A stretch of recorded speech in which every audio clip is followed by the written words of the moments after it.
Hi, welcome to another episode of Cold Fusion. You've all read the news stories. Twitter seems to be in chaos. After his purchase, Elon Musk has flipped the house upside down. He fired the CEO, CFO, and head of policy while also disabandoning the board of directors. And that's just the start. Next, he went after the employees, firing close to 50% of total staff. And for those remaining, he issued an ultimatum: either work insane hours or quit. Lawsuits were filed, advertisers left, and the future of the site became unclear.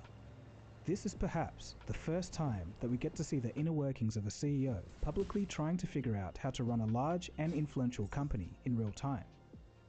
Since the peak of his wealth, Elon has lost $200 billion, becoming the first person to do so. He also claims to be in danger after revealing ties between the FBI and Twitter. So what is going on here? It's now 2023, so let's recap the chaos and take a look at what's happened since.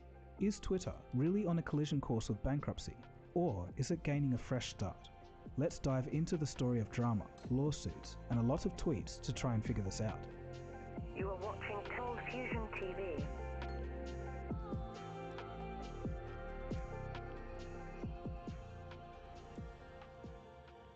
Despite Twitter only having a fraction of the users of Facebook, Instagram, or even Snapchat, over the years it has become one of the most influential platforms for real-world discourse. Billions of dollars can be lost over a single tweet. Grassroots movements can be started. What up, my dude?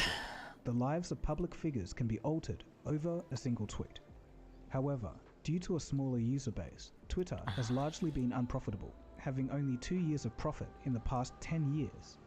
Previous management tried to fix the issue by Just trying to make a jug work. Don't know if I can make a jug work. Wessel Rustbrook says, "How is the resident Jing doing?" It's doing very well. Very, very well. I'm trying to make a badass amulet. I guess this will work for now.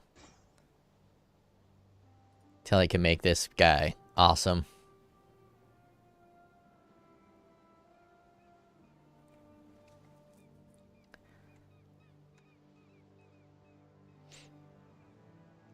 I don't know what I could sell these rings for. I mean, I guess this one's good enough to use all by itself. It's got that 25% increase melee Like Harris damage. says, "Yo yo." Yo yo, my dude. But this one is not good enough to use. I just popped that in there for the giggles.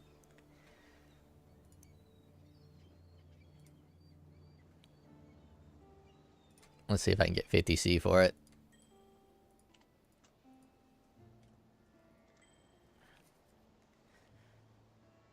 And then Wessel Rustbrook says, "Going back to college soon. I'm kinda sad and excited." there's no reason to be sad. Well, I guess homework's kind of sad. College is great.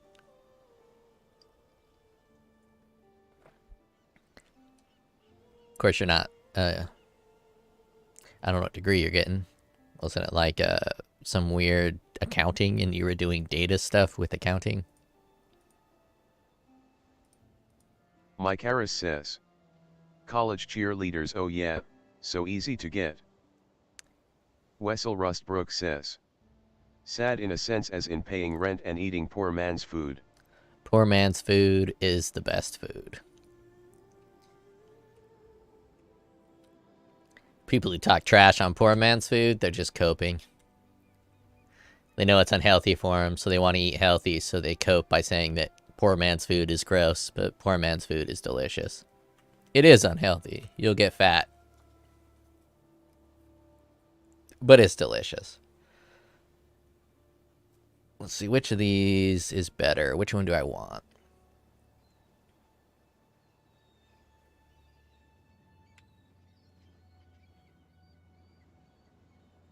All elemental resistances, cold, lightning, chaos, rarity.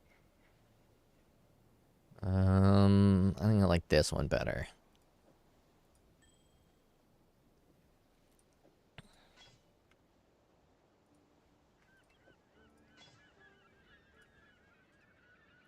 I'm gonna make a Rage Vortex build without using Calm's gloves.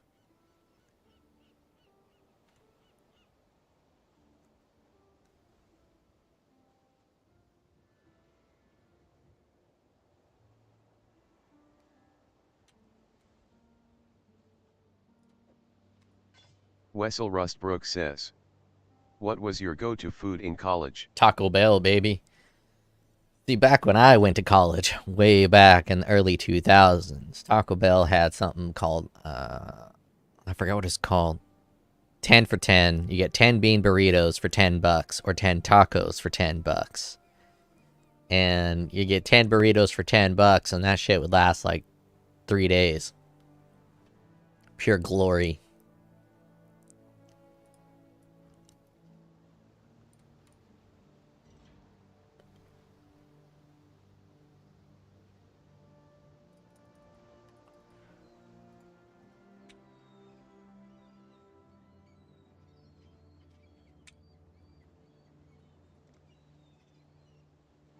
Wessel Rustbrook says, hi lol, today it's $5 for one skinny burrito. Yeah, it's pretty close to, I think it's like $3 with tax for one skinny, pathetic, sad burrito.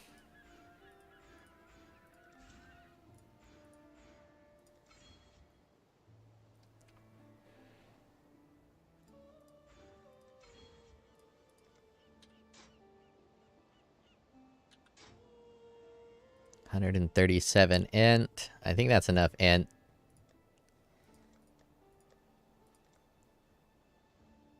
Yes, it is. Mike Harris says, when I was in college, just smoked a lot of dank and ate anything and everything. I didn't smoke any dank. I did eat some shit. But I was dank free. That was the way to be in college.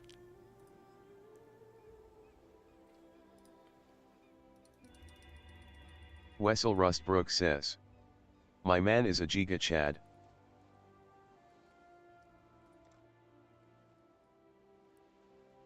I'd be the opposite of a giga chad.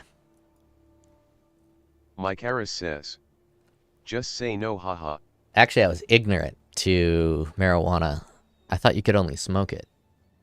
Like, having not been around Wessel it that much. Rustbrook says, I eat canned fish or salad. Salad is not a college person's food. Salads are expensive. Canned fish is good.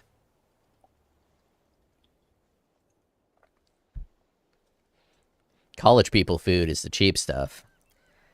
Let's see, what would I... Wessel Rustbrook says, I make it myself. Even if you make it yourself, it's pretty pricey. At least where I'm at. A thing of spinach. Mike Harris says, head of lettuce and bottle of ranch, pretty cheap honestly. Well, if you just do regular iceberg, but iceberg lettuce isn't that good of a salad. And then you also have to take into consideration the caloric value per dollar. How many calories can you get per dollar? So when I am running low on funds, I just happen to be lucky enough that I like poor people food. So let's I don't think it'll show my name on let me move it over just in case. Amazon. Wait, is it Amazon Fresh? Amazon Fresh. That has the food. Amazon Fresh, groceries. Alright, let's take a look at some prices.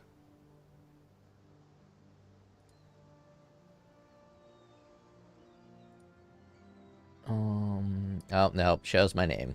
I'll control in. Wessel Rustbrook says, I'm pretty disciplined with food. I always try to be healthy. Oh, well then you're not going to be eating college people food. So, I do potatoes. Let's see what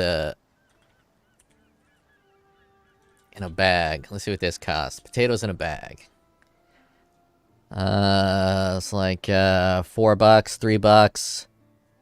Get potatoes, then you get steak roast, cheap ass steak roast. Mike Harris says, beef sticks and cottage cheese yum. God, Damn, steak roast is $9 a pound now. This was $1 when I went to college. $1 a pound for like the cheap steak, and if you can get a butcher, you might even be able to get cheaper. Between $1 and $2, depending on the roast. So that's gone up quite significantly. And then you get carrots, super cheap, big bag of carrots, and then onions. Mike Harris says, bought a T-bone other night just for myself and wasn't even big one and was like $13. Oh, that's pretty cheap. I bought a New York strip I had that last night. And it was 18. Mike Harris says, for choice or prime. I bought it at Safeway, and it's nothing good. It's not grass-fed. Doesn't have any good marbling. It's just a regular old steak, Safeway, a New York strip. And then another thing I do in college is just beans. Get a bunch of, bag of beans. You want to do red beans. Yeah, red beans. Mike Harris says, more expensive here than, damn eggs for a dozen is $8. Eggs are gone where I'm at. Whole place is gone. I never knew there was a difference in eggs. Wessel Rustbrook says, yeah, my dorm oven sucks, basically takes a year to roast anything. Oh, I don't roast. But anyways, you do red beans, you do hamburger meat, you do onions, and a thickening agent. And you put all that in a crock pot, and you just crock pot it up. And then you do hot sauce. Obviously, I like Red Devil. This hot sauce is not red hot, Red Devil. It doesn't even want to show Red Devil as a hot sauce that exists. It's kind of hard to find, I guess.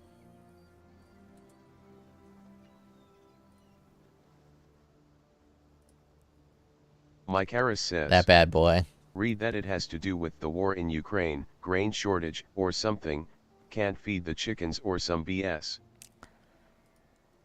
Yeah, I have no clue. I just went to the grocery store. But anyways, I didn't realize there was a difference in egg quality. I used to buy the cheapest eggs, not knowing anything, and then I went to Japan, and I had eggs in Japan. I was like, God damn, these are way better. The yolk is a different color, and it just tastes significantly better. And then when I got home, I decided to buy the more expensive eggs, and there is a ginormous difference in egg quality. Wessel Rustbrook says, really, I thought chicken was raised local. Nothing. You can get some local, but America, nothing is raised local. Everything is foreign, which is pretty, well, not every, I'm being hyperbolic. But you go to the grocery store and you try to find place of origin. All your fruits are going to be in a foreign place. There's a couple here in Washington. Mike Harris says, chicken is, but the grain is not usually. Where else was I going? Okay, so I moved it over to get more life regeneration instead of AoE. Mike Harris says, around here at least. I think that's it. Alright, let me just do a quick experiment to see if I can generate enough rage. Let's just do it in Blood Aqueducts. This build is going to try to generate enough rage all on its own. Oh, I need a rage support. That's what I need.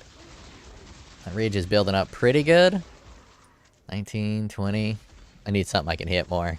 Wessel Rustbrook says, Mike Harris, you live in a city or something.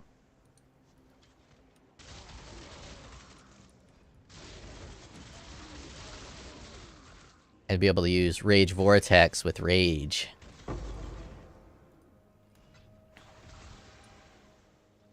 Mike Harris says, small city, 15k people.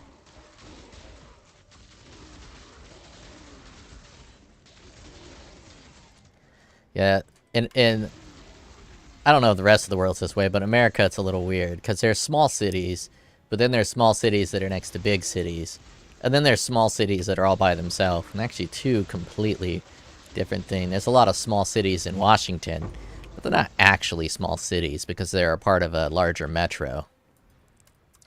So technically, I think I live in a small city, but it's not a small city. It's a part of a larger metro. It's part of the Seattle Greater Metro, which also includes Bellevue. So it's fucking massive. Probably one of the top 20 largest metros in America. I think it's got 5 or 6 million in the metro. If we take a look, let's take a population of where I live. I'm guessing 110,000. Wessel Rustbrook says. Yeah, I don't know, we get most of our produce from Alberta and your produce is pretty cheap. 42,000. So technically, I live in a city that is 42,000. But if you take a look at where I live, this is all humans. Let's pop a layers. So there's Seattle, Bellevue, and this is all just houses all the way through. Up into Edmonds. So while it's only 42,000, it's actually like 6 million. But if you go to, you know, I'm not going to go to my actual town, but if you go to any other town, let's go to a town, let's go to Tombstone, or St. John's. Let's go to St. John's. This is a different kind of a small town. This is a small town. Population of St. John's, Arizona.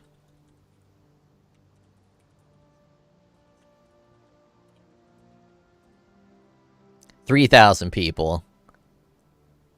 And nothing next to it. So you have nowhere to drive to get to a bigger city or a more populated city. So this kind of a small town is actually completely different. So the next biggest city from St. John's. Says, what's the best way to level this build? Best way to level this build? Oh, shit. I don't know. Best is subjective. Fastest is obviously you get all your good leveling gear. If you want to level the build the fastest, you get these bad boys. 7 League Step. Assuming you got the currency, these are probably like 75 Divine. At least they were when I bought them. 60 Chaos. Those top ones probably aren't real. And then you want to get this ring here. This Wolf Ring. You want to get one of these bad boys. 10 Chaos. Or one of these to reduce your mana cost, but mana cost isn't too big a deal. And then this bad boy.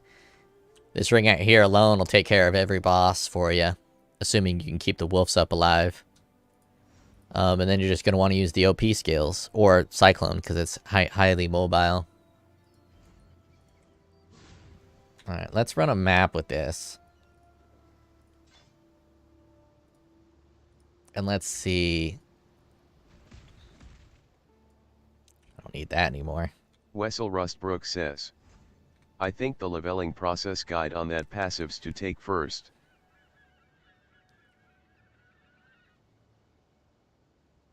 Oh.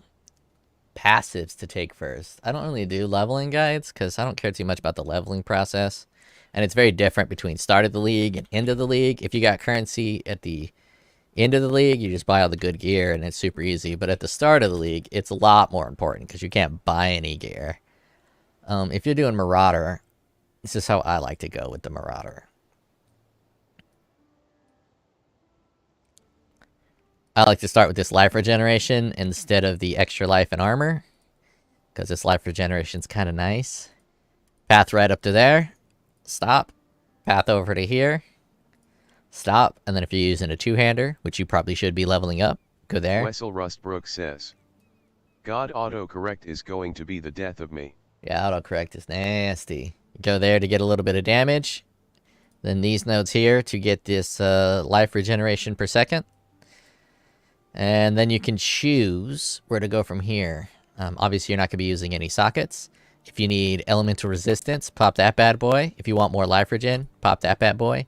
You have to be doing a little bit to refund these passives. But this is a flat 20 to all res, which is super strong leveling up, especially if you don't have any good gear. This regeneration 10 life per second flat is super strong early on. So even if you wanted to do that first, so instead of going there, you can go here, and 10 life per second is pretty strong early on in the game, but you're going to have the vitality passive. But anyways, path through there, path through here, path down, get this, because this 1.6 life per second and the 10% maximum life is super strong. Then, if you're going to go precise technique, you raise directly to there. Boop. Boop. Precise Wessel technique. Rustbrook says, RF is the best leveling skill LOL.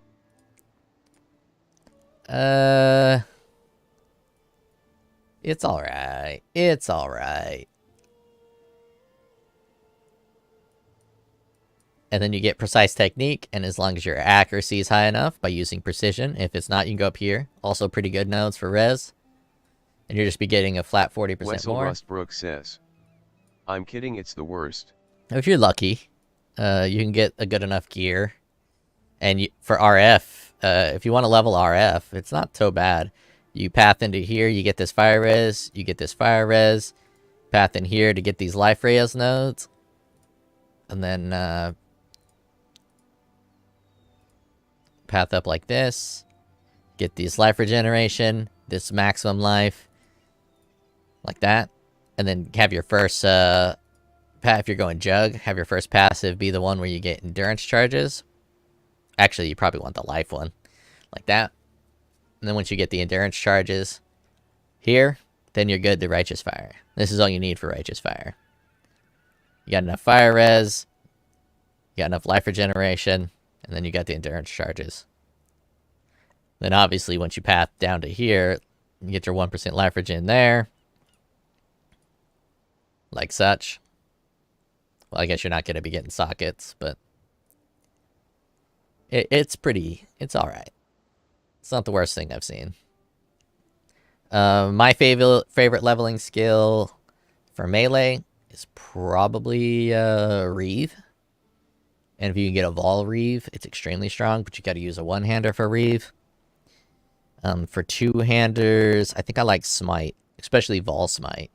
Wessel Rustbrook says, yeah, but you will be starving to intelligence attribute row. Yeah, you get this 20 int here. You get 10 int there. And you just get int on your gear. Usually pretty good from there. And if you want to path down this way, you can pop that 30 there. Like such. You just got to make sure you get int on your gear. So that's that. Alright, let's run a map and see my tankiness with my new modifications and the damage. Wessel Rustbrook says, also Degens will be a problem as well. Yeah, Degens are always a problem. But that's true for all builds. Let's just run a basic. That's fine. Let me make sure my life isn't higher than my accuracy. Dun, dun, dun. Offense for Cyclone. 6,000. Yep, my accuracy is higher. Oh, I still didn't buy the Rage support. Oh well. I'll try it without Rage support. I doubt I'll have enough without Rage support.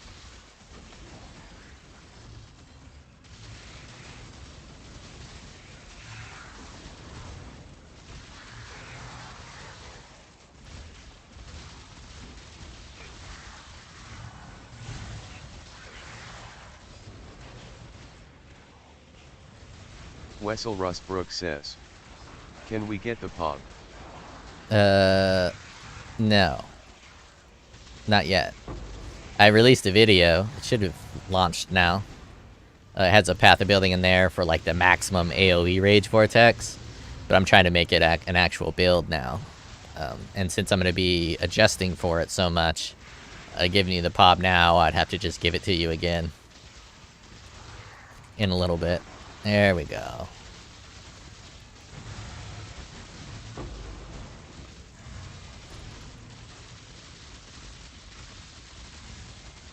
Okay, survivability seems average. Rage isn't building up quite enough, so I do need that rage support. But I don't know if I want to put the rage support in Rage Vortex or if I want to put it in Cyclone. Shit, maybe both. I wonder if it'll double stack. Or if they share a cooldown. It'd be kind of lame if they shared a cooldown.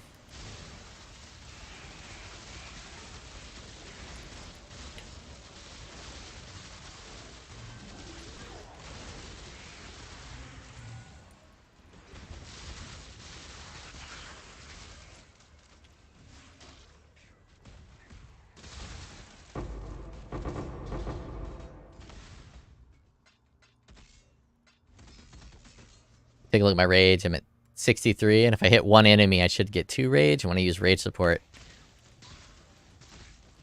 I should be able to get 3. While still having good life regeneration.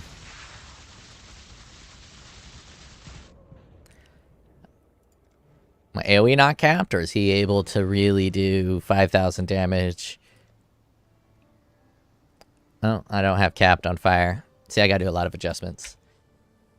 Alright, let us buy a Rage Support Gem. First, let's take a look at Rage Support Gems. And see if there's any good, like, anomalous ones. Increase damage. 20% chance to gain 1 Rage when you use supported skill. I wonder... I think Cyclone, since it's channeling, it's not going to count it as using the skill while you channel it. So that one's probably not very good. It'd be good if I was doing a melee skill that attacked really fast. But since I'm channeling, I don't think it's going to do that. Supported skills have 10% to increase attacks. 10% increase attack speed while you have at least 20 rage. Increased attack damage. I'll just do superior. It's cheapest.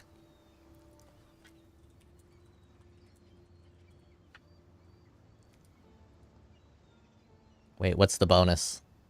Oh, increased attack damage. I already saw that. Raid support.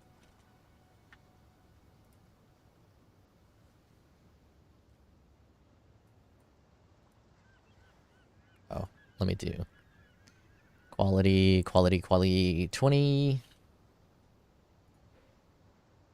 And level. Oh, yeah. I just said quality 20. How come... Mike Harris says.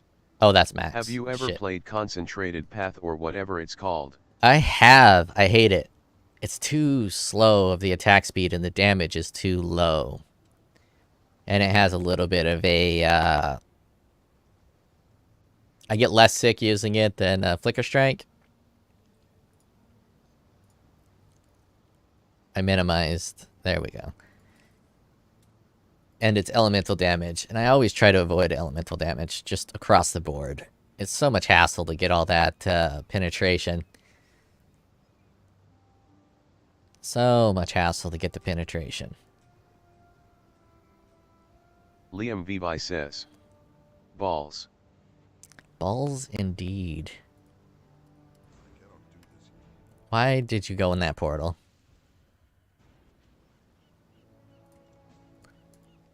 I already forgot what it cost. I think it was 17C, he said.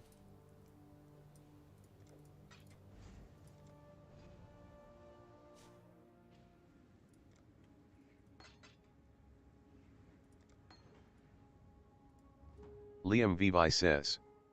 Just arrived. How you doing? I just arrived as well. I am doing well. I'm just debating. I think should I use it in both skills? Gain 1 rage on melee hit no more than once every 4 seconds. I think it won't double stack. I think you can only use it with 1. So let's get rid of that increased area of effect. Okay, Cyclone. Let's make sure my gems are set up correctly.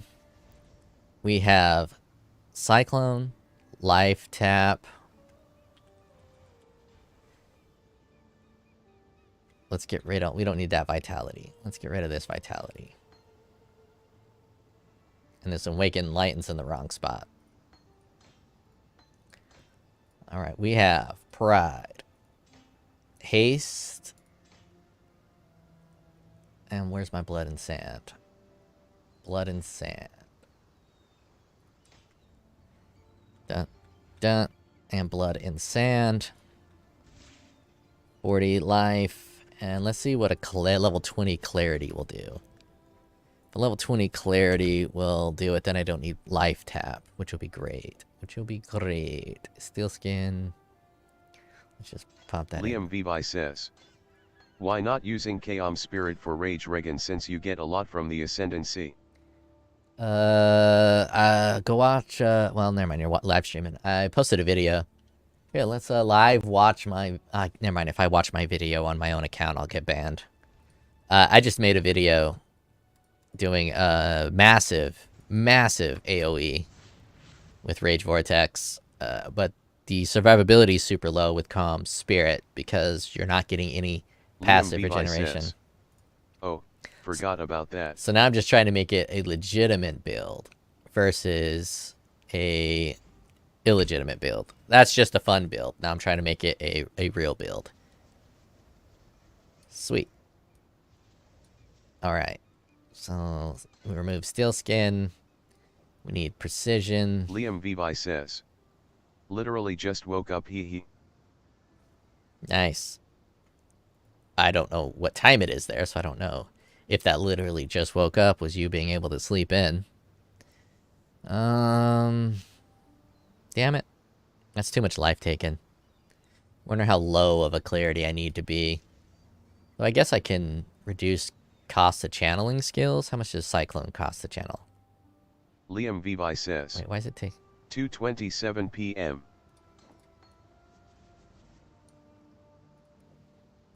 Yeah, that's a sleep in. I'm jelly. Super Ray says, remember how I was talking about the staff that summons phantasms when you consume a corpse?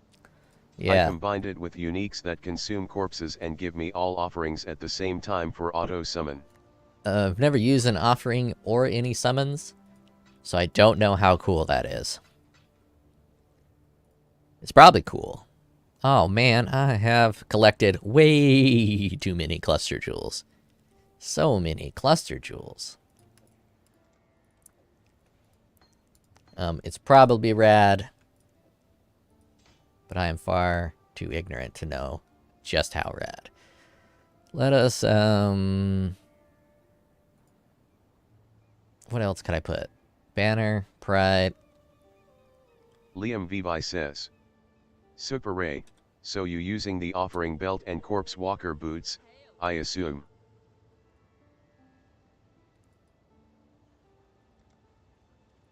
Can I go low life? I might as well go low life if I can.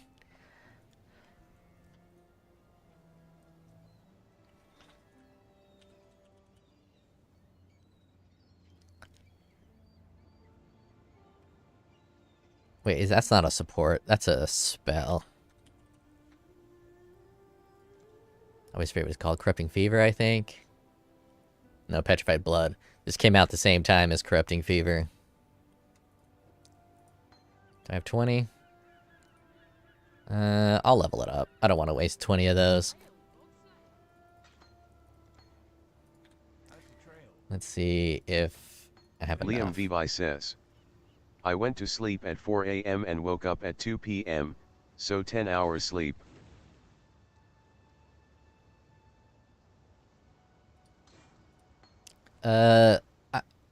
Super Ray says, I was using Bone Offering and Necro Ascendancies to hit max block, the others give move cast attack speed all residential added chaos damage for minions. I have a certain level of sleep I can get before it's too much. If I get 6 hours of sleep, I'm good. If I get 10 hours of sleep, I'm good. But for some reason, if it's like between those 2 points, I'm not so good. Or if it's less. I only got 3 hours of sleep last night, so... bit on the grumpus side this morning.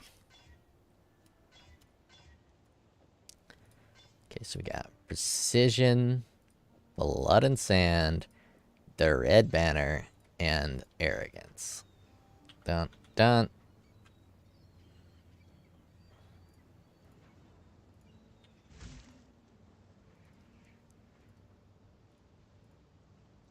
Perfect.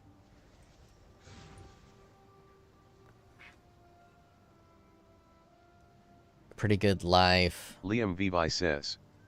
Once I didn't slept for almost days straight and ended up sleeping 20 hours straight. Sounds like you got mono or some shit. I had a cousin who would do that.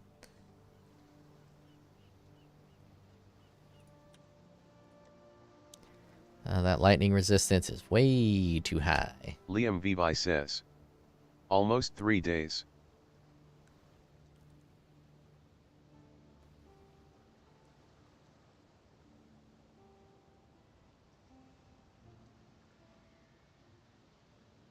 Let's change this lightning to fire. And then I don't gotta do anything.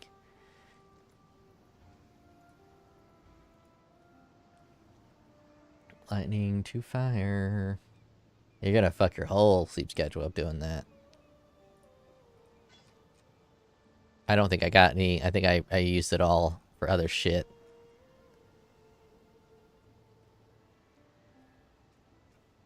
What the fuck? Where are the... The socks have to be empty? That's fucking stupid. Lightning to cold. Lightning to fire. Yeah, I don't got enough. Crap. Liam Vivi says. I was 12. My body had too much energy. Oh. I never had that problem as a kid. I did all kinds of crazy shit growing up, so I was always exhausted. Super Ray says.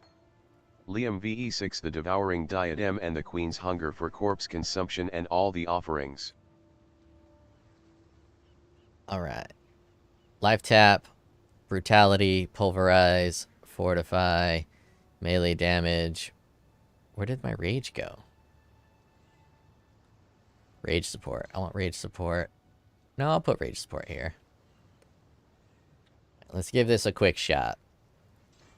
Steel skin, jumper. Can't believe that guy killed me so easily.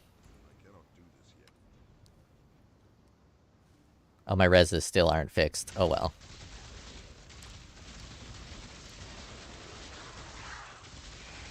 Probably had to get rid of that life potion since I'm never going to be able to properly pop it.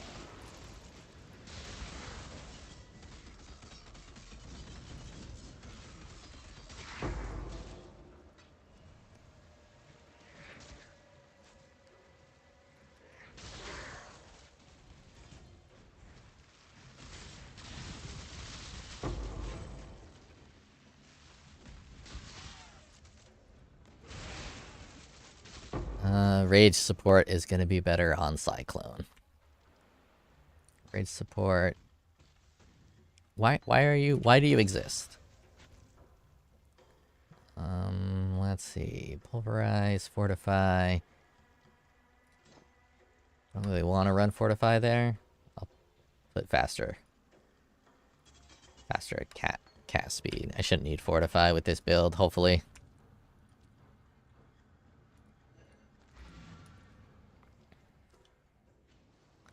Let us try again.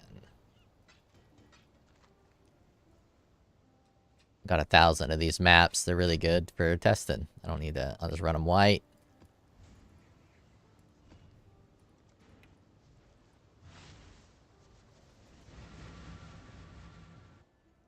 Liam Vivi says. I've always been a computer kid, since I was like 7-8, so I was always on the computer, hence the amount of energy. Yeah. I'm old man. Computers didn't really exist growing up. They did, but only the really rich people had them. And my family was abysmally poor.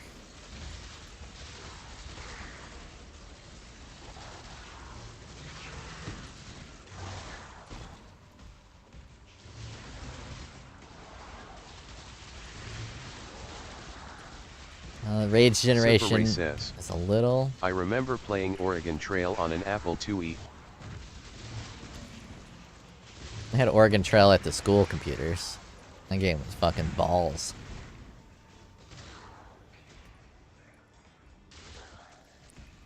Rage generation's a little lackluster, but it's kind of working. Still die like nothing. I don't know if that's fire damage killing me, Or what? Liam Vivi says. Really bad thing for a kid growing if you think about it, seen so many things a kid shouldn't see. That's everyone nowadays. Super Ray says. Yeah, they made my entire 5th grade class play it, I was the only one to make it to the coast. The secret is to max bullets. Liam Vivi says.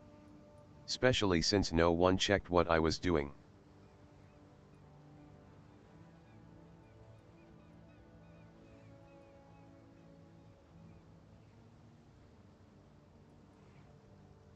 Okay. I think I'm gonna need a little bit more life. What life nodes should I grab? I could pop over here, get a little fire res, maybe.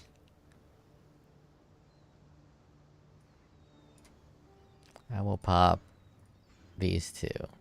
Make sure my accuracy is still higher than my life.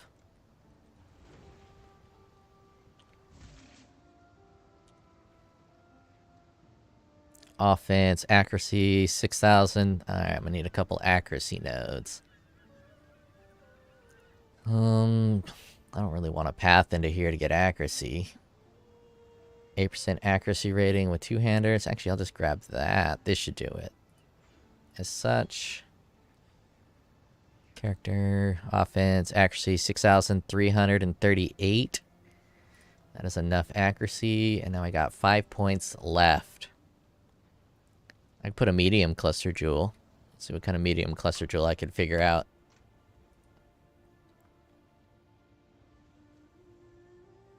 God, I picked up too fucking many of these. Area damage. That seems pretty solid. Let's see what other area ones I got. See if I have any that are already made. Area of effect if you killed at least... Nope, that's not good for bosses. Nope, I'm gonna have to roll it either way. Let's make sure I get one that's a high level. Liam Vivi says. It's high enough level. Like you know, a 10-year-old watching a cartel execution and stuff is not good for a good mental health development on a kid. I disagree. As long as you have a loving and supporting family, I don't think it matters what you see. I saw that shit as well. There's a thing called Faces of Death. I saw that somewhere around 10. Betamax porn. Saw that around 8. That turned out just fine.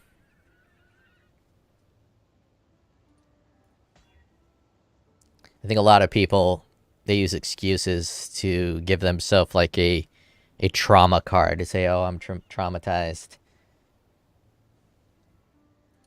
I could be wrong. I can't pretend that everyone's the same as me, but no, it didn't really impact me that much. Super Ray says. I've seen things that will haunt my nightmares for life, but I would rather know how awful the world can be than remain naive. The worst thing I've ever seen actually happened recently, back when Live Leak... Is that what the name of that website was? Live Leak? Yeah, Live Leak. Back when Live Leak was a thing, it was Chinese people eating dogs, and the way they would cook them. In rural China, they'll just toss the dogs in boiling water alive, and you can hear the dogs kicking and screaming, and they put a little lid over the pot. Yeah, that was a bit traumatizing. More so than any of the executions I saw, or people burning, or any of that stuff. Titanic swings is what I want. Ah. Humans are a weird creature. Sometimes you're more sympathetic or empathetic towards a dog than another human.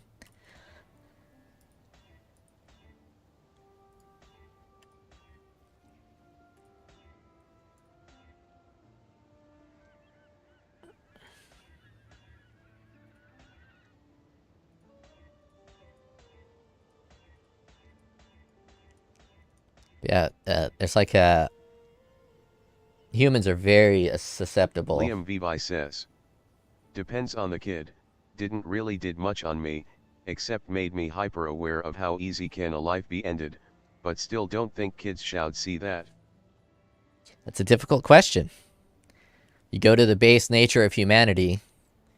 If we didn't live in the current societies that are super safe as they are now, every kid should know how quickly life should end. So therefore, they protect their life more. Governments actually manipulate people based on that fact. Young men are almost always used in the military because young men they can't process in their head just how quickly their life can snuff out. I watched an Al-Qaeda recruitment video that showed a hit squad of middle school boys hunt and execute grown men with their hands tied in an abandoned building. Yeah, I haven't seen that, but I've seen some pretty fucked up shit. I mean, it's too much to even talk about, really, and go on for hours.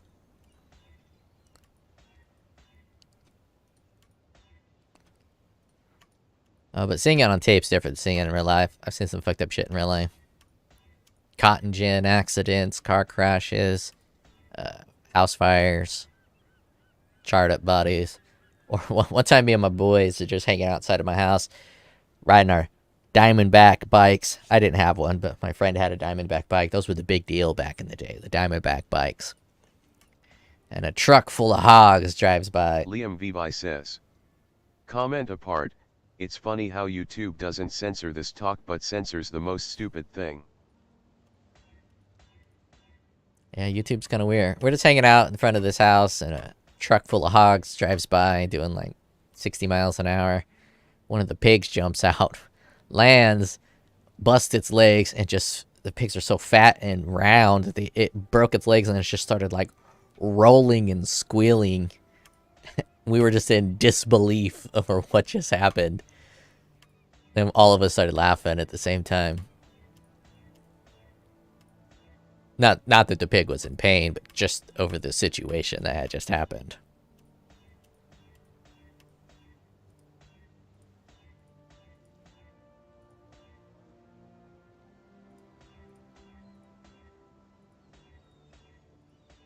I'll get there. No, don't want fast power, don't want magnifier. Titanic swings.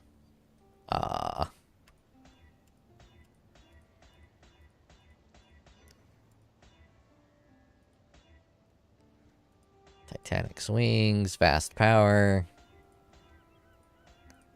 The longer I do this, the less likely I am to get it. So I start to get impatient. So once I get something that I want, I'll accidentally click the button again.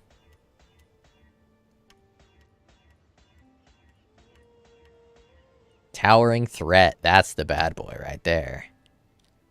I'm going to use a Regal. If I had more Exalted Orbs, I'd use an Exalted to try to get another hit. But I'll start over.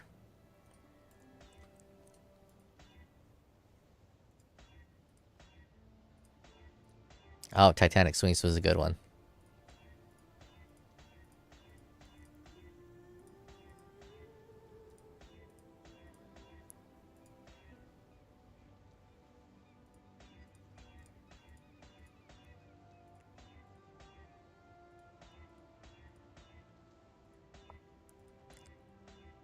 Liam Vivi says, Towering Threat and Magnifier is what people look usually.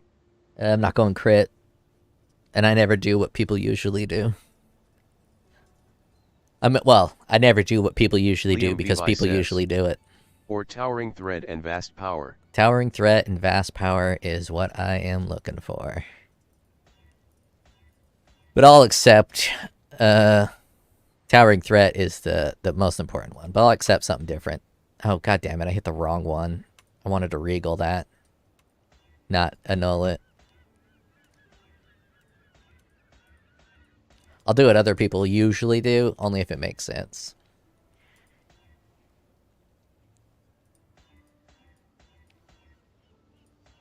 Liam Vivi says, oh, though you were doing those for selling M. Oh no, Super Ray says, I'm doing it for buy. I am definitely proud of my current build since I haven't seen any Soul Rest build like it. Yeah, it's always nice to be the one build of a certain build type. Something unique. Titanic Swings. Dutters. Ooh, for Chaos, though.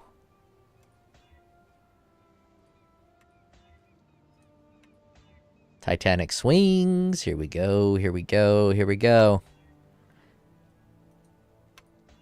Dud.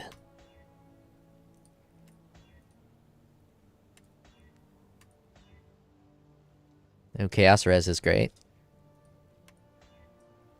Magnifier. Gross.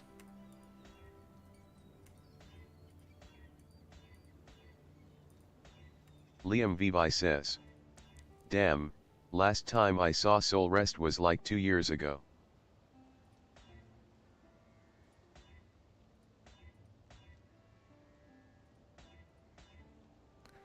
Titanic swings and Chaos Res. Dud. I mean, Soul Rest is that staff, right? Having never played a minion build, I don't know. Super Ray says, I mean, it needs tweaking, but once I start clearing it auto summons and buffs me. I just need more increased duration.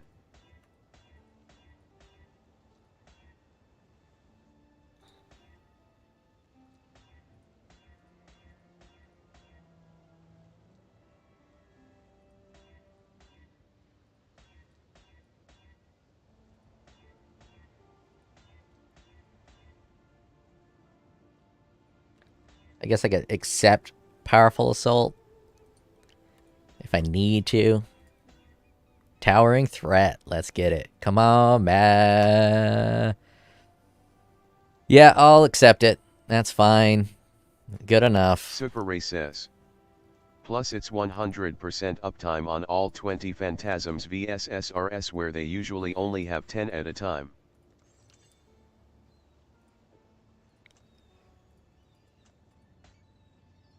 There we go. And now I got one more point.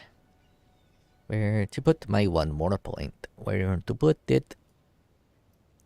I mean, I guess I could get some life leech just to have a tiny bit of life leech, so I'll grab that node. There we go. 6,444 life. Liam Vivi says, are you using the Blessed Rebirth for invulnerability on Phantasms? I don't have enough accuracy just yet. Too much life. Did one of these give me life? No? Did not.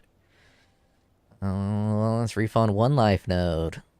Or give me an accurate. No, I need to refund a life node. You know what?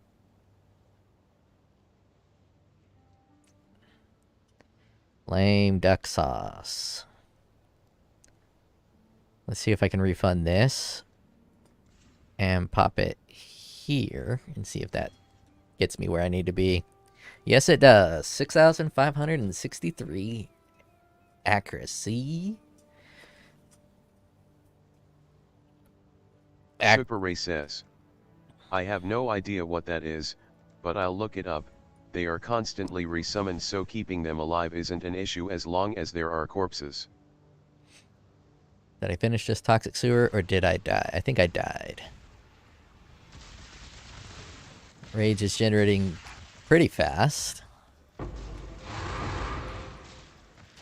No longer picking up these cluster jewels. It may say like it's pretty, but I ain't picking it up.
The damage is okay. A little lower than I want it to be. Let's test it out on a big boy. My favorite guy to fight to test out damage. I don't think he does fire damage either, so I don't need to worry about my uncapped fire resistance.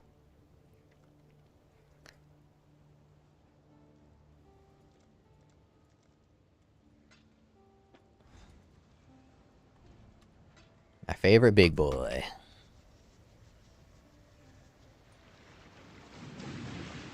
Oh shit, I'm supposed to be using a different weapon.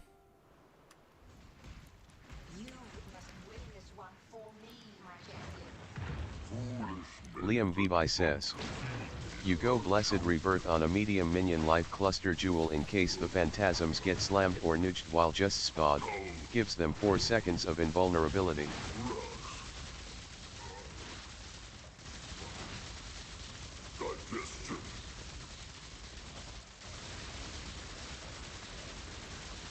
Liam Vivi says.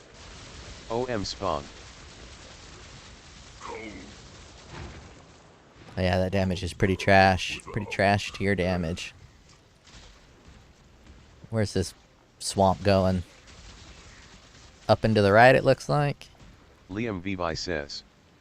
Basically prevents them from being spawn killed.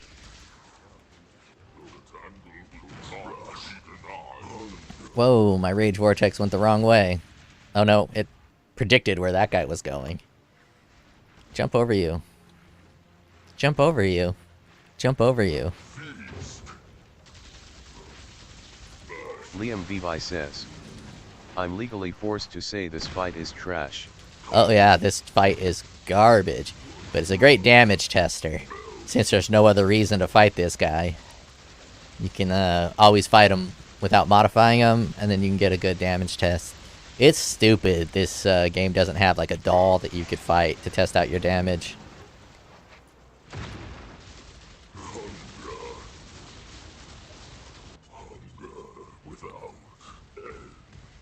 Super Ray says. It looks good, and I am pathing into a cluster, but I am a noob when it comes to them.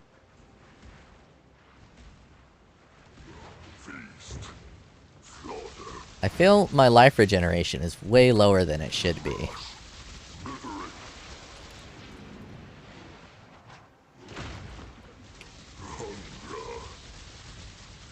God, fuck this guy. My chaos resistance is obviously trash. No, my chaos resistance isn't trash. Why is that doing so much damage to me then? Liam Vivi says. We have Path of Building for that, but it's shameful that we need to use third-party programs for something so important. Path of Building doesn't work. Path of Wessel Rustbrook says. Building will give you like... Skill issue. Path of Building will give you a damage number, but that doesn't say how quickly you can apply the damage. For instance, Spectral Helix, back before they nerfed it, would say like 2 million DPS, but it hits like 5 fucking times, so it does way more damage than Path of Building says.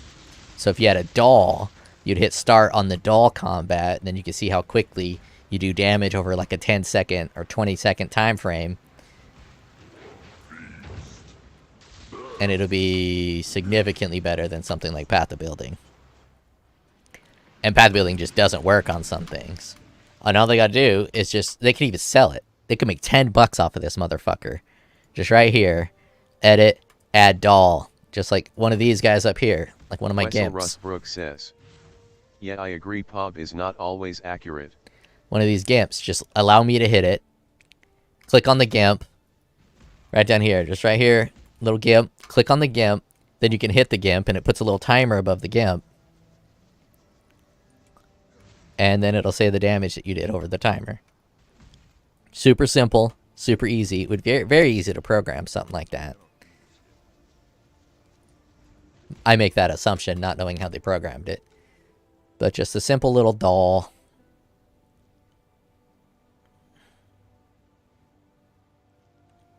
Okay, so my rage generation is okay. I need to do some harvest just to get enough to switch the resistance. Super Ray says. It beats trying to use the POE website skill tree or the wiki. WHCH is super out of date. The wiki, I wish they'd remove that site. It's all about POE, DB, W, or whatever it's called. That wiki is trash. It's always the first to show up in the search responses, too. Cold. Am I cold is what needs it? I can change that cold to fire, probably. Let's check that. Fire and chaos.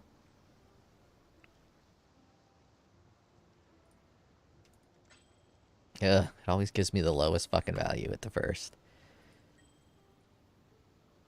Perfect. Perfect. I think I got one more fire.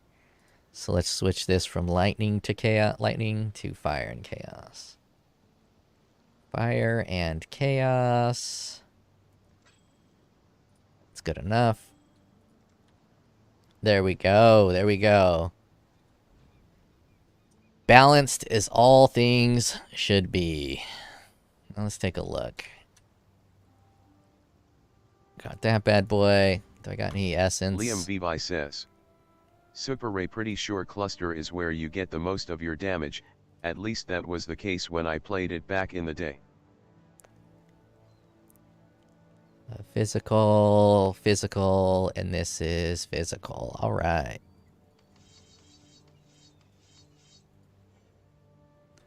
So far, nothing. Let's sell all these bullshits.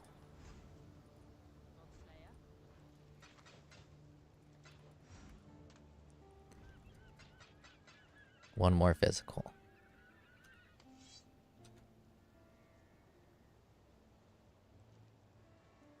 Wessel Rustbrook says, yeah, unfortunately the community support for POE is amazing but always underappreciated. Liam Vivi says, Underappreciated? BTW old man, can I ask you a philosophical question, smiley face? Of course you can. I love philosophical questions. But no one underappreciates the community for this game. Everyone appreciates the community for this game. Oh, I guess I do have another Rage support.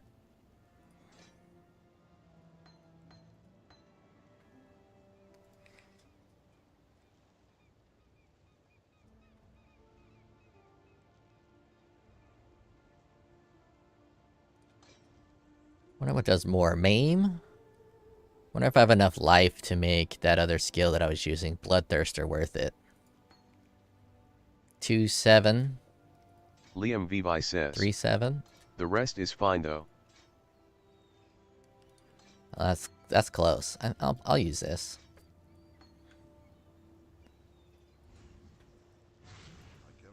Swing me that hypothetical. That theoretical. No, what'd you say? Liam Vivi says, it didn't read my comment, Satch.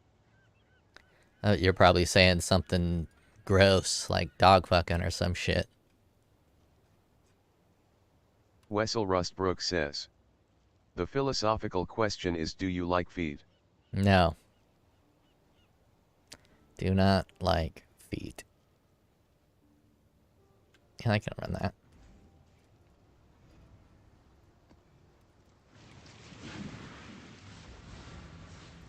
Can you hit without the Rage Storm? Oh, you can hit without the Rage Storm. Says, I'm writing it on Discord since I'm sure YT will censor it, gimme a sec. Wessel Rustbrook says, what about Alira's feet? No feet. Feet are gross. Feet people are weird. Feet people are right up there with the furries.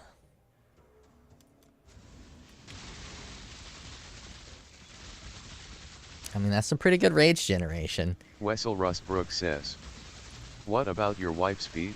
They're gross. All feet are gross. Mike Harris says, don't kink shame LOL. Oh, I kink shame. The only people I kink shame are the feet people. I even give the furries a pass, but the feet people? No. What's sad is playing this game so long you see the content creators you started out with just fade away. No one I started out watching still plays. That's actually a good thing. You shouldn't play the same game and only the same game.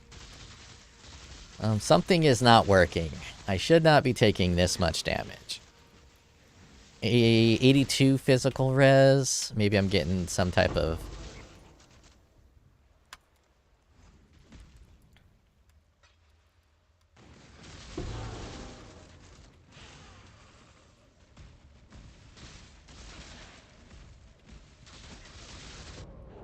See, that shouldn't kill me. With this much life, I should not be dying to such a small hit. What to do? What to do? Wessel Rustbrook says. Yeah, Demi left, so did Nuggy and Rias.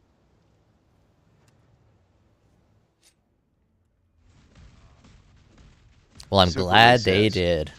Yeah, Xenocide Genius burned out because it became a job instead of something he enjoyed.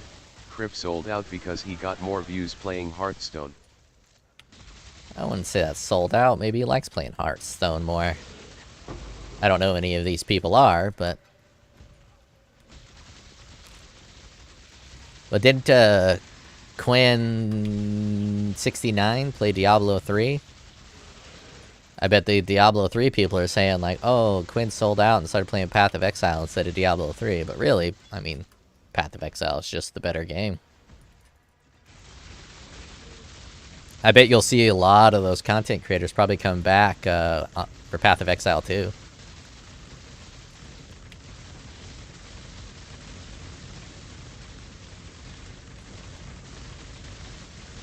Wessel Rustbrook says.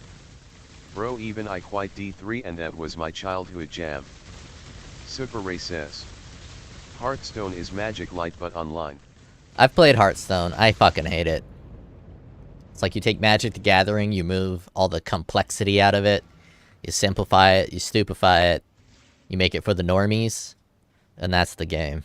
And that is awful. Alright. I'm gonna have to drop haste. No, I need the damage from haste. I can't drop haste. Wessel Rustbrook says. Complexity. The more complex something, the better.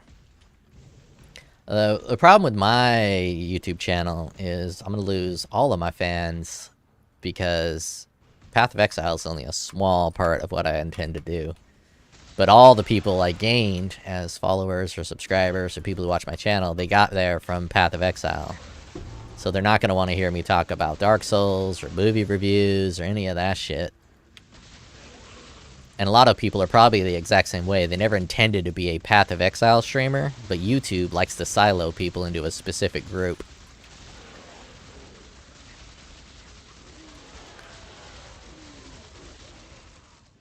Mike Harris says. I don't mind listening to your crappy music taste, haha JK. Yeah, no, music tastes are great. You'll be hard-pressed to find someone with as eclectic of musical interest as myself. Especially at my age. Most people who are 40, they never even find a single new song they like, ever. They just listen to oldies and never branch out, never explore new music. They listen to what they listened to in high school, and then that's it. Mike Harris says. Same, everything but country. Well, new country, don't mind old country. Yeah, I don't like country either. There's a few things I don't like. I fucking hate the banjo, so I can't do bluegrass. I can't do country. Fuck bagpipes. The flute's okay at small dosage, so sometimes there's just an element that I don't like about a specific band. Trumpet can be annoying, in my opinion.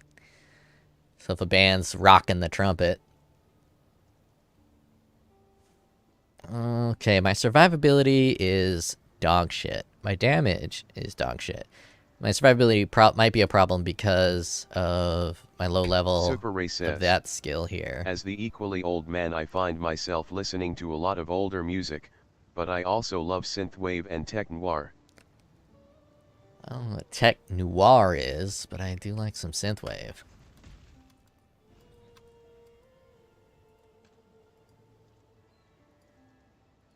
And they ain't no, I ain't hating. There ain't nothing wrong with that.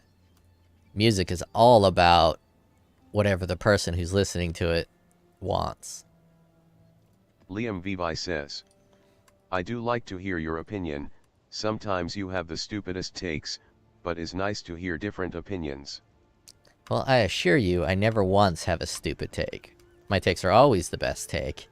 And any take that you view of mine that is stupid means that you are incorrect.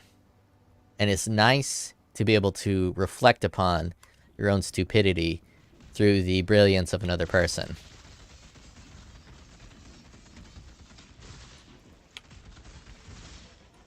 Assuming you got the intelligence to reflect on your own stupidity. Dunning-Kruger effect is a bit of a bitch.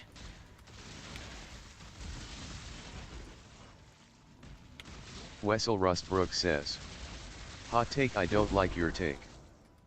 That's not a hot take. That's proving my take.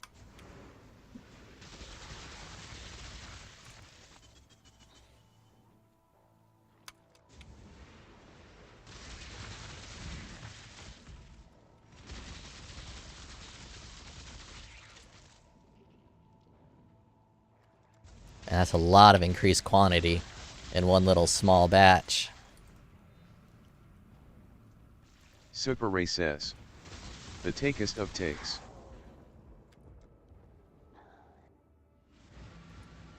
Alright, you've... Is it broken? Are you broken? Are you not regenerating my life? I mean, 40% life regeneration rate. What is my life regeneration? It should be, like, bonkers. How is it only 748? I got 1.6 here. 1 here. 1 here. 1 here. That should be quite a bit. Wessel Rustbrook says, honestly, I cringed after I listening to my comment.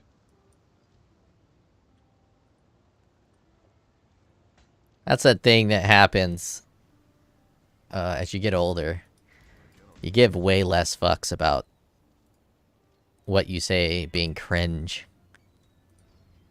You say the truth, and if it's cringe, it's cringe. Even though the word cringe is just fucking cringe itself. There. Now my regeneration should be fucking baller. 1,100. Drop some damage, and wasted a lot of time crafting that bad boy. Alright. And now I can refund these two. And get these two. Wessel Rustbrook says, glass cannon jug is the new wave. Yeah, glass cannon jug is fucking retarded. He's supposed to be squishy to some extent, but his life regeneration is supposed to make up for that squishy.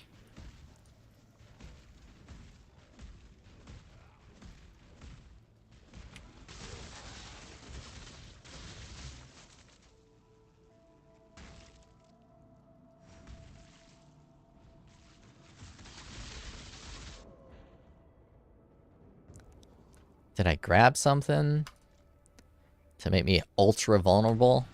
You know, fuck that map. I picked up too much shit. I might have picked up something bad and I don't want to read. Let's run another one. I'm gonna get rid of the blue buff because I keep selecting it and I can't not select it. So until I get the build ironed out.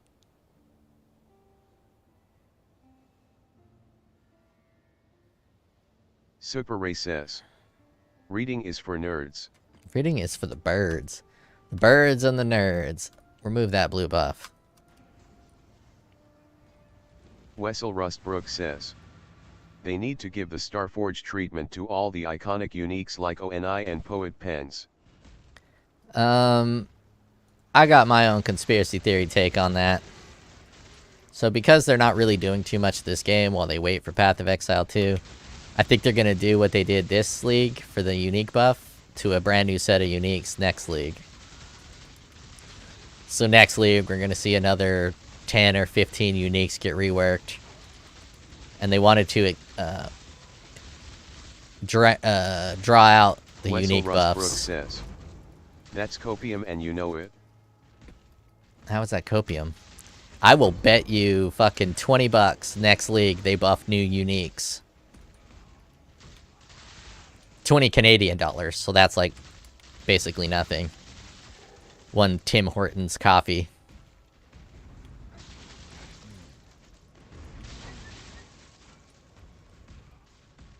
I am 45% sure I'm correct. Super Ray says, is that like 20 pesos? Like 2 pesos.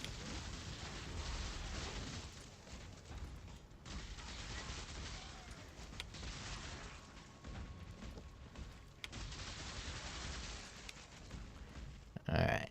259 flat. 70. Damage is okay. When I'm at 90 rage.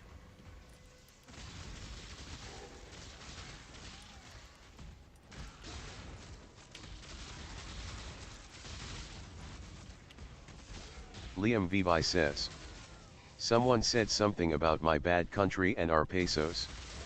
Liam Vivi says, no, we were making fun. LOL. We were making fun of Canada, Westbrook not says, Mexico. LOL, fine, I'll donate 20 beautiful Canadian dollars. No, you keep your Canadian dollars. You gotta convert that shit to 20 US dollars. And the US dollar, it's going bonkers. Getting more and more expensive.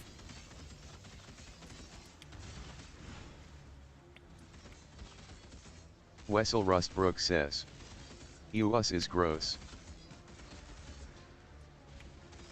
US is amazing.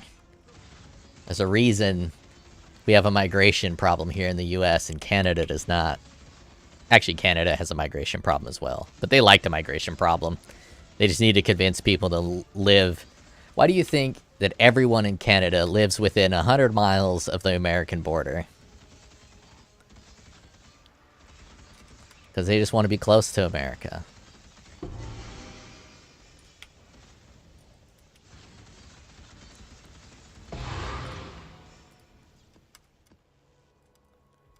Super Ray says, I'm still betting on hyperinflation, but we've talked about BRICS and the collapse of the petrodollar.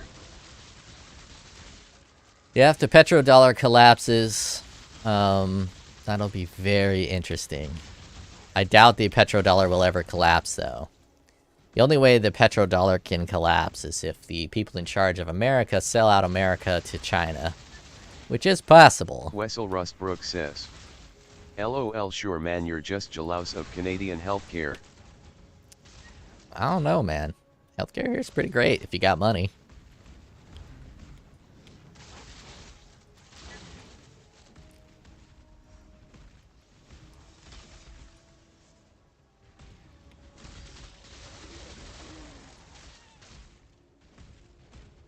It's gotta be nice to be Canada, though. You can afford social programs because your big neighbor has all the protection. Your big neighbor spends all of its tax dollars on protecting the entire world. Well, the first world. We bomb the shit out of the third world and ruin their entire lives. But the first world, nice and protected by America. That's where a big old chunk of our taxes goes, to our military, which protects good old Canada.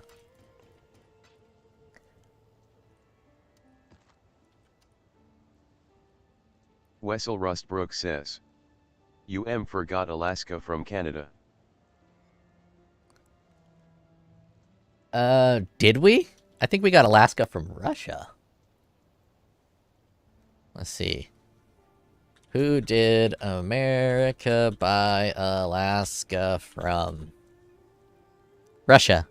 How's it feel to be wrong there, buddy?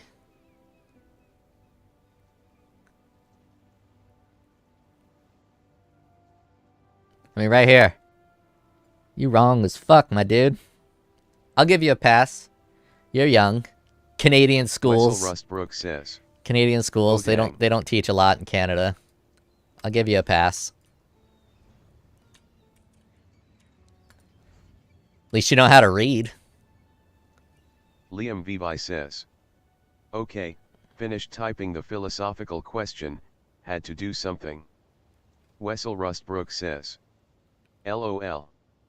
Psycho Jellyfish said the consumer okay old man, let's say that a leprechaun punishes you for liking feet and pee, but he feels pity of you and allows you to choose your punishment, your options are 1. It cut it out. 1. Fell in love with every single person you see, but everyone rejects you, and your wife leaves. Or 2, you have a bank account with billions of dollars, but cannot spend a single cent of it, and no one hires you. If you have a bank account of $1 billion, but can't spend it, and no one hires you, that means you don't have a bank account of $1 billion. The first one. I mean, I don't see anybody, really. So, if my wife leaves me, that's fine. And then I don't leave the house, and so I don't fall in love with anybody.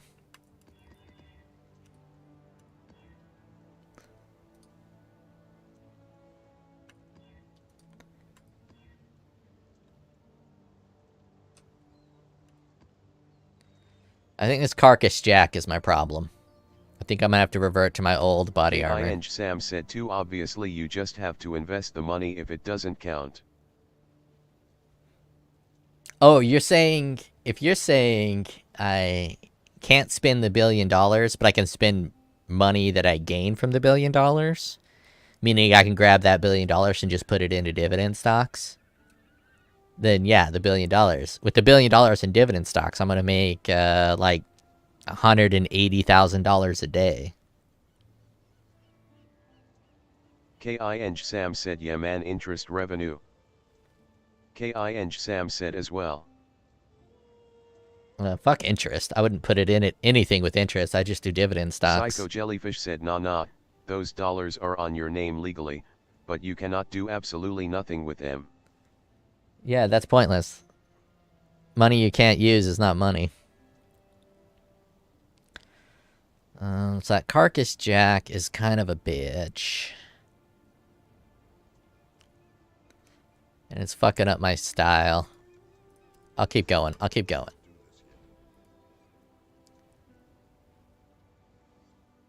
Actually, I'm gonna buy those. How much do those cost nowadays? I bet they're pricey. Oh, I got a trade window right here.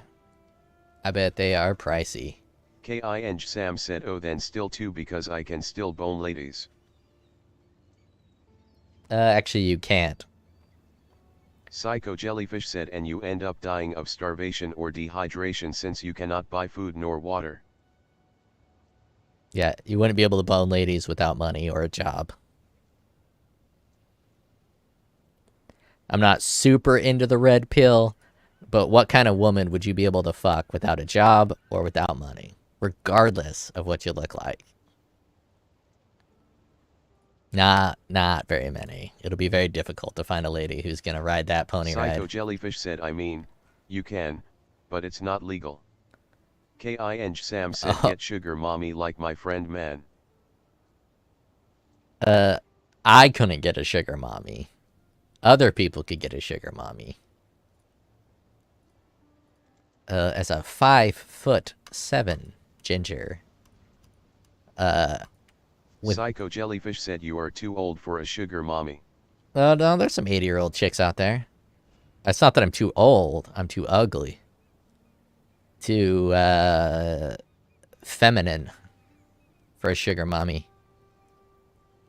Sugar mommy's not gonna want a 5'7", 140-pound dude as her plow.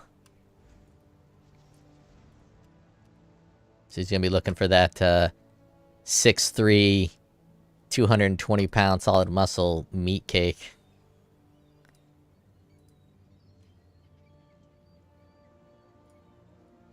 KING Sam said well I still have masturbation at least.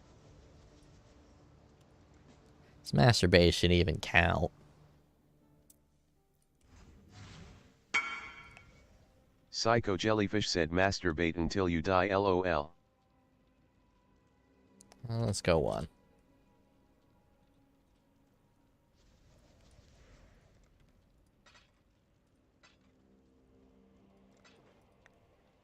20C. King Sam said yes sir, die a valiant death. That was a piss poor philosophical question. Just saying. You can do better than that. I have faith. Alright.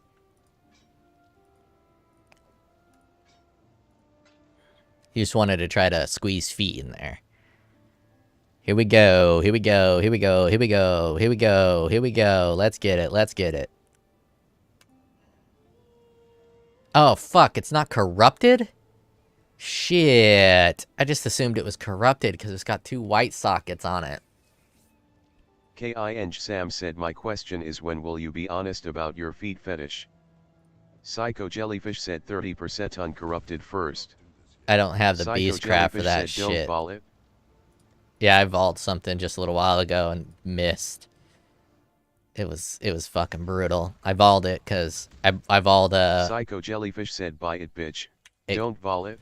A carcass jack. But I don't think I got the beast for this.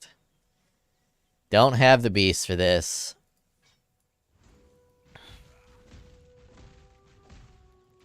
Alright, it's time to turbo farm some beasts. Psycho Jellyfish said 30% on it. Sirai is super important.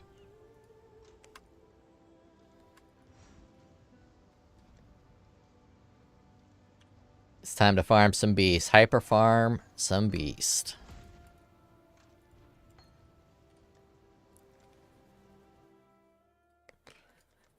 Get my tricky rectum. Wessel Rustbrook says. Yeah, but odd are now in your favor. Do it, vol it, old man. Psycho Jellyfish said just ask someone on chat if he has the beast. There's 4 people watching me. I doubt that someone's got the beast out of the 4 people watching.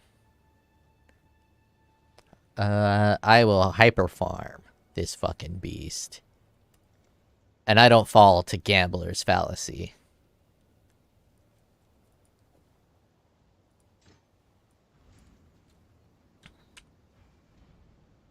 Psycho Jellyfish said maybe if you ask nicely.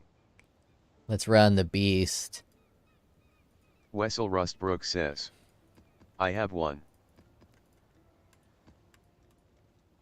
I'll farm it.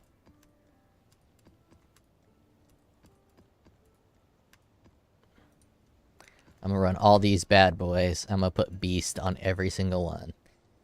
That should be fine. Elemental weakness. Oh, elemental weakness on that boss is dog shit. Dog shit. Dog shit.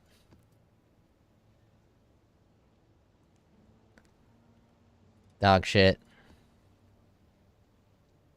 Dog shit. Wessel Rustbrook says. Okay, let's see this beautiful beast farm. Oh, that one's nice. 121.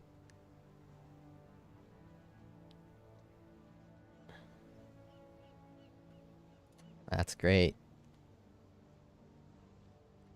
That one's dog shit. Dog shit. Good. Dog shit. Ryan S. says. Dog shit. Dog shit. Good, good. More dog shit than good. That's probably why I hadn't run them yet. Let's make sure they're all pumped up.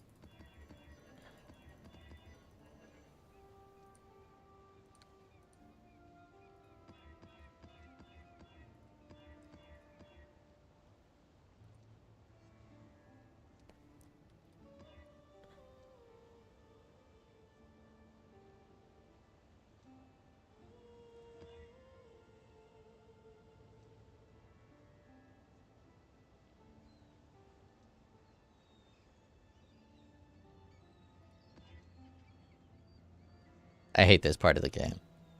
Having to read. Ugh. Reading? That shit's for the birds.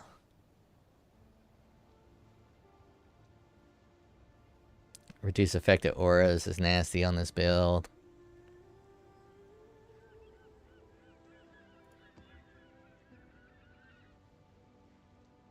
That's fine.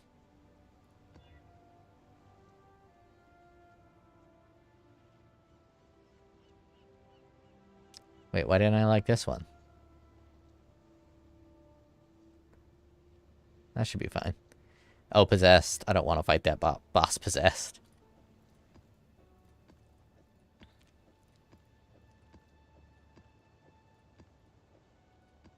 Alright. Now let's go to the sex. Sex. That's in my stuff tab.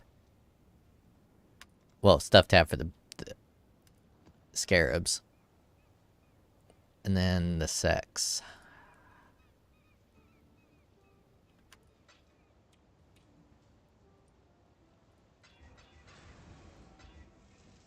Wait, I wonder if there's a quick way I can get some beast. Is there any quick beasties? I already got that beastie. Psycho Jellyfish said I feel a little bit nervous today. Huh.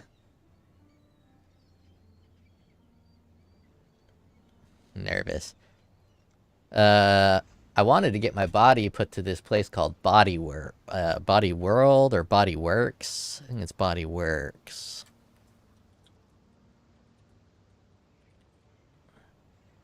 Body Worlds exhibit. You go to this exhibit, and they have a bunch of human bodies, well, and animals. Now that you bring up that, that's probably where this is from. And they remove the skin, and then they fill these bodies with plastic and plaster. And I felt I'd be a great candidate. So I tried to donate my body for when I die to this place, but they wouldn't let me do it. Wessel Rustbrook says, that's not art. No one can say what is or is not art. Art is an ambiguous term that has no meaning. But because I have an extra kidney, a kidney transplant, I would be a spectacular exhibit for this.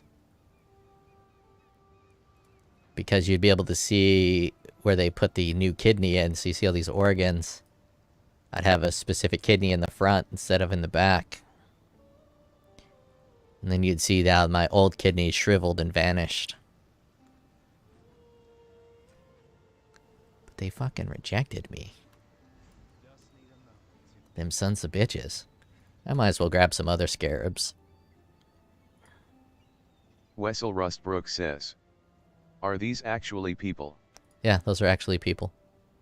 Psycho Jellyfish said my man grinding those gains.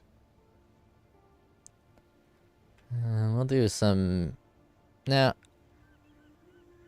I don't want anything that's going to slow me down, so let's do some shit that won't slow me down.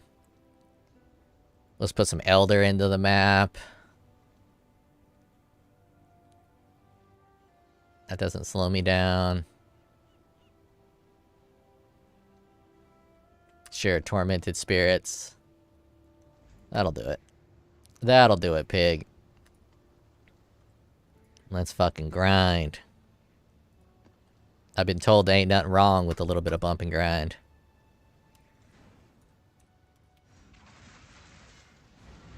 I'm a beast up. Yeah, I've been to that exhibit. It's pretty rad. My favorite part of the exhibit is they took a human and they just thinly sliced him. And you can see the human body sliced into specific little sections.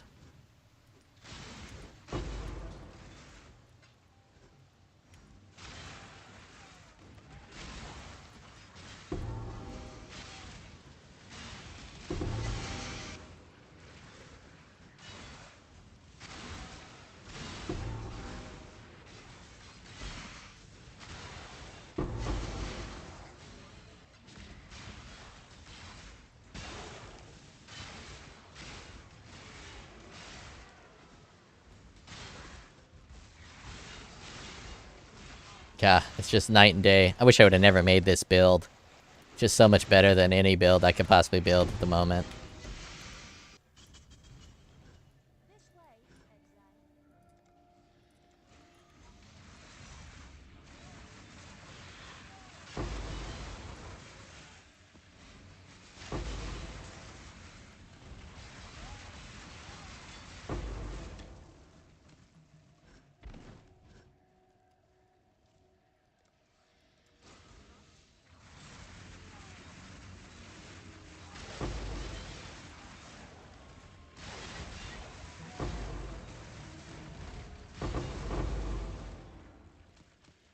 Psycho Jellyfish said Imma send some random bullshit I find funny.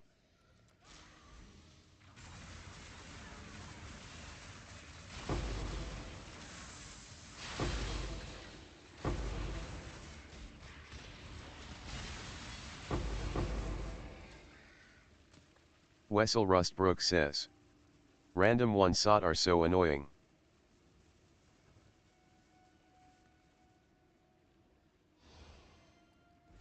Yeah, that's not funny.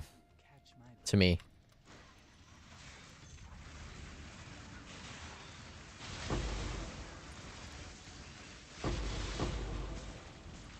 Random ones are sort of annoying. What do you mean, random what?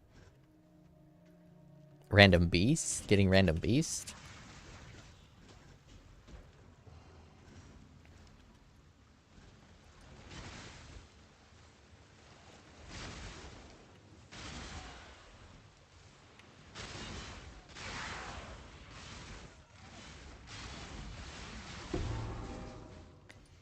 Wessel Rustbrook says.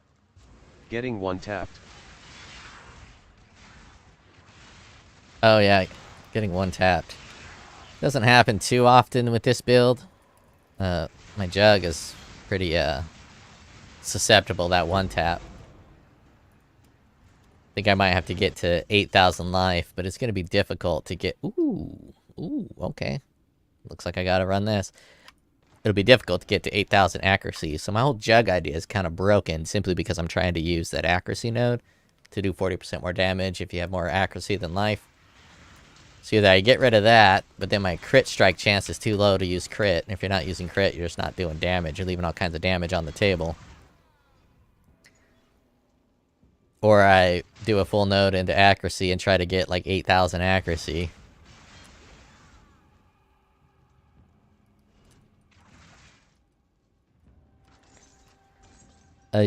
Psycho Jellyfish, you probably weren't around for this conversation, but I don't really find jizz jokes funny. Even if they're dog jizz jokes. My wife, however, she loves a good jizz joke. I like a good fart joke. We watched a little movie called This Is the End, and it had jizz jokes in it. My wife was fucking dying, and I just looked at her and I was like, this isn't funny at all. And she's just dying laughing. But give me one little fart joke, and then I start busting up. Humor's finicky like that.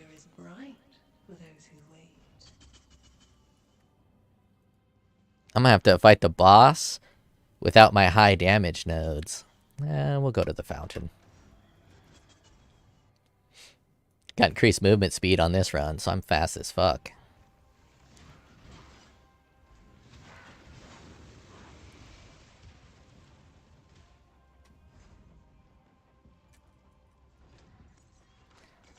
Liam Vivi says.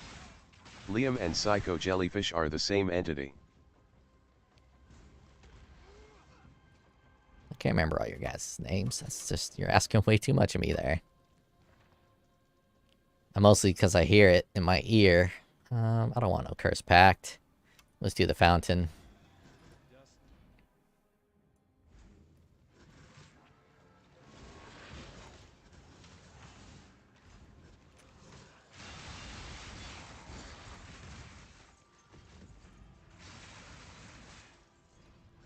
I guess I have to kill more people.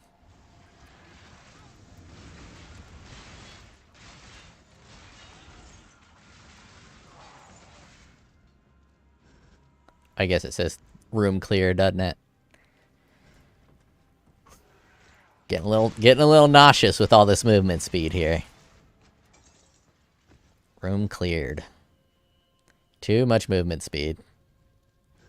One could say I'm fast as fuck. What? Blocking my door? One could say I'm fast as fuck, boys. Alright, it's boss time. Is this the same boss every time, or is it a new boss? I don't know. Let's find out. I've only fought the boss once so far. Feels like this is the same. Wessel Rustbrook yeah, says, it's the same. I'm really good with remembering names like frighteningly well. Yeah. Liam Vivi says. I'm here almost all the time, man. You break my heart not knowing me. Liam Vivi says. I knew you. I just knew you as Psycho Jellyfish.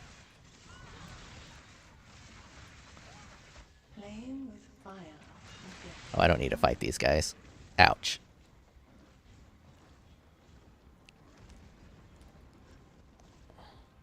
Yes, let us start once more. You cannot escape me that stage.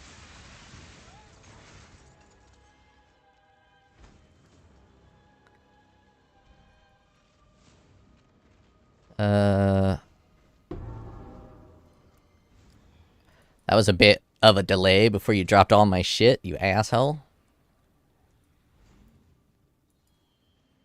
Do I go into Beyond? Oh, okay. Yeah.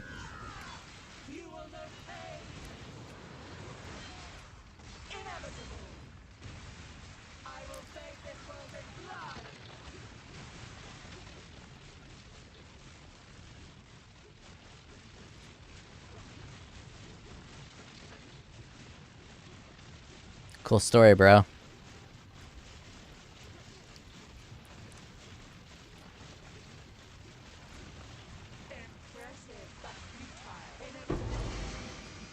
This build is too fucking strong. Do you see that bullshit? It's like I'm cheating. I'm not even good at this game at all.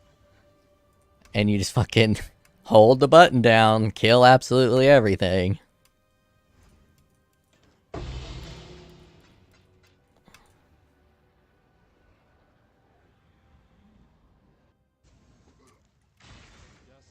Let me see what I got. Did I get anything good? Strike skills target 2 additional nearby enemies. Holy shit, that's sexy. That's a hot mamma jamma. Can I put that in here? Nope. Wessel Rustbrook says. Good lord.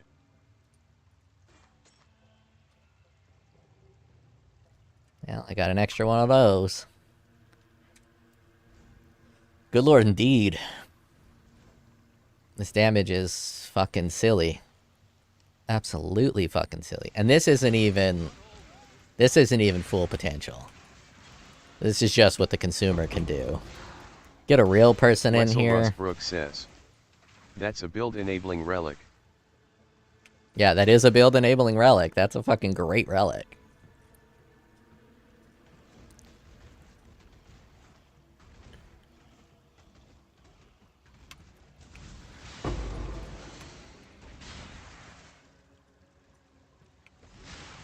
Put that on a fucking smite build.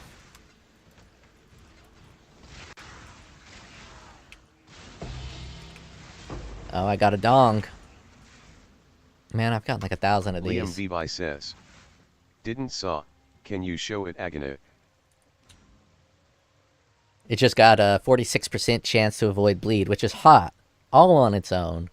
That's very good. But then strike skills target 2 additional nearby enemies is extremely good. Might as well get rid of this one. Just for the chance to not bleed.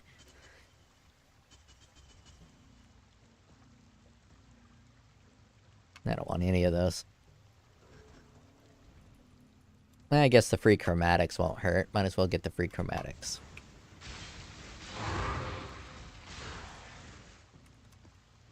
Yeah, I like this league mechanic. It's kind of cool.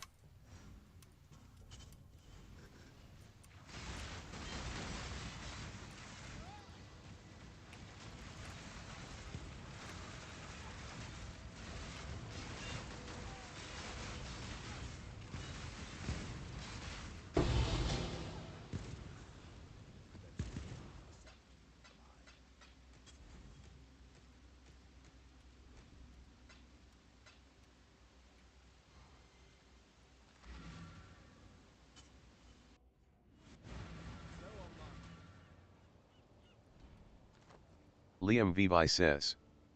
Dude, I just drank a pill but it stayed too long on my mouth and it dissolved on my tongue. Liam Vivi says. Tastes horrible. Yeah, pills are usually pretty gross.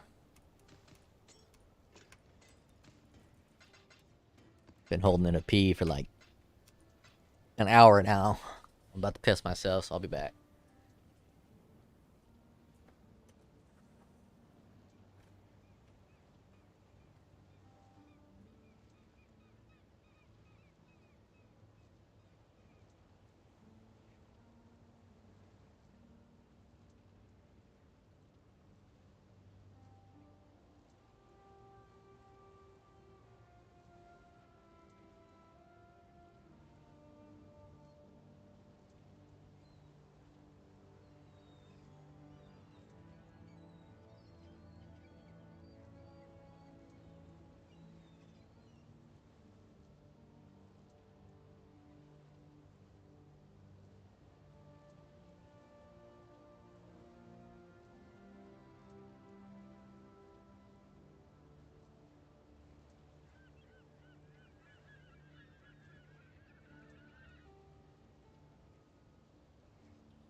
Much better.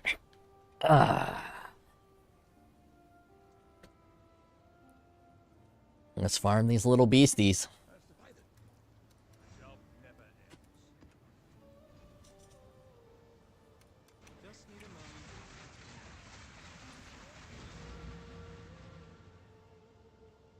What strike skill should I use with that? Flicker strike. I mean, everything is telling me I need to build a flicker strike build.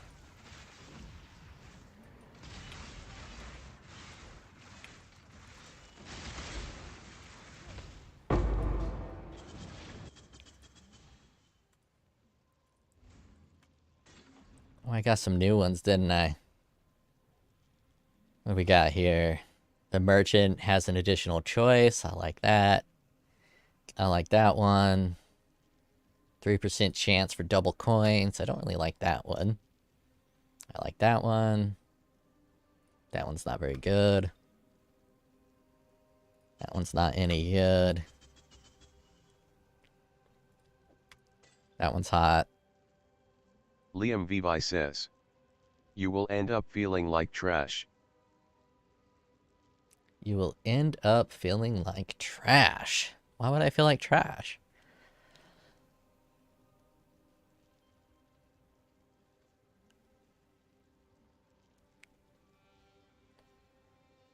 I don't know what the Herald of Scourge is. It keeps talking about the Herald of Scourge. Liam Vivi says, with Flicker. Oh, yeah. I will end up feeling like trash with Flicker. No doubt about it. Double coins.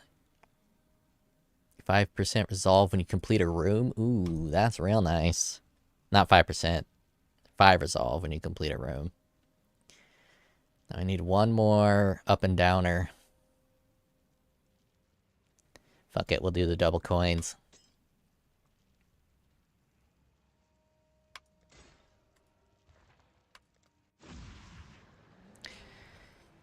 I wish it was something I could do. Maybe if I take some Dramamine. Oh man, there's so many stupid people in this world. They sell these motion sickness bracelets. And I went on a cruise ship. I have to show it.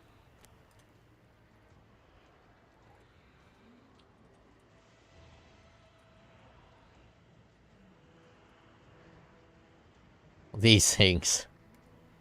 Wessel Rustbrook says, LOL what?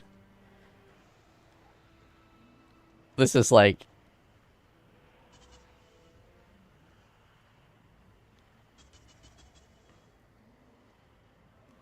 Look at all these reviews.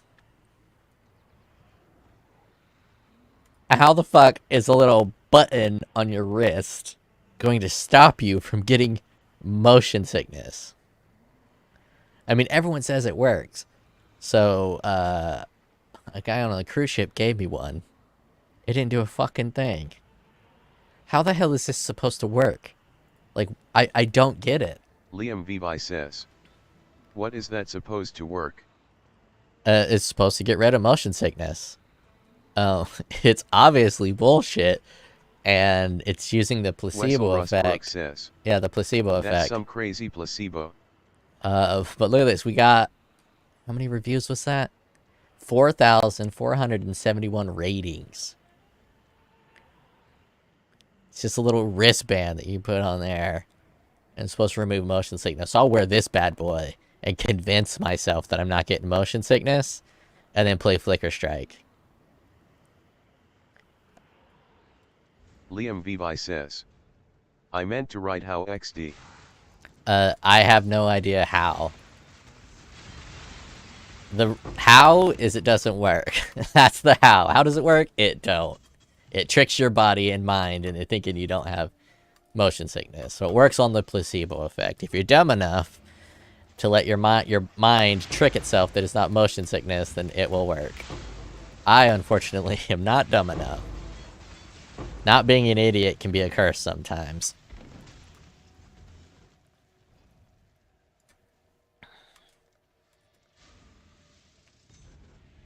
I mean, I'm not the smartest man in the world. But I'm highly rational, and I understand that everything, if it works, has to have a reason to work. Even if maybe not understand the reason, but I just don't see a reason why the hell that would work.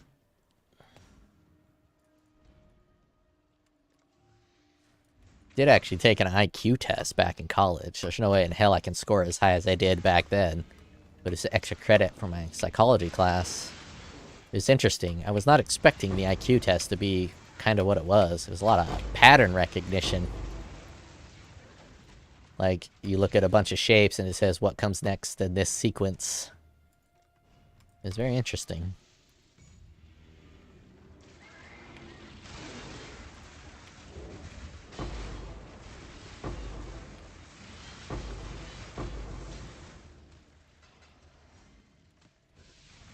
I think a IQ test is only valid for the first time you do the IQ test.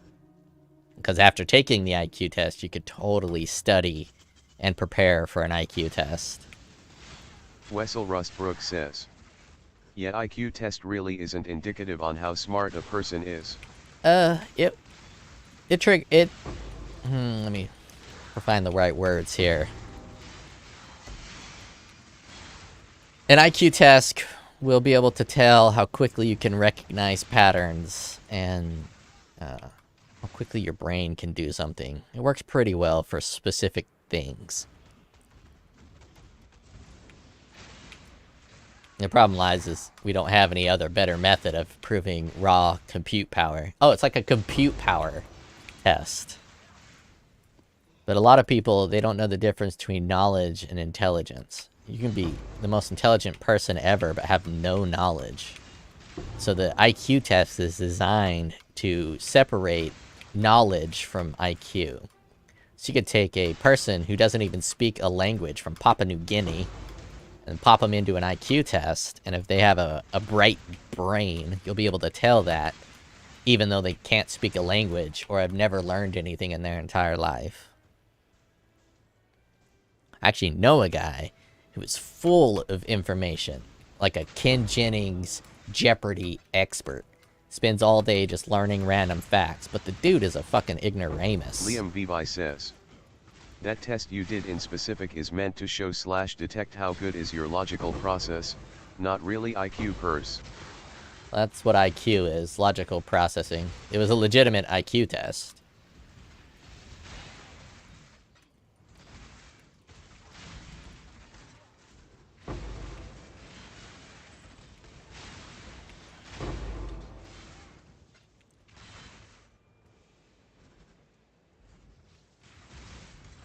I would do, if I had a business, I would do IQ tests on all of my employees before hiring. It'd be standard. Just to make sure I'm not getting a retard.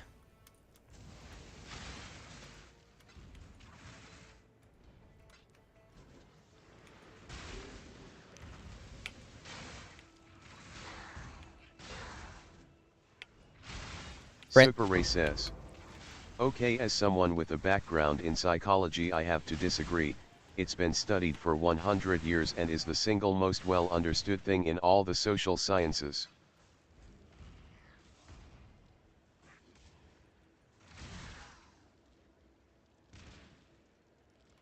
I'm assuming you're disagreeing with someone else, because I'm saying that IQ tests are useful. And you're disagreeing with other people, I'm assuming. Unless you're disagreeing with me.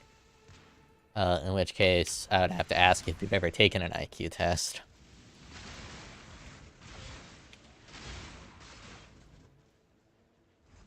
Liam Vivi says, "It's kinda outdated, that test. I studied it and applied to people on university." I don't understand how it's outdated. Super Ray says, "Yeah, not you, Chad." Yeah. I don't understand how you could say it's outdated, because it's just like logical processes. It's like, if this, then what? Bam, bam. It's like, shows 2, then it shows 4. What comes next? 6. And it does a bunch of those type of different tests, and it's supposed to be language neutral and knowledge neutral. So you have that guy on YouTube who asks people on the street random questions, like, name 3 countries. They do that on the Fresh and Fit podcast all the time. Name 3 countries. And a lot of people don't really know what a country is, but not knowing what a country is... Wessel Rustbrook says, well, take me, I am dumb AF but got good IQ test. You're probably ignorant AF. If you got a good IQ test, then you're not dumb. You have very strong logical processing powers in your brain. You can view it like how many megahertz your brain processor is. But having a lot of megahertz in brain processing power doesn't mean jack shit. My family is notorious for being relatively high IQ'd, but extremely lazy. And I will take an ambitious person over an intelligent person any day. Someone with the ability and the focus to sit there and work on their craft. Someone who can sit and focus on programming for 8 hours or learning something for 8 hours.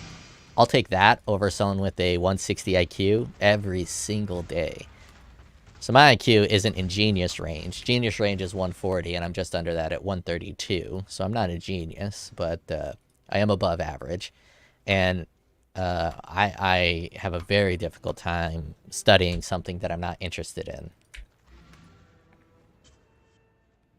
I lack discipline, and I'm lazy, which makes me very ineffective in a lot of different areas.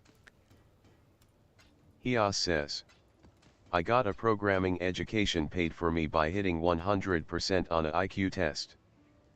100%?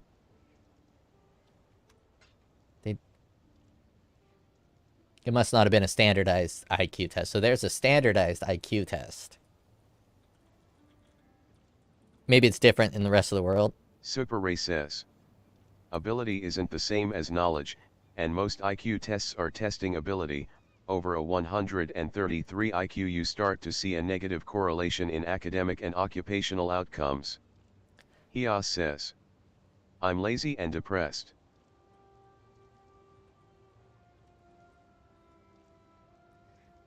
So you can there's like legitimate IQ testing as part of this Mensa organization. You got to pay $50 in order to be in Mensa.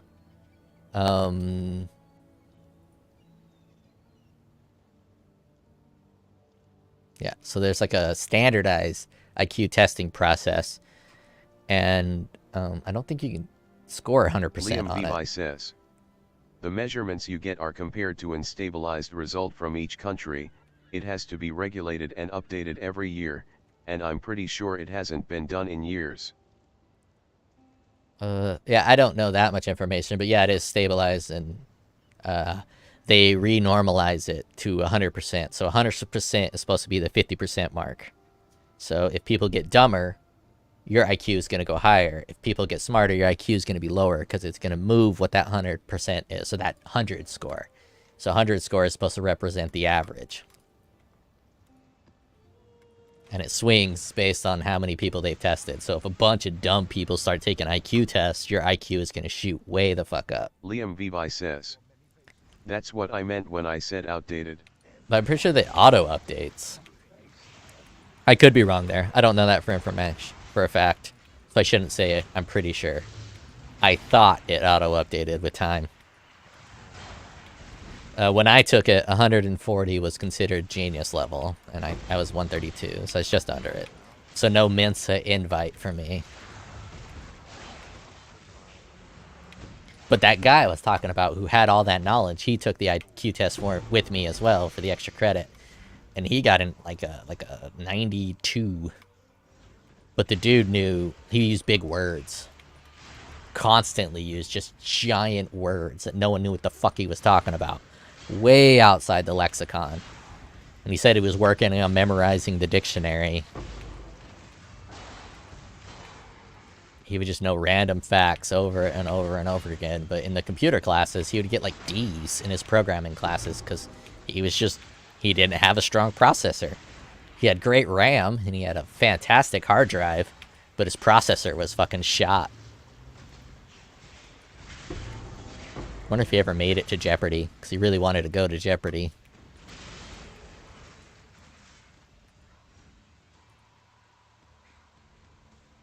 IQ test is great because it normalizes shit. Psychology plays a huge role in how smart people are or how well they do in school. You could take someone with the exact same IQ. Super Ray says, When you take an IQ test they also normalize for age. Yeah. Wessel Rust Maybe it'll Brooks be better says, because I'm the old. computer analogy is crazy. So if you take two kids, we could pretend that we can actually have two identical kids. But you get two identical kids, and you tell one kid his whole life that he's stupid, and the other kid that he's smart. This kid you tell that he's smart is going to perform significantly better in all academics, despite them being identical. Because he's given himself the personality or the mental mindset that Liam he's a Levi smart says, person. The test is the same, the standardized results you are compared to aren't. The people that are chosen for those are selected randomly from different sectors and edged of the population of the zone. Yeah. That part, I don't know. I just know I took an IQ test and it was much different than I was expecting. It was my first year of college, so I just got done taking my ACT, which people on the West Coast take. I think East Coast takes the SAT. I never took the SAT, so I don't know what I scored on that. But the ACT was very awkward for me. So I got, I think, a 15 in English, and I think 36 is the maximum score. And there was 4 portions. You had math, science, reading comp, and English. And the math, I got a 31. The science, I got a 28. The English, I got like a 15. And the reading comp, I got like a 22. So it brought my average way the fuck down because I barely know how to read and fuck English. But I slayed the math part. Well, 31 isn't that high for the math part. I mean, some people are getting like 36. But given the shit school that I went to in a small town, 31's okay. I was proud of it.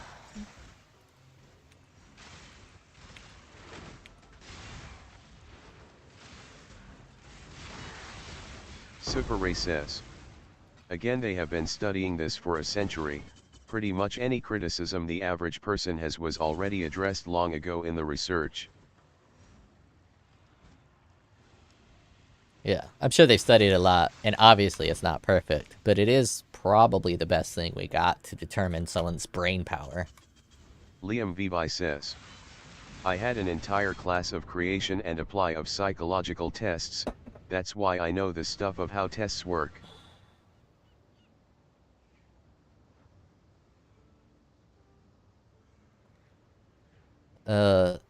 That's a kind of a false appeal to authority.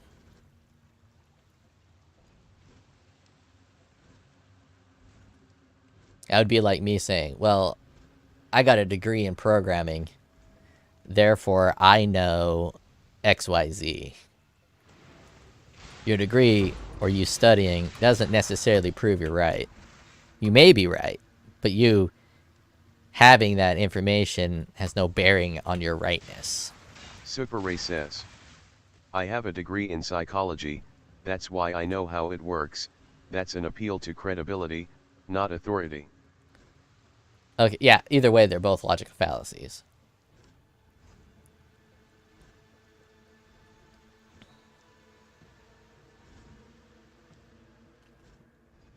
Wessel Rustbrook says, it's credibility. Yeah. Liam Vivi says, I'm still right though lol. Neil deGrasse Tyson was on the Valuetainment podcast a few days ago, and he is a scientist. He's not a scientist in medicine, but he is a scientist in general. So he has a artificially inflated credibility, and he was very wrong in a lot of areas in that podcast, despite having a lot of credibility. Dr. Fauci would be another example. He has a lot of credibility, but that credibility does not always result in accuracy or being correct. Now, if you take someone with credibility and someone without credibility, and you were to put it on gambling odds at the casino, yeah, you're probably going to want to use that appeal to credibility to place your bet versus a random stranger. Just because you're credible and you got experience does not mean you're right. You're more likely to be right, sure, but a lot of people have that problem. They'll instantly dismiss if someone doesn't have the right creditation.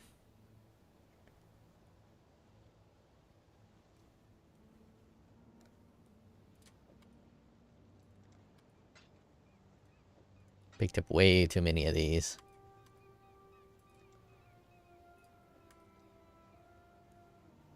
I think cold damage over time might actually be a good one, though.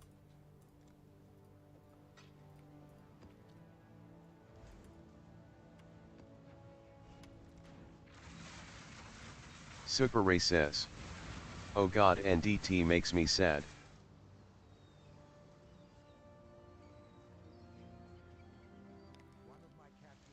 I like Neil deGrasse Tyson. He has a good grasp of the larger picture. A lot of people, they don't get a grasp of the larger picture. Neil deGrasse Tyson's pretty good at viewing the larger picture. He had a thing where he was talking about NASA and the importance of the military for pushing scientific discovery. I forget his exact words, and I'm not going to misquote him, but his ability to grasp the reality and the larger picture was impressive. So I would say I like Neil deGrasse Tyson.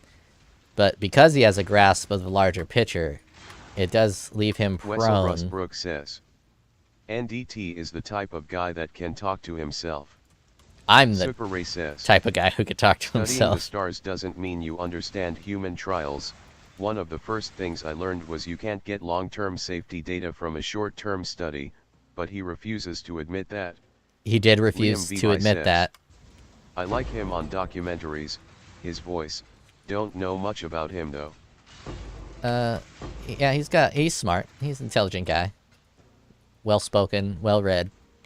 But the problem lies when you Liam Vivi says, "LOL, I talk to myself all day." I'm talking to myself most of the time when I'm streaming. But the problem with Neil deGrasse Tyson, I don't know if it's Negras or Negras, but either way, the problem with him is he's so well known as a scientist that his opinions have more weight than they should in areas in which he is not an expert.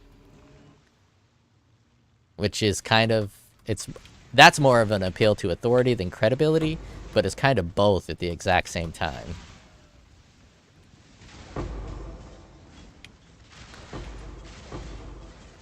Liam Vivi says, "Gotcha." Like, we shouldn't really care what Neil deGrasse Tyson has to say about AI, but people do. So if you take a random computer programmer like myself, who likely knows more about AI, having programmed neural nets before, Neil deGrasse Tyson will have more authority and credibility than me, despite me likely having more knowledge. Now, I don't know his area of expertise in AI, and by AI I just mean machine learning, because AI doesn't exist, nor will it Super Ray ever. says, "I think he got high on his own fame, and now he can't admit when he's wrong and has to have an opinion on things he is clueless on, much like Jordan Peterson." Wessel Rustbrook Very says, accurate take. "Like, what do you mean Neil is not a rocket scientist?" Rocket scientists are actually like bottom tier scientists. He's I think an astrophysicist.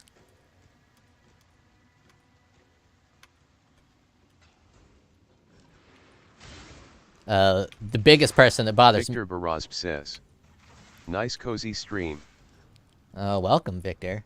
The person who bothers me the most is Bill Nye the Science Guy. Because he doesn't even really have, like, the scientific chops for that fucking name. And he voices his opinion on a bunch of shit he has no fucking clue about. And he irks the shit out of me. Neil deGrasse Tyson mostly talks about space shit, which he does know about. "I love Bill Nye." Oh, I fucking hate that guy so much. He's a blight to the scientific community.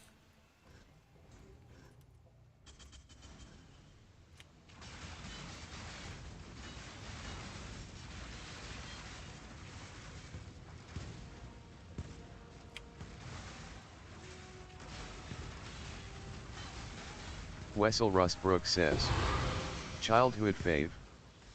Oh yeah, I liked him when I was a kid. The internet and social media didn't exist when I was a kid. So Bill Nye the Science Guy. Super Ray says, "He lived long enough to become the villain." Goddamn, Super Ray, I might love you. Your comments are always exactly ripped right out of my mouth, usually.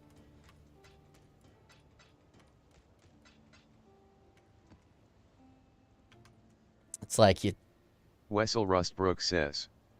Why, what did he do, lol? Oh, he's done a lot of shit. He did this one, I think it was a Netflix show. I forgot. It's been so long. Where he's talking about, like, gender and stuff. And he was just wrong about every fucking thing he said in there. And he'll voice up about things like vaccinations and just shit he has no fucking clue what he's talking about. Now, his Bill Nye the Science Guy TV show, I think, is a great net benefit to get kids introduced into science. But he has a lot of things like you can't question the science. And if you can't question the science, it's not science, it's propaganda. All science is repeatedly and constantly questioned. And no science is ever settled. We're not even settled on gravity. We're mostly settled on gravity. But it's still up in the air to argue whether gravity is real. And it is a valid area of scientific inquiry to study whether what we know about gravity is real or not. And people who shut down scientific inquiry about Victor a specific said, topic what? irk the shit out of me. Welcome, Victor. We are just talking a bunch of nonsense about appeal to credibility and appeal to authority. A/moral man says. The scientific process is the embodiment questioning the known. Exactly. Exactly. Questioning the known. Because there's so much shit that we knew, even 10 years ago, that we no longer knew. One of the most atrocious areas of scientific study is in nutrition. You can look back on whether eggs are healthy or not healthy for you over the past 30 years. If you had a article in Scientific Journal Archiver, it's gone back and forth over and over and over and over again. The same with red meat. Wessel Rustbrook says. In what way did he say anything inaccurate? He said in that specific documentary that humans have always been able to alter their gender and that there is a male and female brain. None of that is proven. There's no proof that there's a male brain, and there's no proof that there's a female brain, and there's no proof that a woman can have a man's brain. And he claimed that as if it was scientific fact, not scientific opinion. And he's 1,000% wrong in that. Or at least the science doesn't support his claim in that.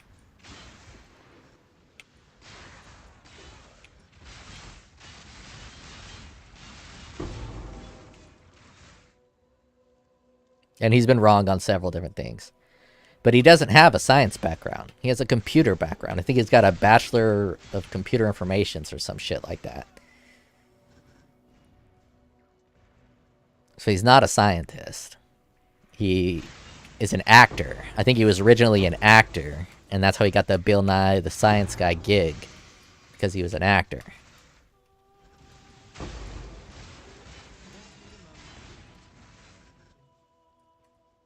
Essentially, it's like listening to a celebrity's opinion about a scientific topic.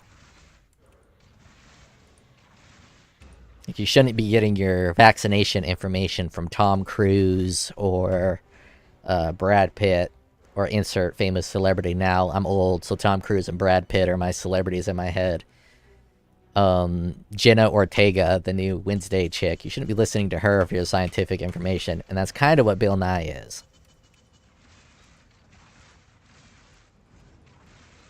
Wessel Rustbrook says.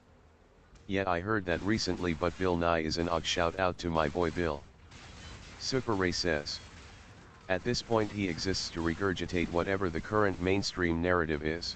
Yes. That's a lot like Neil deGrasse Tyson. When I was talking about the bigger picture, Neil deGrasse Tyson understands the bigger picture. So he's not going to say something that has a potential to discredit him or harm him to the larger narrative, to the larger machine. So Neil deGrasse Tyson will be very effective as a politician because he understands the machine and how important it is to be in line with the machine. Man says. A plumber's dissertation on the birthing process. Seems legit. I don't know. I think a plumber would be pretty good at helping with the baby because, I mean, he knows how to shovel out some shit. And anyone who's ever seen birth, you know there's going to be a lot of shit shooting out.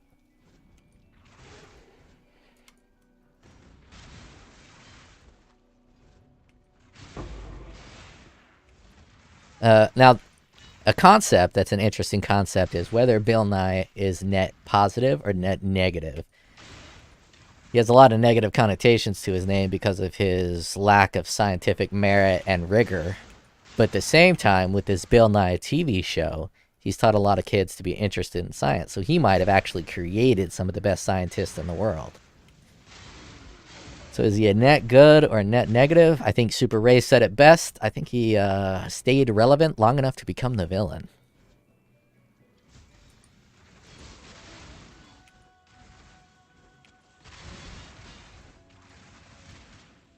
But his early work, pretty good.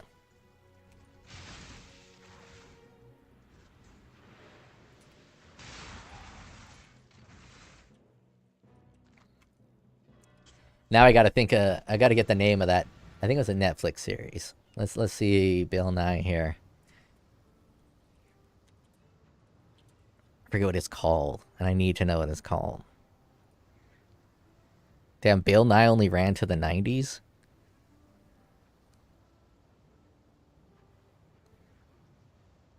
As you can see, all these acting careers, because that's what he is, an actor.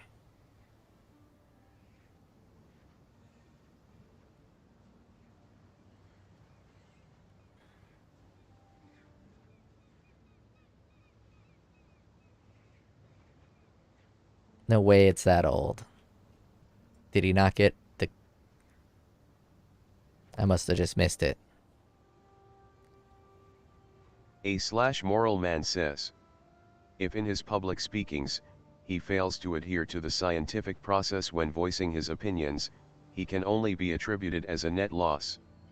Wessel Rustbrook says, honestly don't want my childhood ruined, so it's okay, I'll be blissfully ignorant.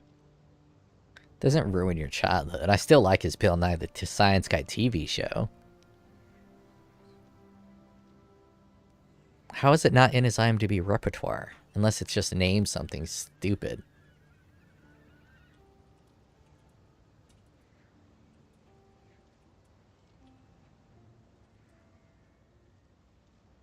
Bill Nye Saves the World. Was that not in IMDb? Or was I just missing it?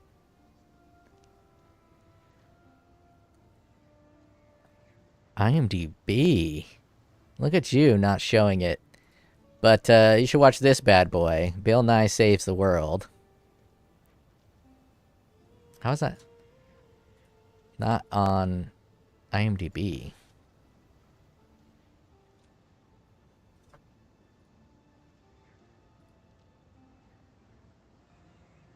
Oh, it is on IMDb.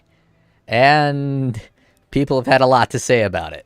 Watch this TV series, ruin your childhood about Bill Nye. It's a 3.9 for a reason. Wessel Rustbrook says, and it's like jamming to R. Kelly music or something, kinda ruins the whole mood. Oh, I could still jam to R. Kelly new music, just like I could still watch Bill Nye the Science Guy and appreciate his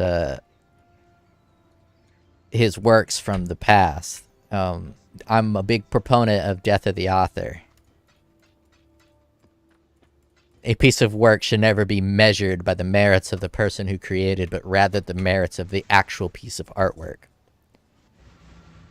So if you replaced Hitler with Einstein, if Hitler created Iron Rider 63 E says, equals MC square, E equals MC square would not be less impressive simply because it was created by Hitler.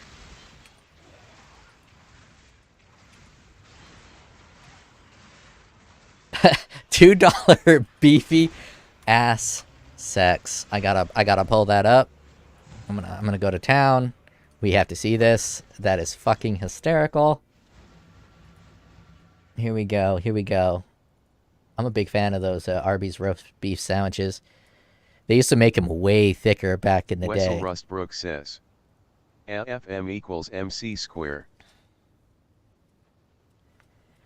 $2 beefy ass sex at Arby's. Arby's used to have a 5 for $5 roast beef sandwiches, and back in the day, those things were thick. I could never finish 5. One of my boys could finish 5 on the regular, and it was super impressive. I could finish 5 now, probably, because they're so fucking small. It's because now you can get them in different sizes. You get a large roast beef sandwich or a small roast beef sandwich. So I could probably finish 5 now, but back in the day, down in 5 of those was hard, and they get so dry and hard to swallow. E equals MC square is a fascinating equation. I don't fully understand it. I don't think anybody really fully understands it. But the concept of light being matter is extremely interesting. Wessel Rustbrook says, Arby's is so bad though. Arby's is lit. Roast beef sandwich, curly fries, big old Dr. Pepper. You can't go wrong there. Don't get their gyro though. That shit's nasty.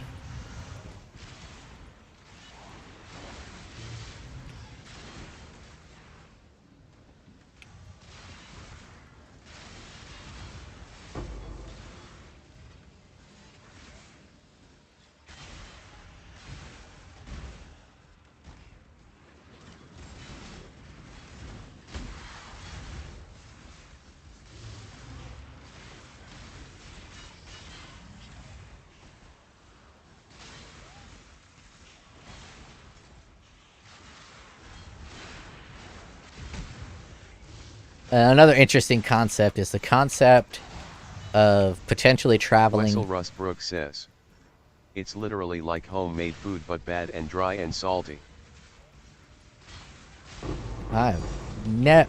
2 divine orbs. Well, thank you. I'll take that. I've never had homemade food that's remotely close to Arby's. If you got someone making Arby's food at your house, I mean, invite me over. I don't think I've ever heard of anyone making a roast beef sandwich at home. Wessel Rustbrook says, you're so lucky. Yeah, probably, but I have been playing for a while. A lot of farming, and it's been a hot minute since I got a divine orb. Last time I got a divine orb is when I made my blue buff video.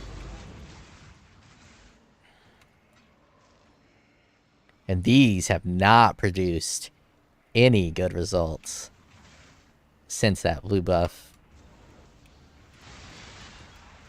Red buff might be the superior product than blue buff. Oh yeah. This is full. I can ignore that for now.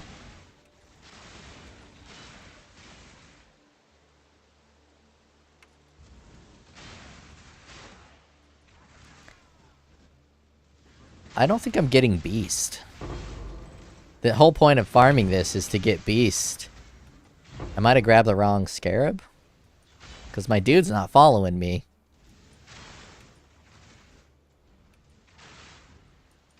I mean, the whole point of playing this is for me to get that red beast. Cameron Williamson says, so I can corrupt that axe. I still haven't gotten a natural divine drop. I've gotten... If you count that as a natural, it happened from the Delirium. If you count that, I've gotten 4. Gotten 4 naturals, and I've gotten 10 from blue buff. So I'm at 14 total for the league.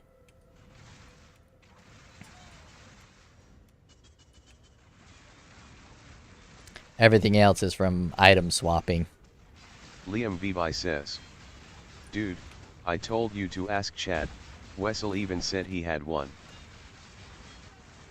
I hear what you're saying, but maybe I get a specific amount of joy out of getting my beast myself. I could easily just go buy one if I really wanted to. Or maybe I want to fucking farm it myself. Maybe I want an excuse to run my high damage Sanguinate build versus my low damage Jug, which is disappointing me every second that I play it.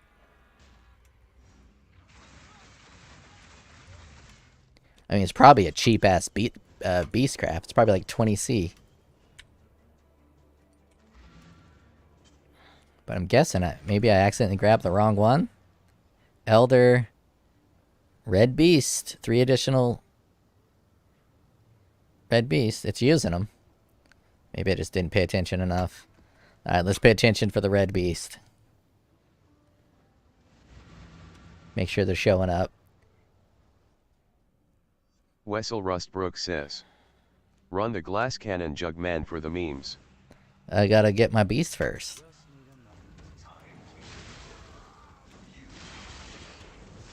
I feel it's using the scarab, but it's not giving me the beast.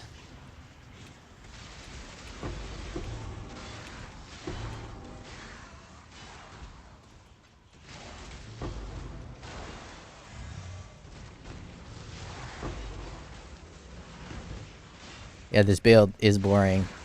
I should retire it after I finish with the Uber elders. I do Uber blue boss. I mean Uber blue boss, Uber elder, Uber red boss, and Uber raven. That's what I got left. I mean, I figured I might as well kill the Ubers once, and this is probably the strongest build I've ever built, aside from my aura stacker with Headhunter.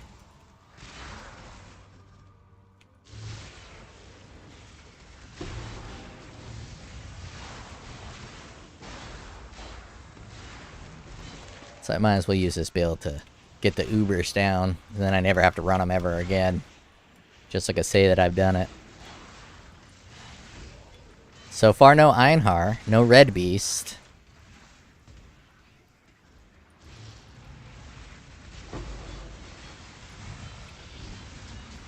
Wessel Rustbrook says.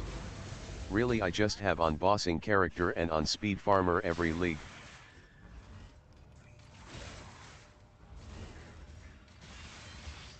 Yeah, dude, that scarab is fucking busted. It's been using them as if I've gotten it, and I haven't gotten it. Fucking busted. I mean, how has no one fucking complained about is no one using Red Beast scarabs? A/moral man says. I feel that the scientific process is the mechanism in which one validates their opinion on a matter. No. If you start from opinion, you're not doing science. Cameron Williamson says. I'm tempted to try Blade Flurry next league.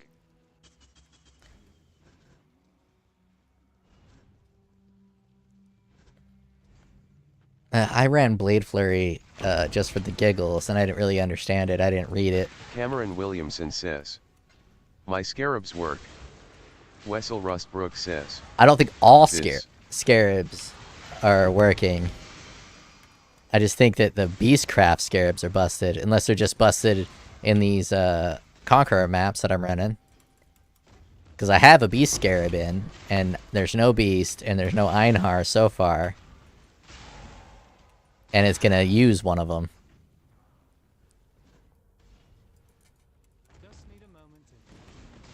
Pop into your map and run a Beast Scarab and see if you get a Beast. Wessel Rustbrook says. Yo, my phone is so old I'm lagging as I text. You're watching this on your phone?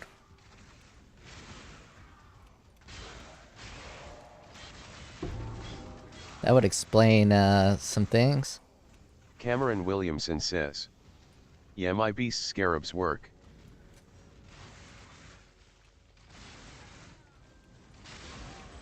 Liam Vibi says. I sometimes watch on phone too.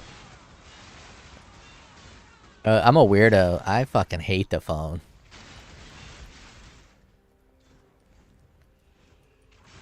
I don't even know where my phone is right now. I fucking hate it. Hate having it. Hate using it. I hate how people think they can just text me and instantly reach me. Wessel Rustbrook says. Yeah, comfy on my bed and other hands somewhere else. On a warm Dr. Pepper. So that's how you drink those things. Yeah, look at that. No Beast. No Einhar. And it's going to use a Beastcraft. I mean, the whole map. Maybe there's 3 Beasts right there.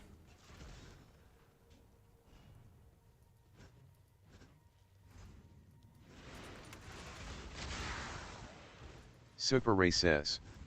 I just use my phone for Facebook when I'm on the crapper, no service, just Wi-Fi. Yeah, I don't have Facebook on my phone either. 6 monsters left. Maybe they're all beast. Oh, there's one of the 6. 4 monsters left. 3 monsters left. They're not beast. Beastcraft fucking busted. Fucking busted.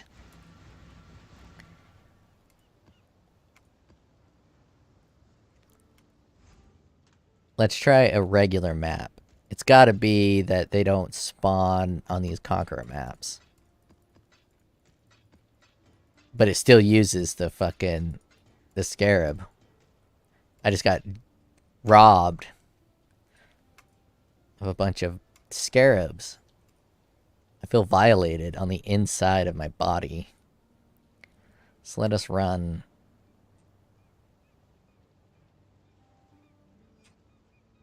One of these. I got so many of these. 3 activated. Used it.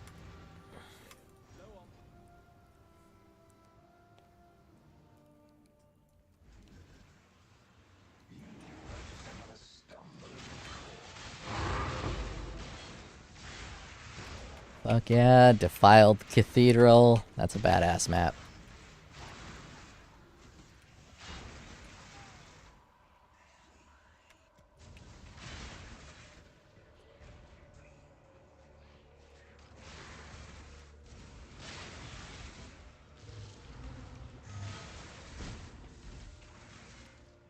Pick up that thing eventually.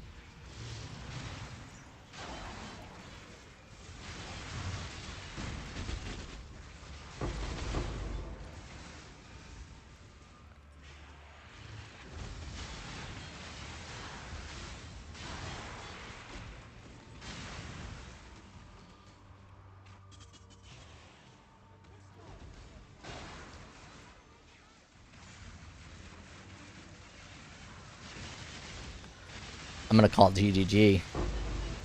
If my Beastcraft Scarabs don't work, I'm gonna call them up and be like, hey, what's up, my dudes? It's me, the consumer. The guy you didn't give early access to hardcore mode. Give me my Scarabs back. Wessel Rustbrook says. Let me tell you, brother, using only one hand to text as the phone is lagging whilst the other is preoccupied with something else is difficult. Texting in general is difficult. I fucking hate it. I buy the dainty phones too. I don't like those big ass phones. So I got the, I think right now I'm rocking iPhone 11 mini or micro, whatever they call it.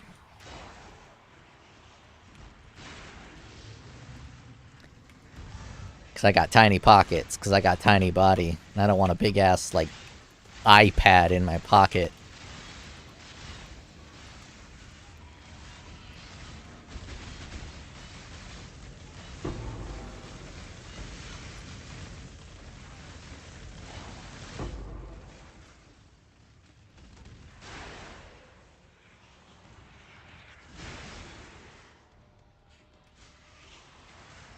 I tried to switch to Android. I rocked an Android for 4 years, and Android is just far inferior to Wessel Rustbrook says, iPhone for normies. I have a hand-me-down phone from my sister who got it from my dad.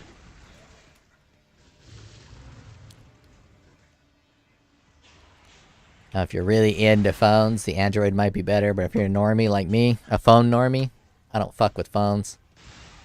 iPhone is significantly superior. It's smoother, works better. You don't gotta fuck with anything. You turn it on, you use it. Good to go. It's even smoother in the texting department.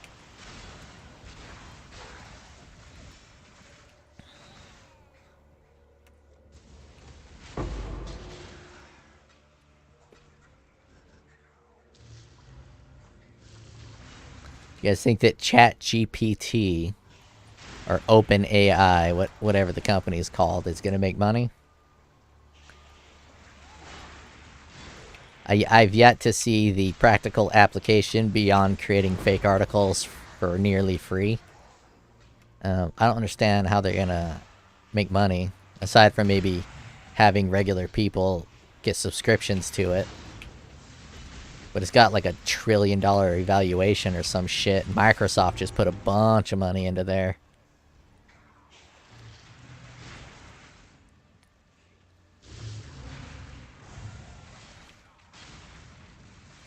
So far, no Einhar. No Red Beast.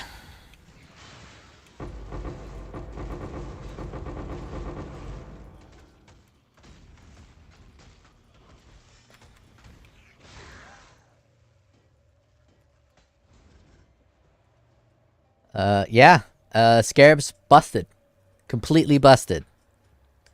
I just ran this map. It didn't give me Red Beast.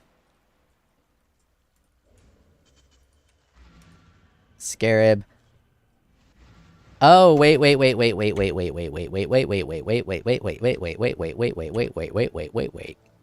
it's this. I got the beast turned off. Maybe it's a interaction with this. Ritual, Blight, Metamorph, Blueprint, Legion, Expedition, Abyss. Oh, no, you can't turn beast off here. Scarab's just busted. I'm gonna ring up GGG and be like, dude, my dudes, your fucking scarabs Wessel are Rustbrook busted. says, "Nah, man, you're good." I'm not good. Look at this shit. I just used 8 Red Beast scarabs and it didn't work. Let me read this. Area contains Einhar. Victor Barazb says, "I actually use GPT chat to help me while coding, and it's an enormous help. It finds very specific information that is hard to find sometimes. I truly see it becoming a super powerful tool." Wessel Rustbrook says, "Yeah, you did nothing wrong, I mean."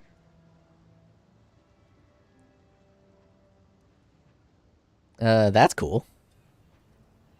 I've never used it. I've seen people use it. But how are they gonna... I guess you pay a subscription fee to have access to ChatGPT.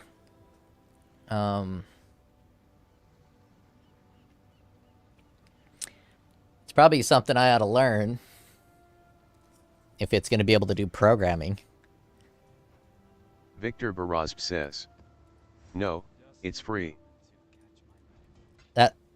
A/Moral Man says, "Wouldn't be surprised if it gets interested into VS Code." If it's free, then how are they making money? That's what I'm saying. Like, how is A/Moral Man ChatGPT says, going to become profitable? "Integrated." If it's free for normies to use, that means they're going to have to try to Cameron charge Williamson corporations. says, "Are other scarabs working?" Yeah, I think other scarabs are working. Just not the beast scarabs. I don't think anyone's running beast scarabs because you have the beast node, so no one's probably even noticed. People either sell them or fucking throw them away. Yeah, let me drop another scarab. Stuff. Abyss. Let's do an abyss scarab.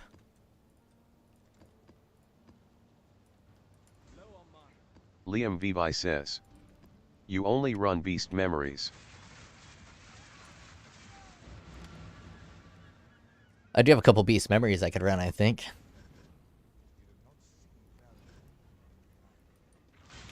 Liam Vivi says, "Well, mostly."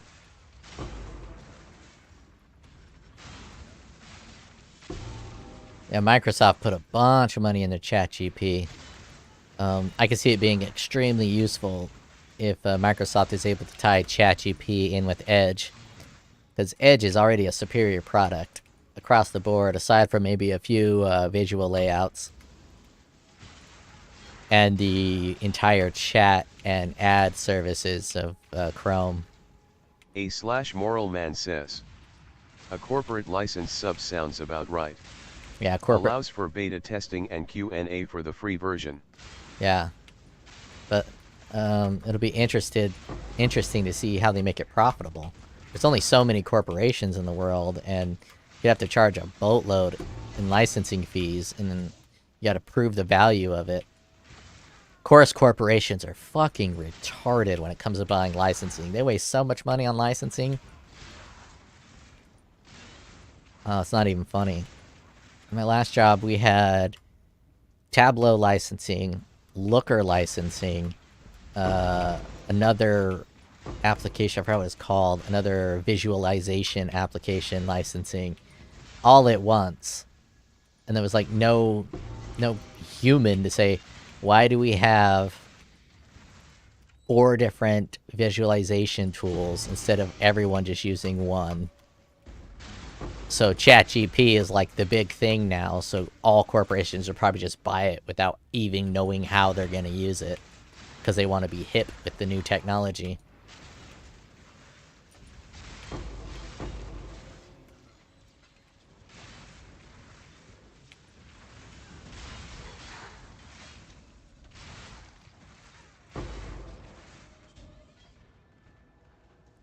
My last job, I made someone mad because he was using buzzwords.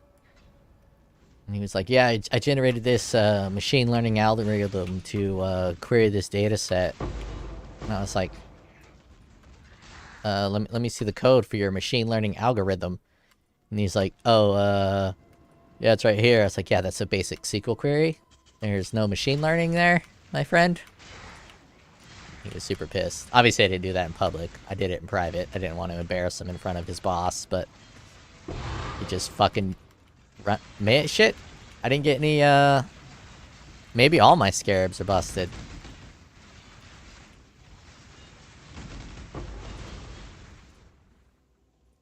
Why the fuck are my scarabs busted?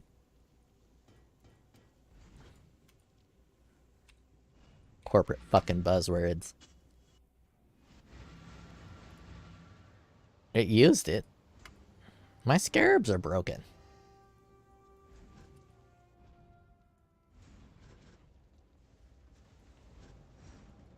What in the shit? I got busted scarabs, my guy.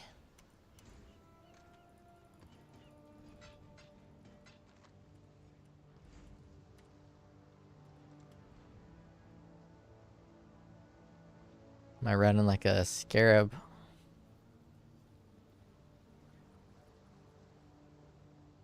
Oh, shit. Instead, grant 5% increased pack size. It's not Wessel additional. Says, homie, that poor guy was happy with his work and you were like, no. He wasn't happy with his work. He's a fucking liar using buzzwords to try to Liam make himself look says, important. Told you the leprechaun was going to punish you.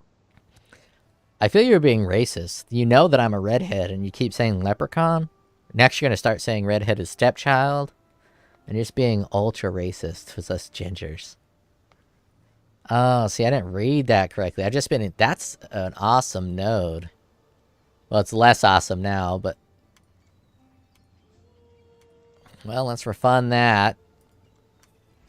Start all... I mean, this whole fucking time has been a waste. You guys want to hear the... what I believe to be the origin of the red-headed stepchild phrase? Pretty sure that the red-headed stepchild phrase originated over the fact that red hair is a recessive gene. So therefore you can have 2 parents with not red hair give birth to a red-headed child. Liam Vivi says, nah, I don't care about you being redhead, I just like the word. Oh, copium from a fucking racist. A redhead racist. So whenever parents would have a kid with red hair, way back in the day before science was understood properly, they would assume that the wife was being a slurt, being infidelitous. Was, I don't know the word. Wessel Rustbrook says, what height are you? 5'7". Had a bout of infidelity, and that the child wasn't his. Liam Vivi says, LOL. A/moral man says, a slut. A slut. Wessel Rustbrook says, so is he wrong?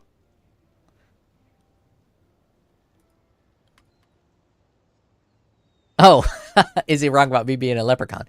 Of course he's wrong. I have no fucking gold. Maybe it's only the Jewish leprechauns that get the gold.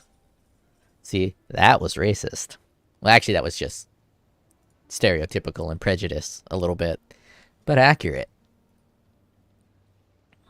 Wessel Rustbrook says, wow.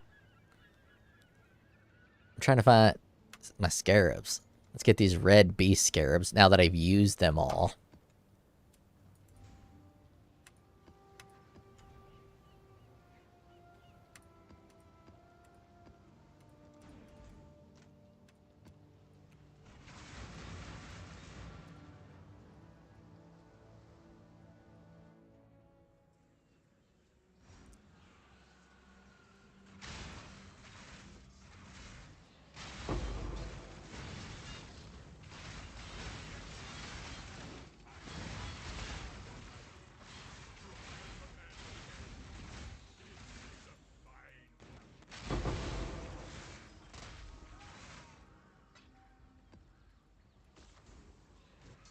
Come on, I got you. I got you.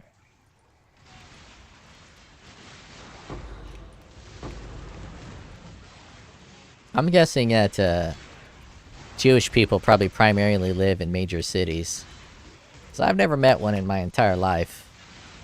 And I spent a lot of my life in relatively minor cities. So I imagine there's probably not that many Jewish people in Phoenix, Arizona. Definitely none in small towns. So they probably mostly reside in, like, California and New York, I'd guess. Because I think they represent 3% of the population.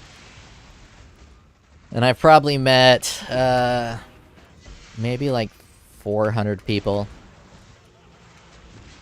I'm just guessing. Moral Man says, thoughts on the Twitter files? I haven't read enough of them to have thoughts. I think a lot of people are misinterpreting it as Twitter being the bad guy. But Twitter's not the bad guy here. The government's the bad guy, from the ones that I've read. The government is telling Twitter, individual people, to censor. And the government's not supposed to do that. That is a direct violation of the First Amendment. Moral Man says, agreed. Twitter's just a company, and the government's like, hey, can you ban these people? And as a company, you don't really want to get on the bad side of the government. And since they're politically aligned with the people telling them to do the censoring, they're more than happy to say, oh yeah, these QAnon supporters, we'll get them right the fuck off the platform. People that doubt the vaccine, yeah, we'll get rid of them. People saying that the election had some abnormalities, oh sure, they're fucking gone. And at the behest of the government. And then there's another aspect of it. The government was paying Twitter to remove these people, but that's actually kind of standard practice. If you're going to ask a corporation to do a specific task for you, you have to compensate them for the time it takes their employees to do that task. So the government's like, we want these 300 normal people, normal citizens of America, we want their voices silenced. Here's some money to do so for your time and effort. Back in the day, this would result in a huge overthrowing of the government. Moral Man says, plus paying them makes them liable, no. Wessel Rustbrook says, they should let you preload maps so you chain maps consecutively. Yeah, that's a good idea. That's a really good idea, actually, Mr. Canada. Have a map queue, and you just fucking load up your maps in it.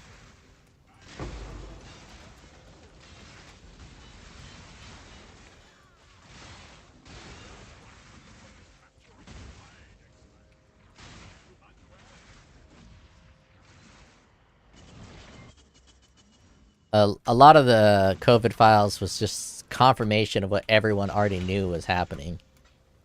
Or assumed.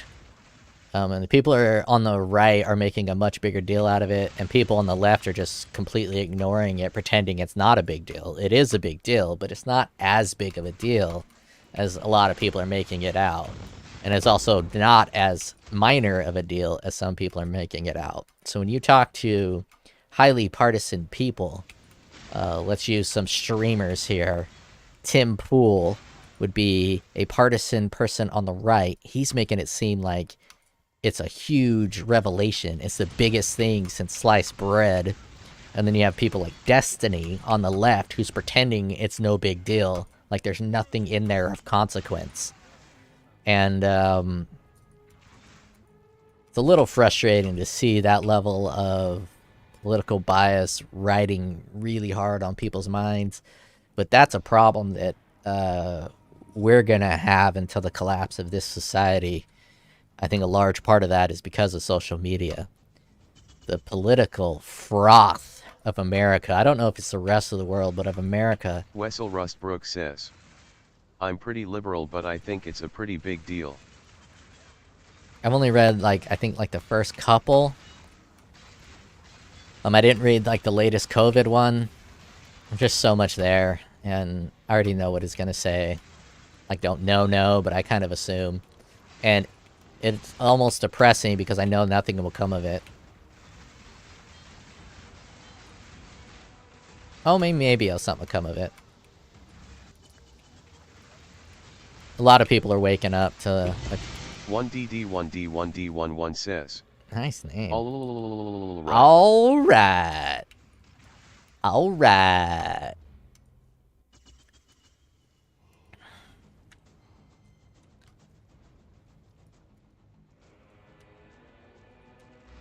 Oh, man.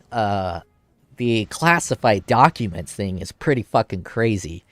My wife is also pretty on the left. She actually voted for Joe Biden. I've never voted for anyone in my life because my boy Rand Paul's not going to run, and Ron Paul's too old, so I don't really like any of these fucking lying politicians, and I'm not going to vote for someone unless I actually believe that they're telling the truth in what they say, and they're liars on both fucking sides. But the classified documents that Joe Biden has are fucking hysterical because they raided Trump's Mar-a-Lago facility as a partisan attack against him to try to prevent him from running again, just to make his life hard.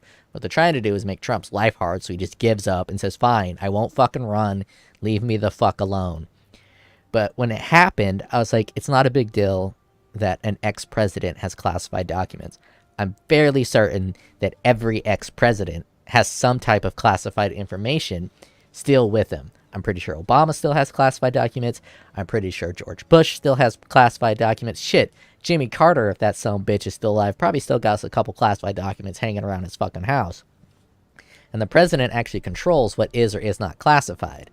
So Trump controls what is or is not classified, and he brings some of that shit home. But Joe Biden had these classified documents as he was vice president, so he actually doesn't have the control over whether it is or is not classified, nor does he have the privileges of that classified information as vice president versus president. And that's when he had those classified documents. And you know what I say about Joe Biden's classified documents situation? Who the fuck cares? It's not a big deal. He's a political officer. Yeah, he has some classified documents. So what the fuck?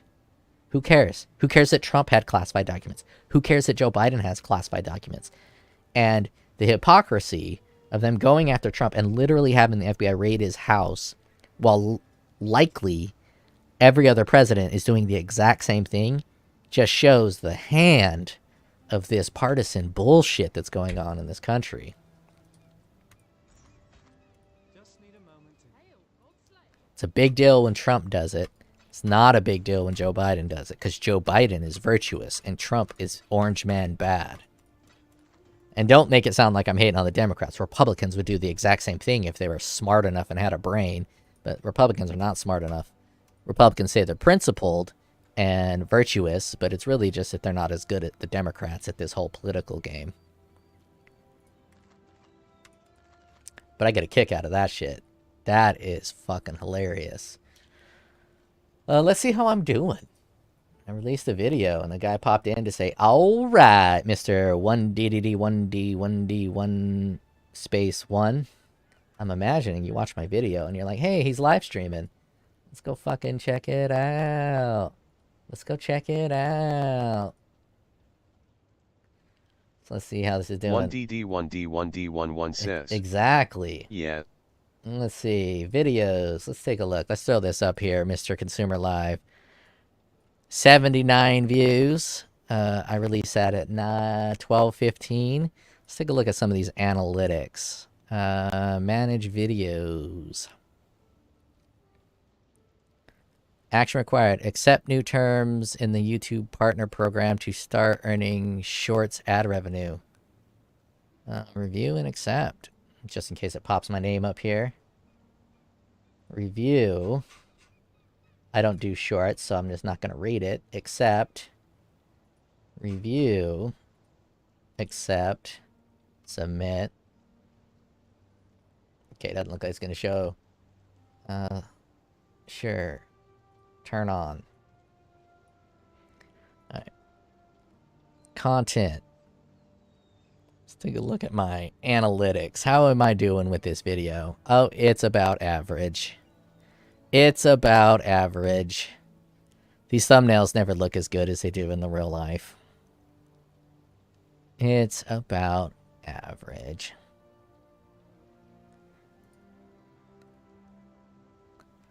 Let's compare it to the last one I made. Oh, last one was better.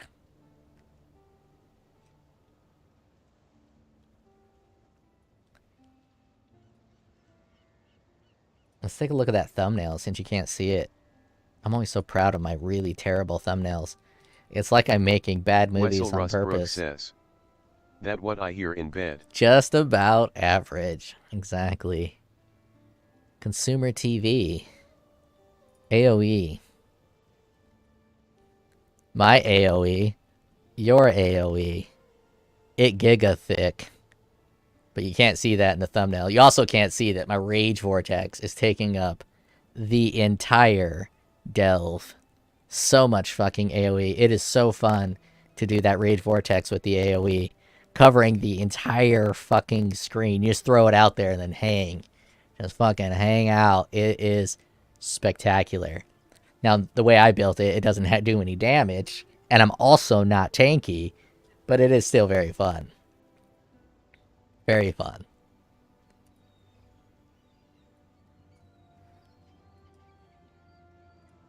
Alright. Alright. Let us get some of them scarabs in there. I didn't check if I got beasties, but I'm pretty sure I got beasties.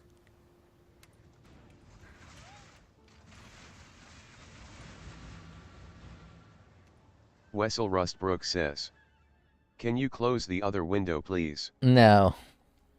I don't know why that bothers you so much. I mean, there's nothing there to see but my mana. Hold on, hold on. Leave me alone.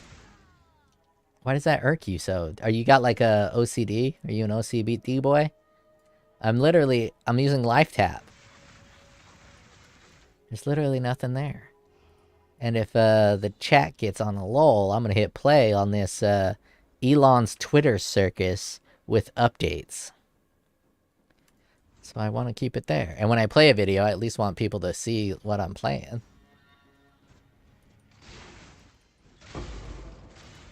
Wessel Rustbrook says. I don't know, I guess so. Yeah, you seem like you got a little bit of pedantic OCD. You need to work on that.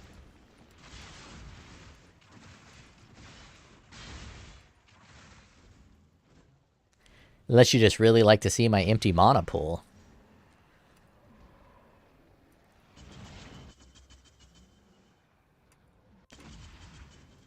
Oh yeah, I got beasties. I got beasties.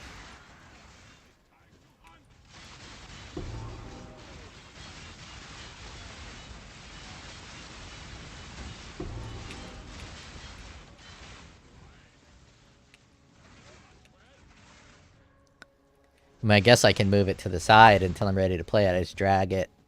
There you go. Now you can see my empty mana pool. I mean, that'll bother me even more that you could just see just a hair of it. Just a tiny little sliver.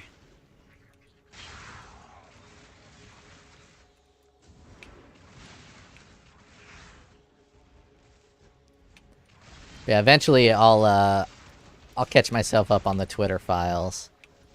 But ultimately, it's just a sad state of affairs. We as a society are so weak, and we just allow our government to violate our rights over and over and over again. But we're all fat and lazy and have too much Path of Exile to play to do anything about it. I just found out that gravity knives are illegal.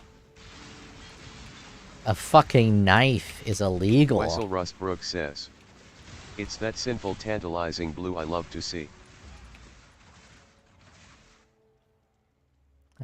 Power charge. Excellent. I mean, I'm pretty sure right to bear arms includes knives. Even if they're scary. A scary knife.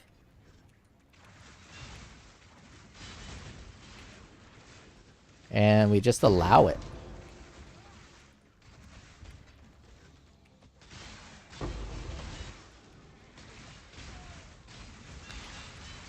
But I do think people might be waking up. I watched that hilarious piece of propaganda that Jimmy Fallon put out. And the comment section is absolutely based. And is getting obliterated in likes. I don't know how we turn that into action, but it's a sign that people are aware of the extreme manipulation and control over our media apparatus that the government has. Because the government went way too ham-fisted. They used to control all of the media back in the day before the internet. They controlled everything you saw on the radio. Well, most everything you saw on the radio, on TV. Mostly just controlled propaganda from the government. They had FBI agents and CIA agents in with all of these corporations like the New York Times. They used it to push propaganda for World War II. They used it to push propaganda to get people on board with Vietnam. So Wessel Rustbrook says, U.S. politics is so divided it's kinda nuts, so is Canada in fairness. Well, Canada is liberal and then crazy liberal. You don't really have a conservative party in Canada. You just have two liberal parties. One is crazy liberal with Kim Jong, whatever your leader's called. Your creepy-ass Fidel Castro's son leader. He's on the crazy left party, and then you have the less left party, but still both left.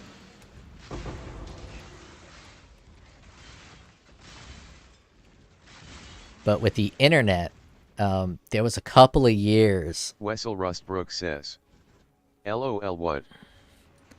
Oh yeah, your president is Fidel Castro's son in Canada. He was super close with the Castros, and he looks like Fidel Castro. And his parents were always with Fidel Castro. I'm pretty sure Fidel Castro laid that pipe down and made... What's that fucker's name? People kind guy. Though I'm pretty sure he was trying to make a joke when he said of people kind instead of mankind. Or woman. I forgot what he said. I can't remember if I went and killed the boss here. I guess it would show. Wessel Rustbrook says, dang, we don't have a president, but sure. Dictator. Whatever you call him. Yeah, I didn't kill the boss. I hate these elder ones because it's so slow. Opens this portal.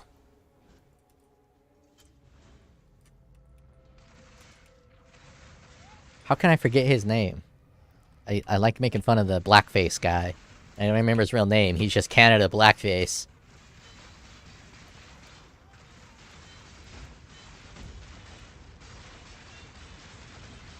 That's a case of projectionism if I've ever seen one.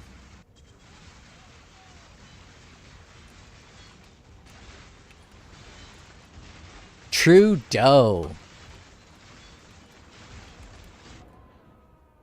Oh, I died. I think I got ignited. Trudeau, that's the name of Phil Castro's bastard son.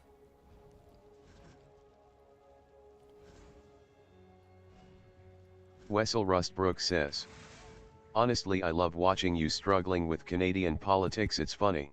I mean, do they really have politics in Canada? You got hockey and moose and poutine.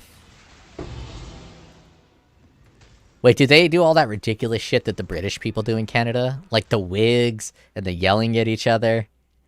British politics is fucking hysterical.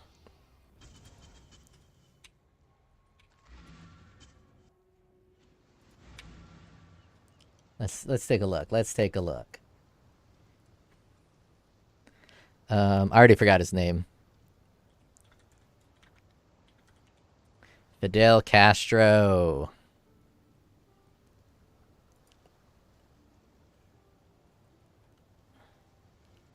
Angry Woodbooger says. No wigs, just yelling.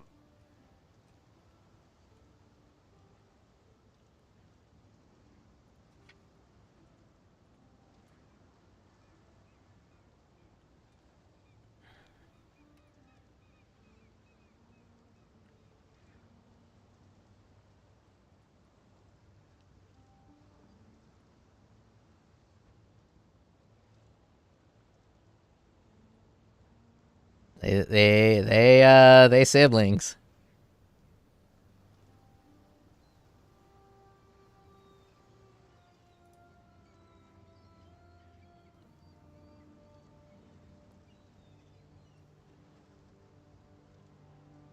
Wessel Rustbrook says.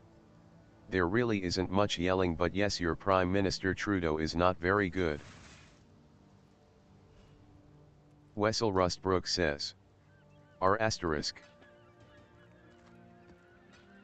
I'll take Trudeau over Trump or Biden.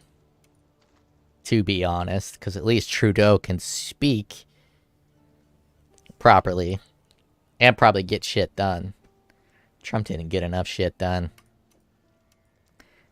The people elected... Oh, I want to show that fucking Jimmy Fallon video. It's probably going to get copyright.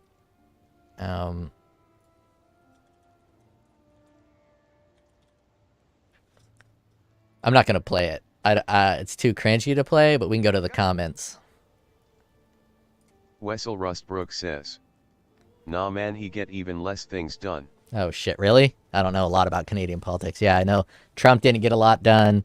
Biden doesn't get a lot done. Well, I guess Biden gets more done than Trump, but it's Biden's team. Biden's mostly brain dead.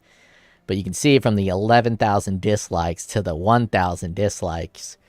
Though I guess YouTube is a subset of the population. YouTube's primarily male, and they're primarily in tune with politics because politics are all over YouTube. But it's nice to see this dislike ratio. It's like watching television in the Soviet Union. He's literally a possession of the state. I'm sure your puppet masters are proud of you, Jimmy Fallon. So this brings me a little bit of hope.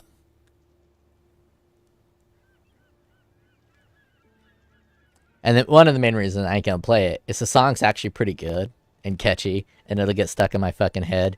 But we could show the sadness on his face after he has to deliver this piece of propaganda. He's just like, oh my god, what the fuck did I just do? I just ended my career with this bullshit. And you see the sadness. Oh man, that is a sad face. That is a sad man right there. He's like, oh, what the fuck did I just have to do? What did I just do? He's about to throw up. He's catching his own throw up. He's like, oh my god. It's not as cringe as the Colbert Report or the Colbert's late night show when he was doing his COVID song and dance. But it is pretty funny. But I think people are wising up. People are waking up to the amount of manipulation in this world. Whether we do anything about it is a different question.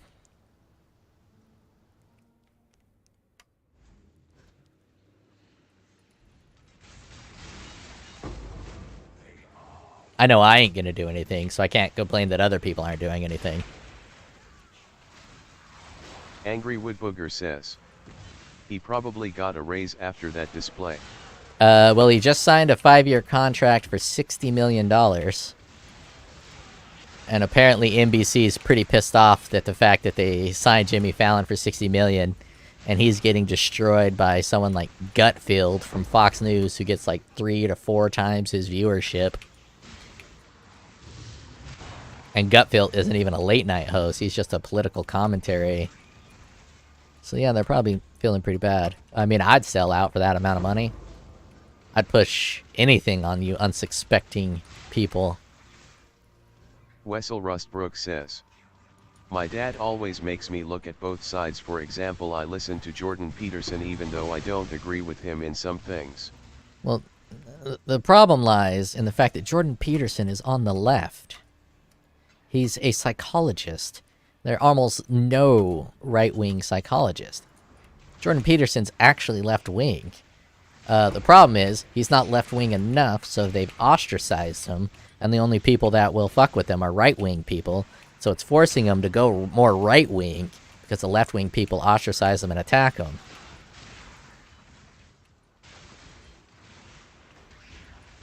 And if the Republic, or the right-wing, was even remotely competent, they would capitalize on the fact that the left is so quick to oust any member that doesn't 100% agree with the entire left-wing narrative. Because myself, I have no clue what I am. I don't know if I'm left-wing or right-wing. I think I'm left-wing. At least I was left-wing when Obama was president. No clue what I am now. But, the left wing has gone so fucking far left that I'm not a part of it anymore. They have gone so far left that they've turned me right just by proxy of where the left's positions are nowadays.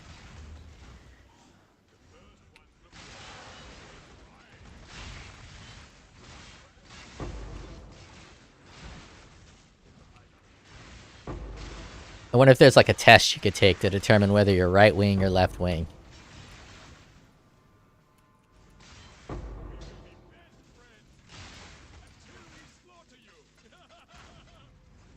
Let me think off the top of my head some of the left and right wing positions that I hold. I am pro single payer healthcare. Liam Levi says, there are, yes. Some Wessel Rustbrook says, no, right wing people are very sobby.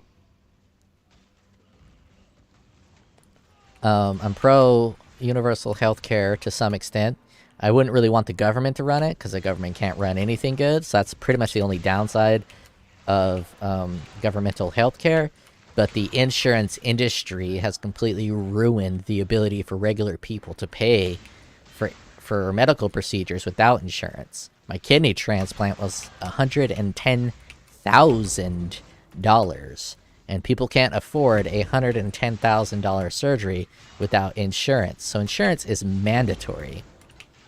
So if insurance is going to be mandatory, might as well give it to everyone and have us be taxed for it. That's something I'm actually okay paying taxes for. So I'm pro a single payer medical insurance. Obviously, I'd prefer it not be run by the government, simply because insurance has increased the cost of medical procedures to such a far extreme that insurance is mandatory. So that is a left-wing position that I hold. I'm pro-gun, which back in the day used to be both left and right-wing positions. Bill Clinton was pro-gun. Barack Obama, the only gun control he passed was making it legal to carry guns on the subway, so he actually reduced the restrictions on guns. He made guns more available. So that's now, I think, a right-wing position.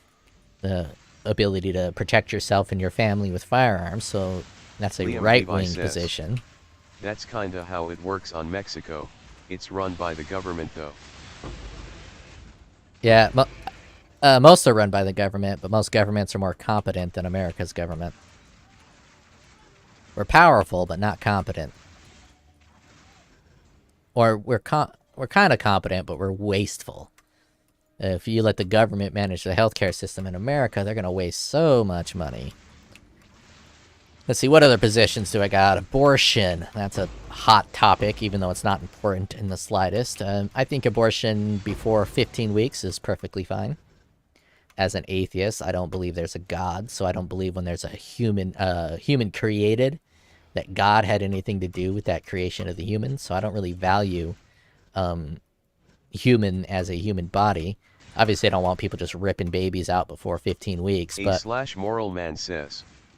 Decadent sounds about right. Yeah. So I'm fine with abortions before 15 weeks. At 15 weeks, I believe the baby is living a conscious human experience. The baby can hear things. The baby's brain is working. So it's no longer a fetus. It's an unborn child at 15 weeks.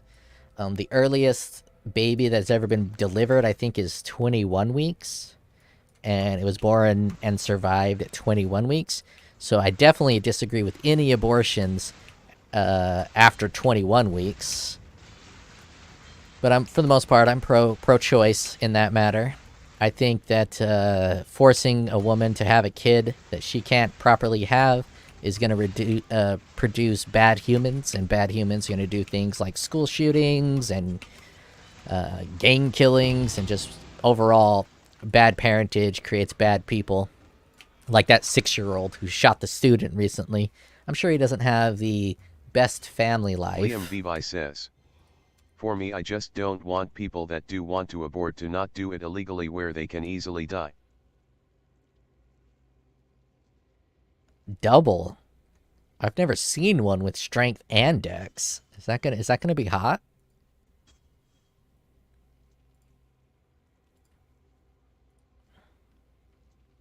Maybe. It's the right type. I'll put that up. See if someone wants to give me...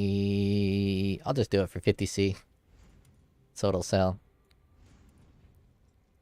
And what other positions are hotly debated? All the important issues, the right and the left, are in lockstep. They're exactly the same. Anything that I actually care about, there is no political difference between the two people. But the superficial differences between the two political parties, which are completely arbitrary and have no real impact on society. Wessel Rustbrook says. For all of Canada's flaws, I'm grateful for our healthcare system because my uncle had a kidney transplant and most of it was covered. Yeah, I had a kidney transplant and I think I had to pay $80,000 for it.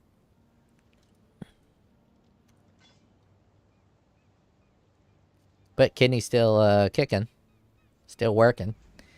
No real complaints about the procedure. Doctor was excellent.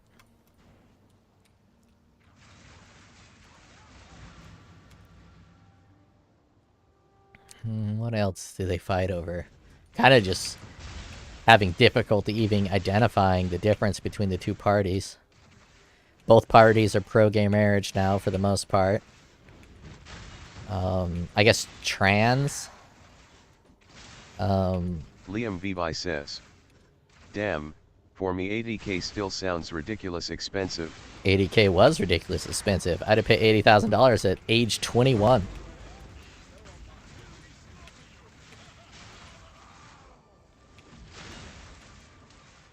At the time, I did not have insurance because I just graduated college recently and accepted a new contract position that did not provide health insurance. Wessel Rustbrook says. Yeah, and US dollar is more than CAD dollar especially back in the day. US dollar is actually stronger now than it was back in the day. So it's actually probably less valuable now. Yeah, they're trying to rein it in, but I don't think they're going to be able to rein it in. You could tell this world's going to shit by the massive profits of premium goods. Rolls-Royce just had the best year they've ever had in history. Rolex has had some of the best years they've ever had in history. These premium goods that only extremely wealthy people buy are blowing up because the wealthy people siphoned all of this money right out from underneath the poor people.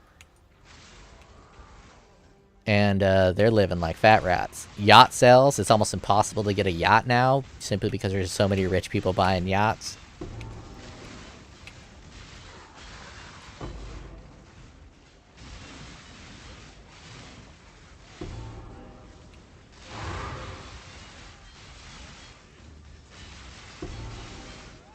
And the reason for that is the true inflation rate is something like 20 to 40% a year over the past 3 years, but they pretend it's only 8%. But when you look at real assets, they haven't caught up to what the actual inflation of the currency printing is. And they lie on inflation. They fudge the numbers. Back in the day, they used to properly account for inflation, but I forgot when. Sometime before Nixon removed the U.S. currency from the gold standard, they modified how they calculate inflation. But inflation used to cover everything from housing costs, gas prices, household goods, taxes. It was all bundled up, so it was a realistic picture of what inflation actually was. But now for inflation, they just pick a handful of goods and say, we're going to track the price of this handful of goods. Wessel Rustbrook and how much says, they go up or down is good inflation. Old number fudgers. Yeah, good old number fudgers. So now the governmental representation of inflation is a complete fraud and sham. But it's important to pay attention to because it controls a lot of the stock market. But if you didn't get if you live in America and in the past 2 years, if you haven't gotten 20 to 40% raise on your salary, it means you got a 20 to 40% decrease in pay.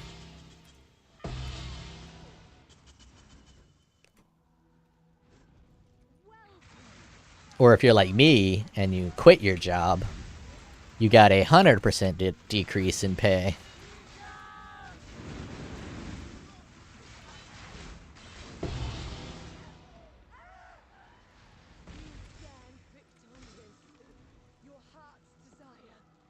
Liam Vivi says, here you just need to have an insurance and it pays for everything, insurance which you get for free by just being a worker or a student, you can also pay it and it's quite affordable.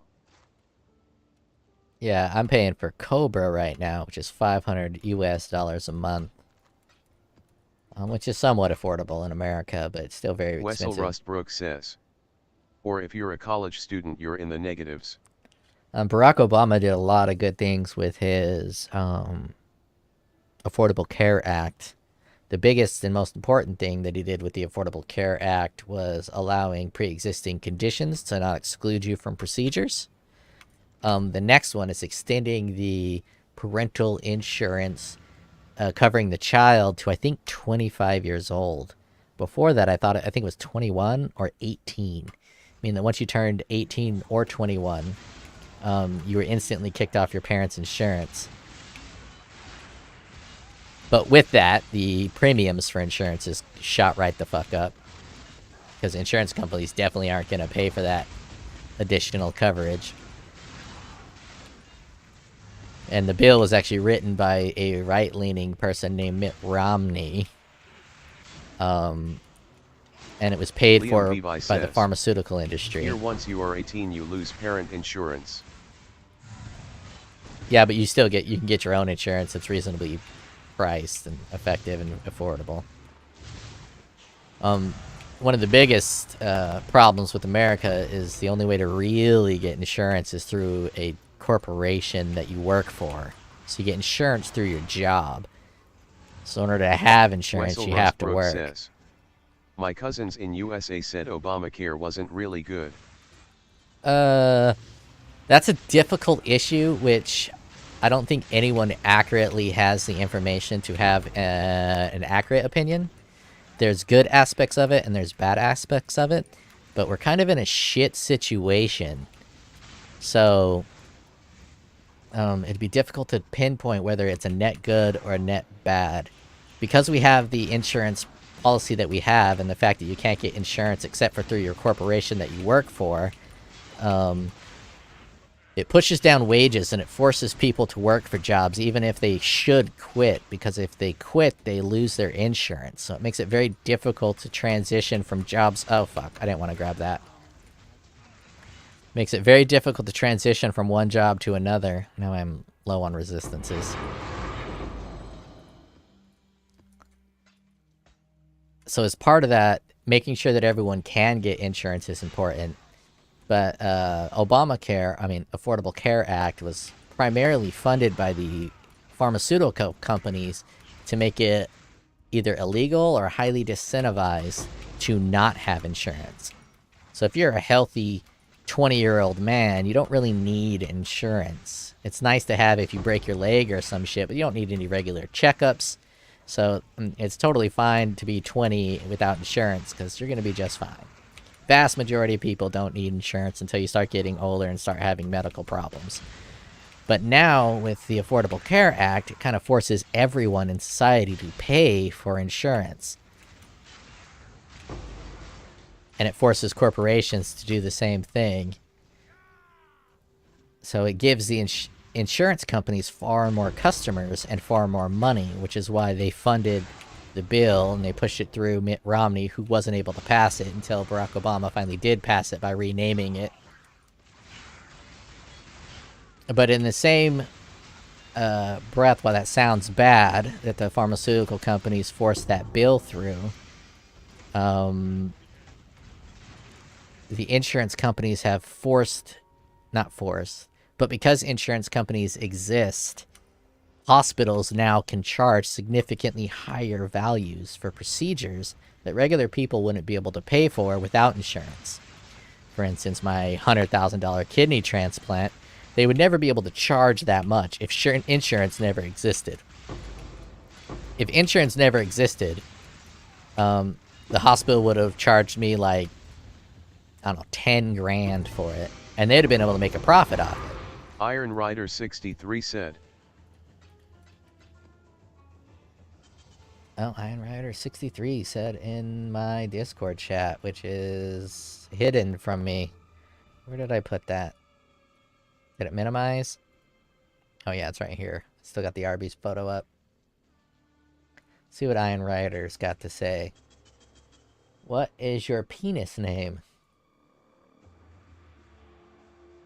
You're just trying to get my bank information. You're trying to swindle me. Iron Rider 63 said big stick. I'm trying to get the first letter. Okay, so T for the is skin, and C for consumer, skin destroyer. The consumer is skin destroyer.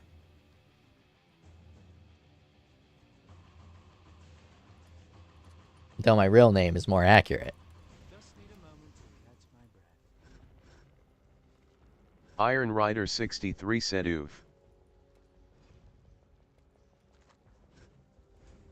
Skin destroyer. That means that I'm not appropriately attractive to properly lubricate a female anatomy, and I'm going in dry. I'm going in harsh. I'm going in dry. I am destroying that skin.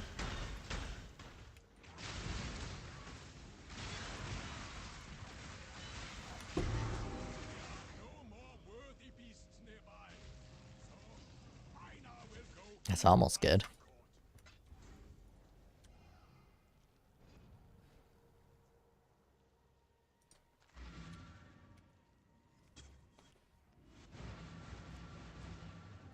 The insurance companies are the blight of the American medical system.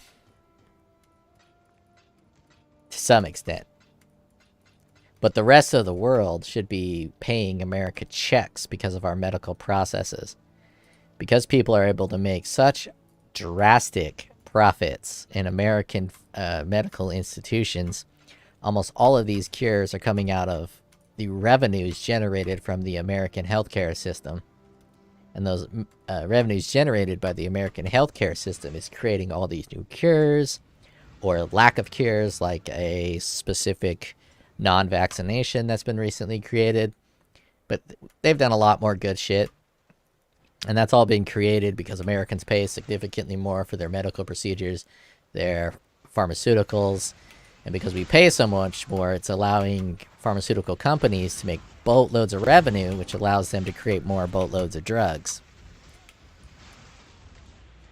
Ideally, it also creates more fancy medical equipment and hopefully preventatives, but I'm not sure they're that interested in preventatives. Can't really make money by curing people. You just got to treat the symptoms. Much like how America's giant military protects most of the world, so a lot of the world doesn't need a military, because if they get into any kind of trouble, America will step in and protect them.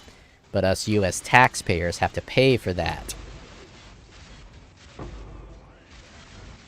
That's one thing that Trump talked about that was a good talking point. He forced NATO to split more of the bill. Well, he didn't force. He said that NATO had to split more of the bill.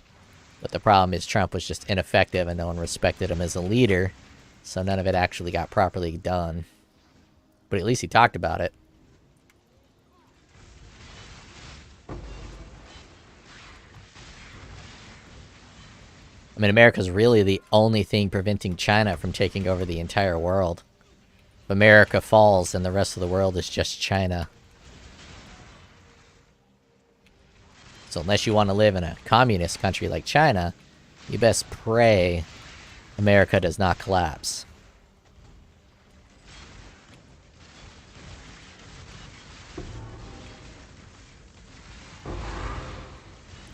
Because you bet your ass Canada sure as fuck isn't get. Well, I think Canada wants to be a part of China. The way Trudeau praises the Chinese corporate methods.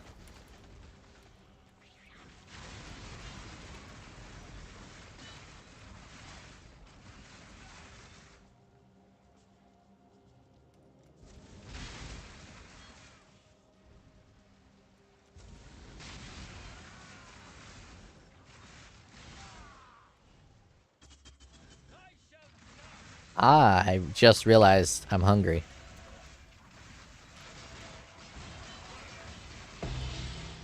I haven't eaten anything today yet.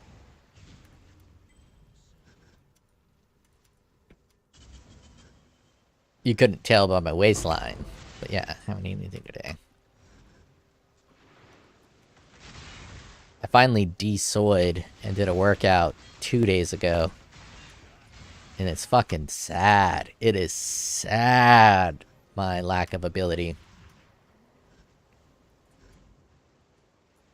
When I was playing basketball just 2 years ago, I had my mile down to a 7-minute mile, which is not impressive, but remind you, I'm 40. I'm 40, so I had a 7-minute mile going.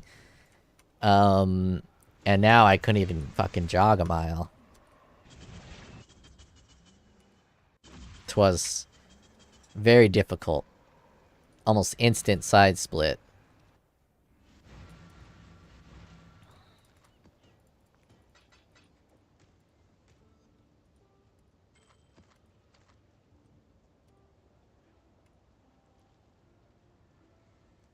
Damn, that cast speed.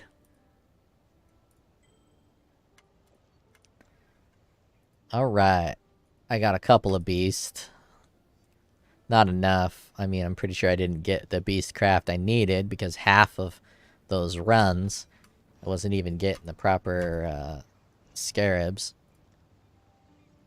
Let's go to my Menage a Trois and see if I can corrupt this to level 30.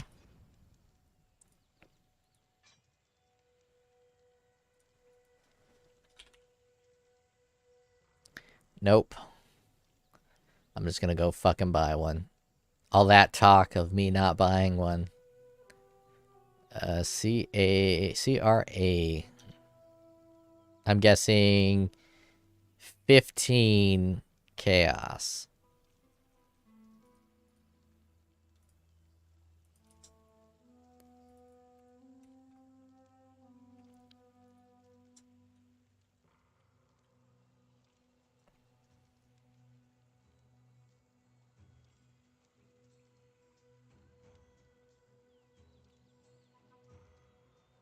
Shit.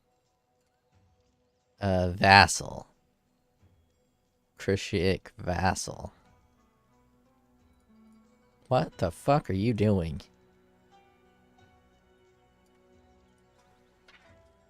Gabriel Kenzo says, "What up?" What up, my dude? I already forgot the fucking name. I don't know how to say that word. Crack.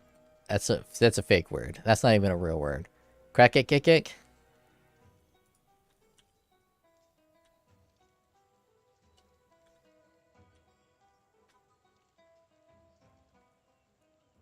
Krakic Vassal.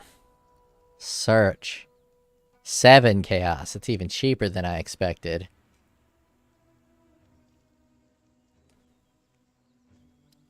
Mr. Gabriel, what is happening, my dude?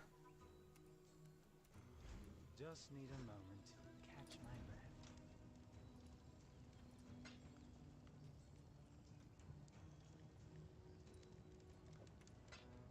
Just trying to make my thick jug.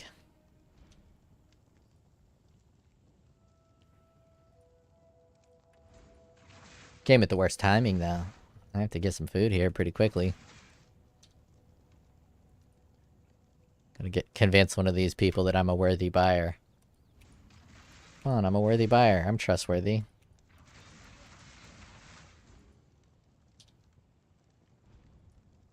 Let's go down to the expensive ones.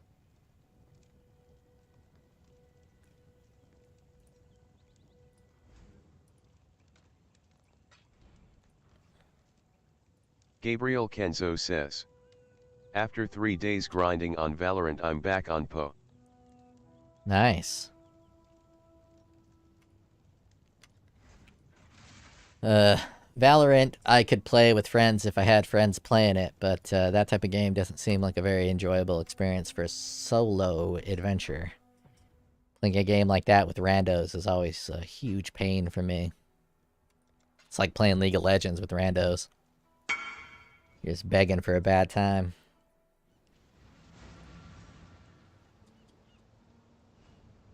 Someone send me another invite? I don't think so. But I imagine if you got some bros mic'd up, Valorant's probably extremely fun.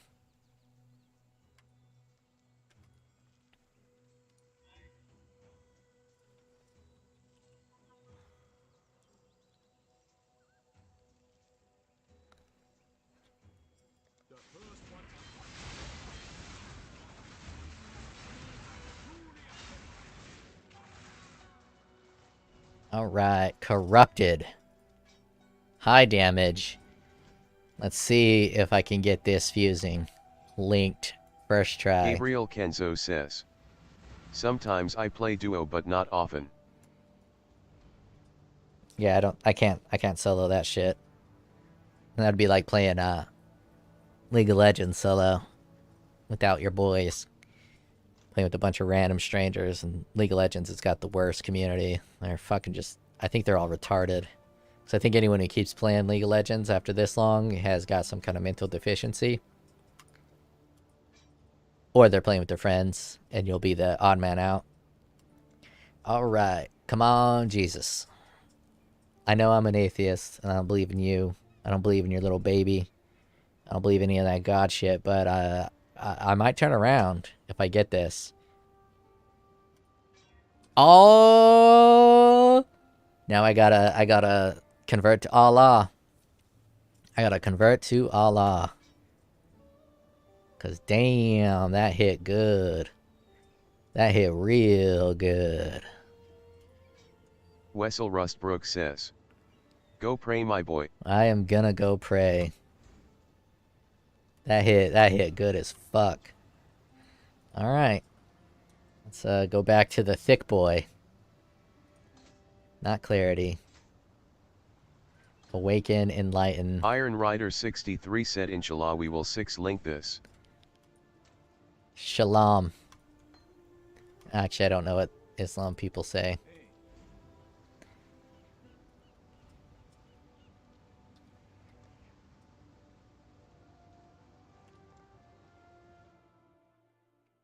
I'll pray to the Mormon God. I'll take that seeing stone. I'll look under the hat and I'll read the ancient scripts.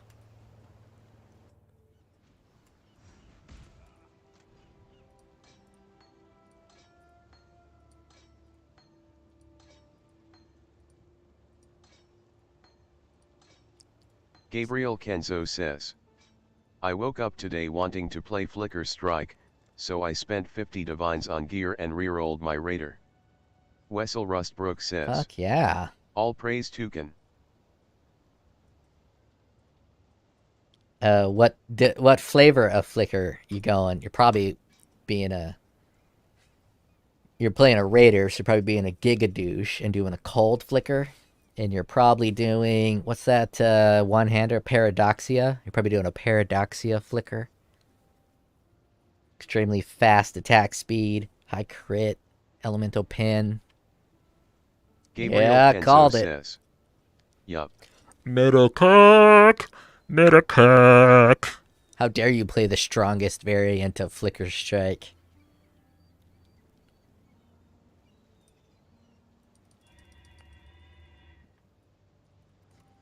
Alright.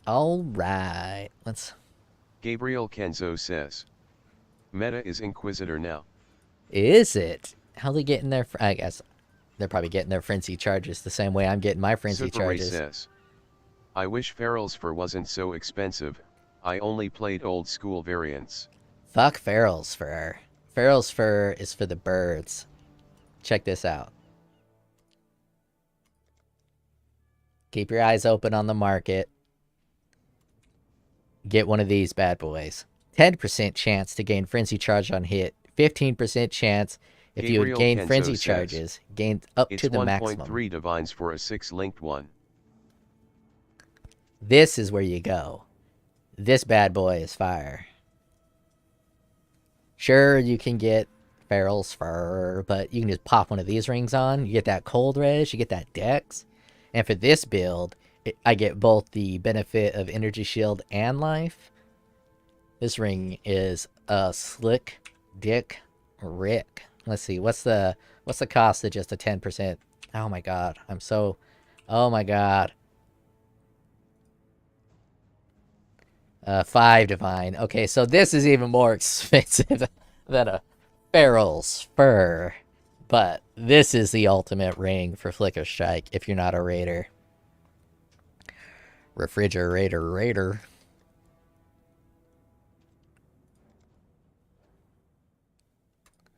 Smote by daddy. Smote by daddy. Smote by daddy. Wessel Rustbrook says. He is a raider, so frenzy isn't an issue. Yeah, no, I was more talking Gabriel for Kenzo Inquiz. says. I'm crafting a synthesized base with cold damage per frenzy. Oh, synthesized base with the +1 to maximum frenzies. Yeah, last league I did all kinds of frenzy charge shit, and I got tired of all the phasing and bosses phasing so long and so hard that all my stacks dropped. And I felt inadequate in the pants department because all my stacks would drop and I'd be going from a 13 frenzy charge god to a no charge cuck. And all these fucking boss battles were a huge pain in the ass. So this league, I made sure to not make frenzy charges a priority on any of my builds. I happen to be using it in my other one, but that's that we don't talk about that. We don't need to talk about that. All right, let's get rid of all my sword shit. Gabriel Kenzo says. I'll go on Twitch, 1SEC. Well, we don't need to worry about that shit, because I gotta get me some food here in a minute. So I'll be taking a break anyhow. I don't know what food I got. I think I'm gonna make me a flatbread pizza. Actually, I'm gonna go turn the oven on real quick. Flatbread pizza. It's flatbread pizza time. Flatbread pizza. It's flatbread pizza time.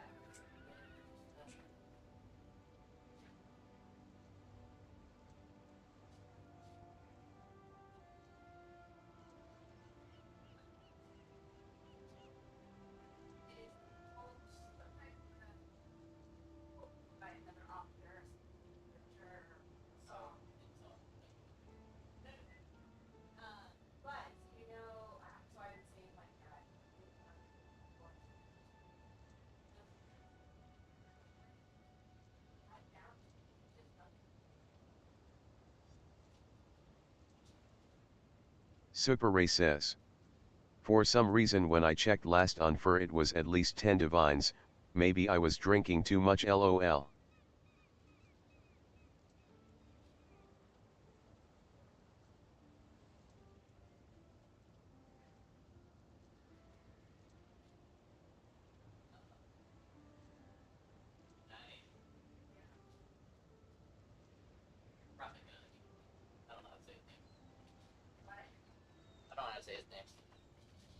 Mia Pay says.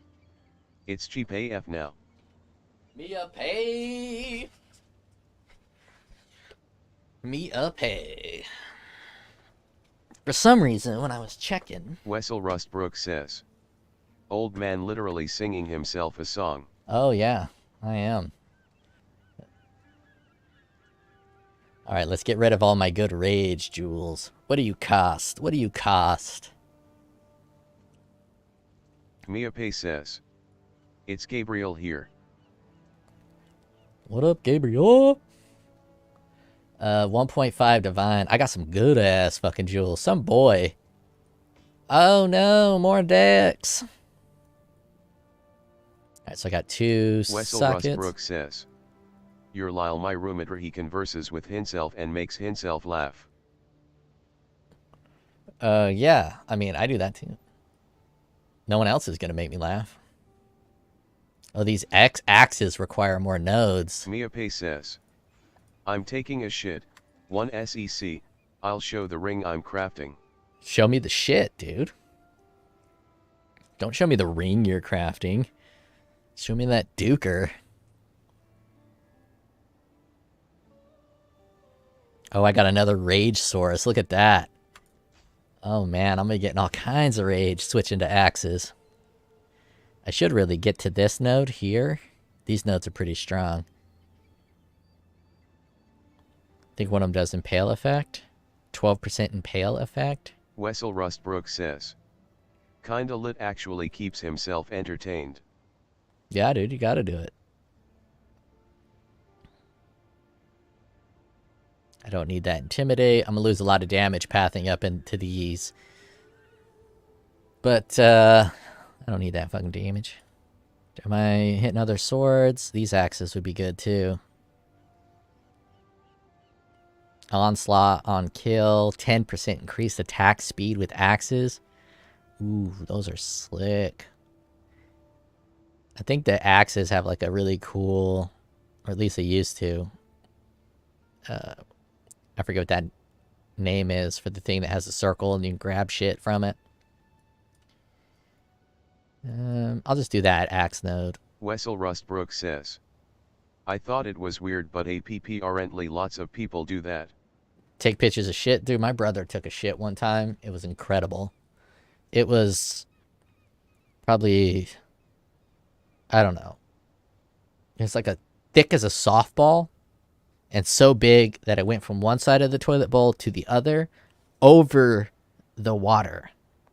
I don't know how that... He gave birth out of his ass. This shit was so big that he runs out of the bathroom telling us to go look at this shit. It's as thick as a softball and at least a foot long. However long it has to be to go from one side of the toilet bowl to the other, not touching the water. So he flushes and obviously the water just goes around it and down. So the shit just sits there. So he just kind of leaves it. Overnight, the shit slowly sagged into the water, and then it swelled up and soaked up the water and got twice as thick. So he opens it up, and it is thicker than like those foam rollers, the foam floaties that you use at the swimming pool.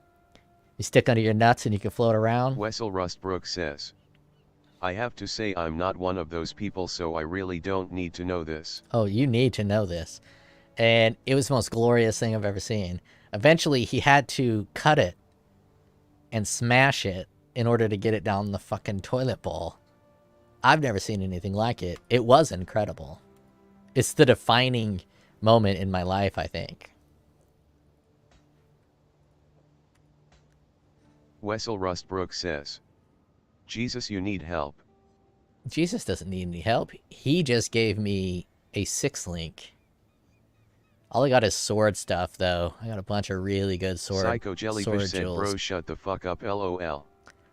Nah, dude, y'all just jelly. You just wish. Ooh, attack speed with axes and dex? I mean, not life, but that seems to work. Why the fuck do I have axe? I guess I saw it and liked it. Psycho Jellyfish replied to Iron Rider 63 sex stick. It was pretty much a sex Mia Pay stick. says. You're pure physical damage. Yeah, I'm pure fizz. Pure fizz. I don't really like elemental damage. It's stronger, but it takes more effort, more oomph to get that shit rolling on the pure fizz department. I mean the pure elemental department. Unless you're an Inquisitor and you're just ignoring elemental resistances. Or a Raider and you have that cool node that makes it so you ignore some of that. Psycho Jellyfish said I was talking about my penis, not your brother's shit. Psycho Jellyfish said WTF old man. No, dude, you love that shit. Why are you linking me this? This ain't that good. I got like 100 of those.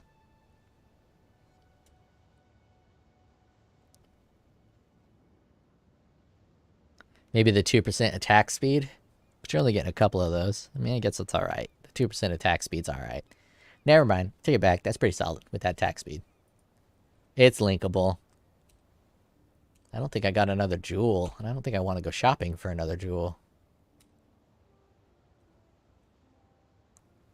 Increase damage two-handers. Poison on hit. Wands. I'm gonna have to go jewel shopping. Are any of you guys for axes? Critical strike chance. Mia Pay says, I screwed the ring and sold it. I'll get a new base. Oh, speaking of base, let's see if I can get a good roll on this bad boy. Did I get any good essence? Oh no, all my essence is shit. I keep using the essences and not getting any good ones.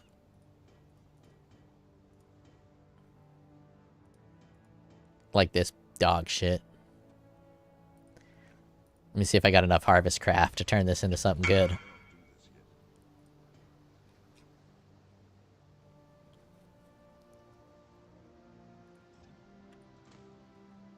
Nice.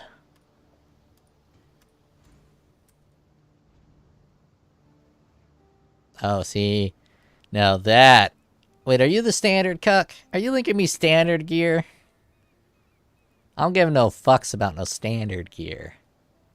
But yeah, that is a nice fucking flask. Rustbrook says, could you do a fully Feldga Cyclone build because I've tried and the most I can do is 1 million. Fully Cyclone meaning no Shockwave? With Shockwave you can get like 3 millis pretty easy. Without Shockwave, 1 million to 2 is kinda without breaking the fucking bank. That's kinda where you're at. Wessel Rustbrook says, yeah. I'll do it right now. I'll drop the Rage Vortex and I'll just do Cyclone.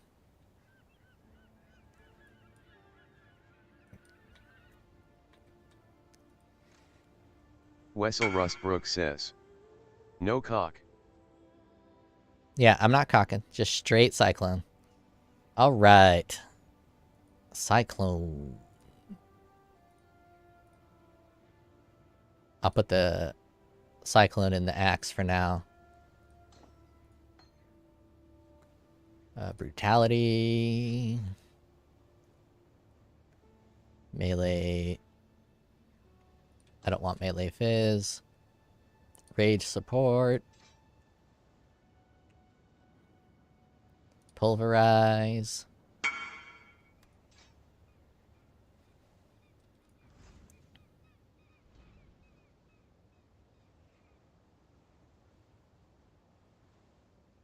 Yeah, that's I'm guessing you're a mage blooder.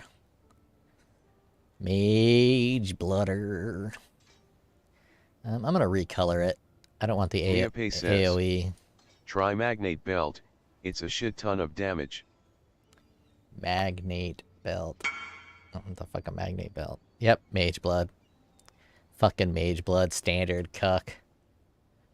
I don't really want to recolor this because it has 2 white sockets, but I'm gonna have to recolor it because I don't want a blue. Mia Pay says, I'll link it to you.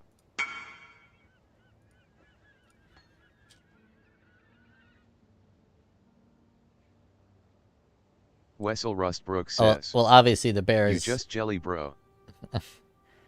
Obviously the bear's girdle is going to be better for my build, but that's alright.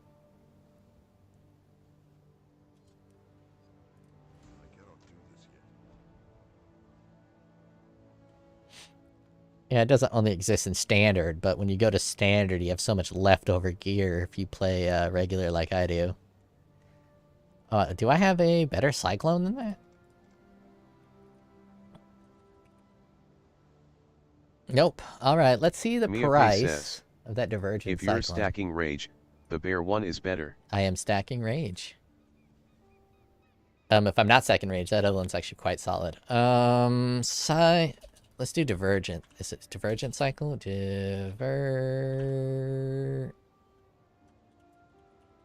don't know how to spell Divergent, boys. Let's hit the Googles. Googles will fix it. I did spell Divergent right, I think. Just didn't want to search it. Maybe I have other filters on. Okay, well, fuck you.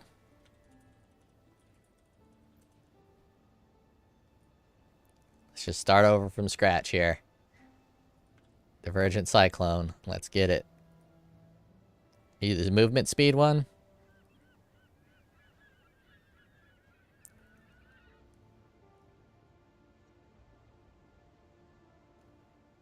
I'm gonna have to Google it. Divergent. More speed. That's the one I want.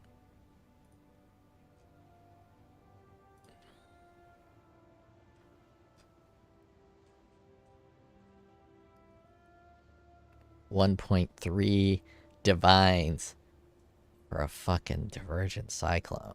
Ugh.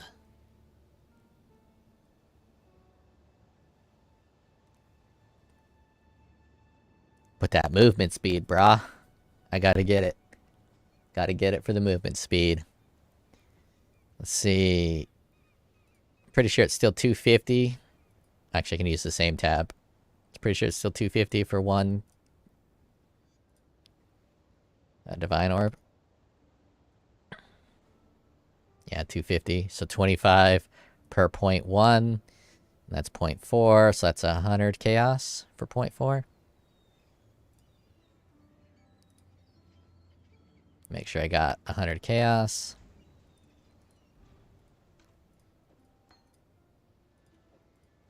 I'll just put these all in there.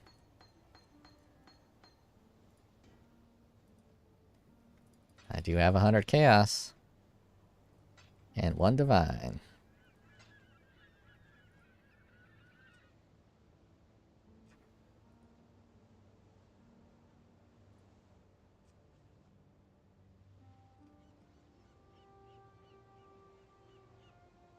I could just do 1 divine here and level the bitch up, but I don't want to level it up.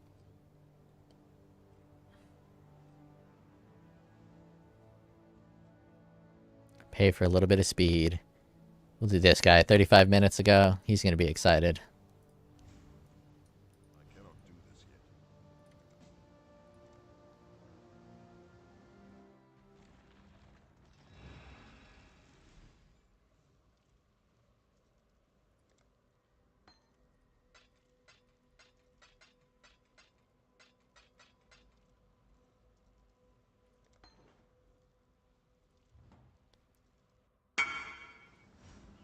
Let's check the speed on this Cyclone. We ready?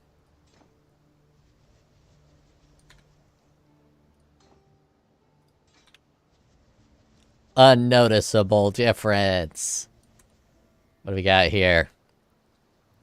25% less movement speed. 25% less. Oh shit, it's only support gems. Never, I wouldn't even have bought that. I thought it was... Only support gems get the added quality. God damn it.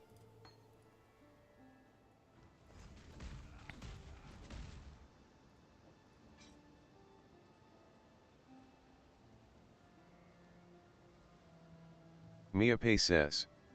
LMAO. Yeah. Oh.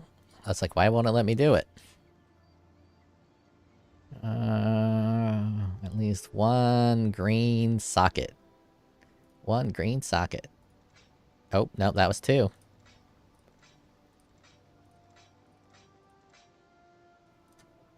Naton Plankton says, you should try to fit replica Stampede boots. Yeah, I totally could. But replica Stampede boots will totally invalidate the fact that I just spent 1.4 divines on this Divergent Cyclone.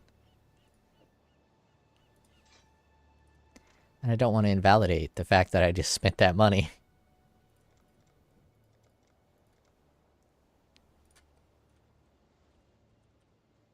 Alright. Let's do Bloodthirster.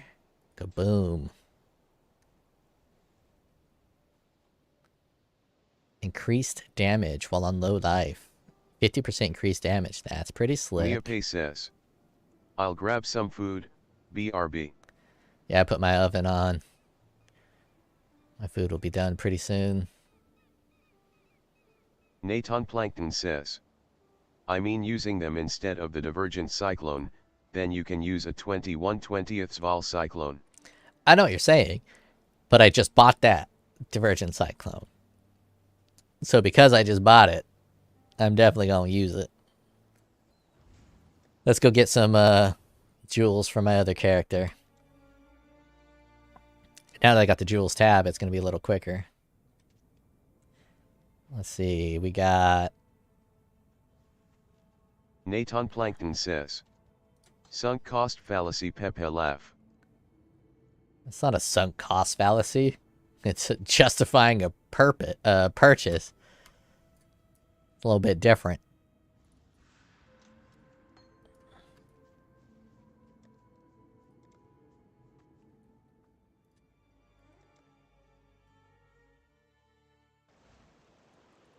It would be wrong to do that. I cannot do this yet.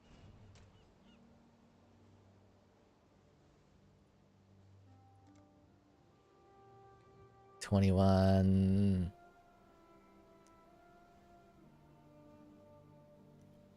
Right there.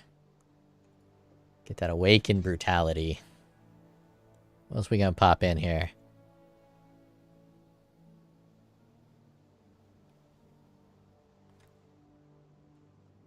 Got one of these bad boys. Fuck yeah. Pulverize support. Gabriel Kenzo says, nothing goes to waste here boys, even a Divergent Cyclone. Yeah, nothing goes to waste. Though I could buy those boots and just resell the Divergent Cyclone. It's going to maintain that price probably forever. Especially because Divergent Cyclone's good on cock. It's really good on cock. What other...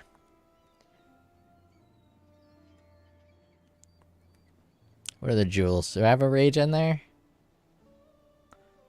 Yeah, I got a rage support.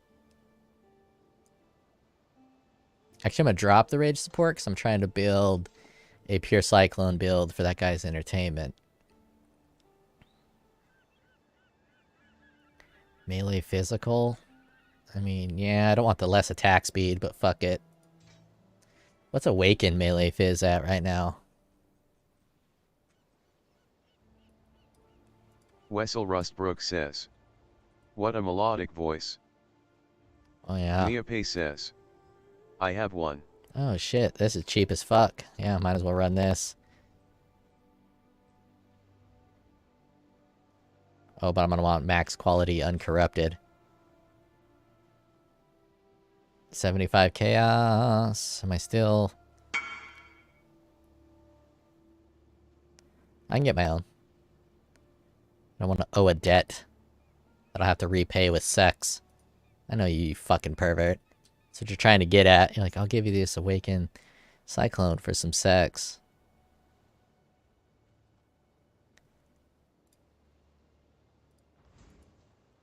Mia Pay says, buy mine.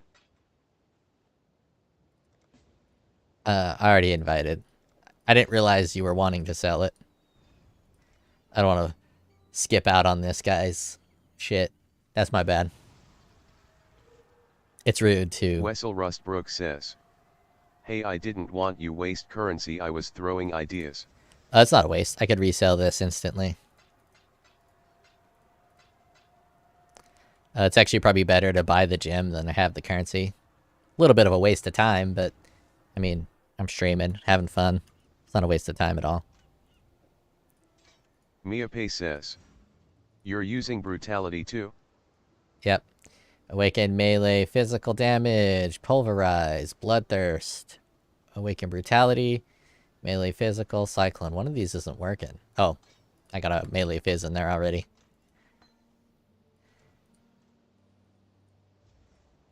Leave from current party. I got one more gem to put in there.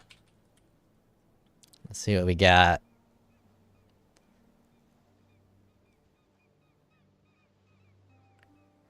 I think it'll probably have to be MAME. MAME support. Do I have 20 jewels? Nathan Plankton says, "Inspiration." I don't do crit, my dude. Pure fizz. Pure fizz. Mia Pei says, "Fortify." I could do fortify. Let me check if I already have a high quality oh yeah, I got 20 quality fortify. I'll just put fortify in. Cyclone. Pure cyclone build. Oh, I need life tap. I could put a clarity in there. Steel skin, leap slam. See if my clarity will Wessel Rustbrook says, "Are you foing the glass cannon jug?" I don't know what foeing means, but yeah, I am a glass cannon jug right now.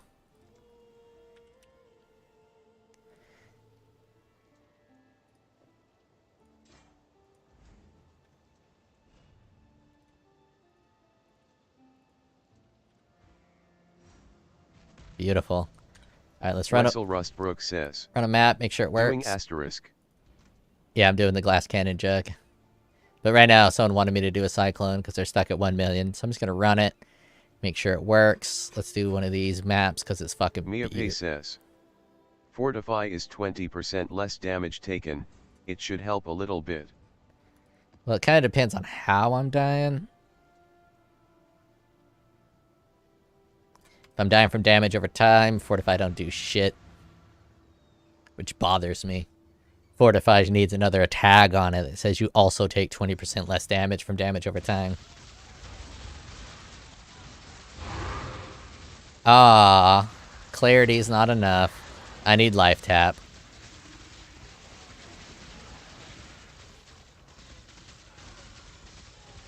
Mia Pei says, "Yeah, but GGG hates fun." Actually, I don't. I could probably. What do we got? Fire and chaos. Fire and chaos. And my cold res isn't even capped. I'll just put life tap on for now. Obviously, I could reroll reduced cost of channeling on some of these. And then I won't need that. But for now, I will just put life tap on just to test it. Mia Pei says, "Minus mana cost is prefix."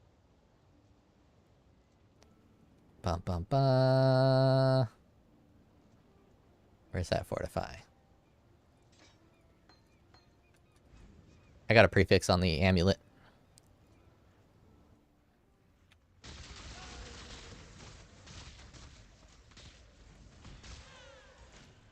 Got to get to my 90 rage to fully fill the build.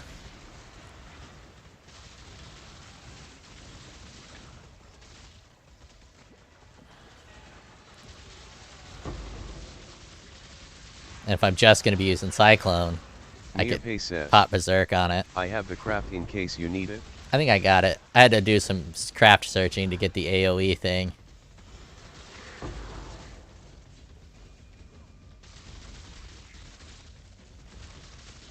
Oh, this is a... What stats did this bad boy got? This bad boy got some shit.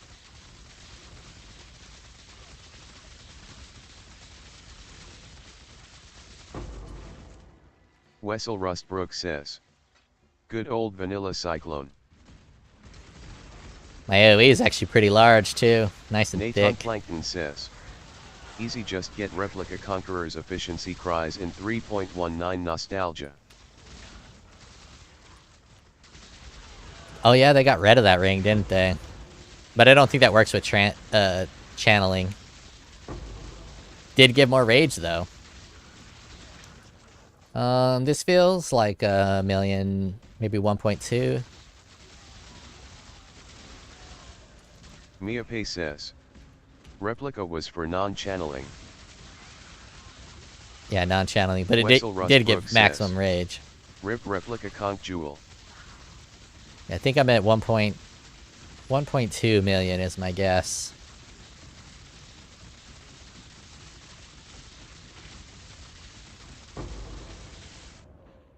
Good old chaos damage.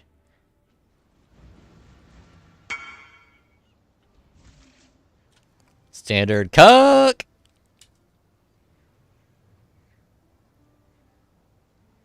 Wessel Rustbrook says, no, it was general, mana cost. No, you just linked it. Right here. Non-channeling skills have -9 to total mana cost.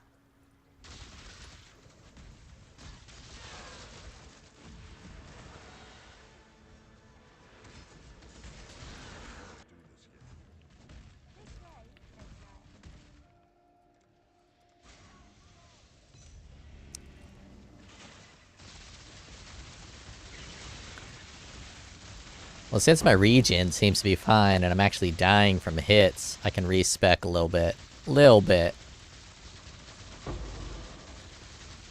It's not ideal because I don't have any extra endurance charges.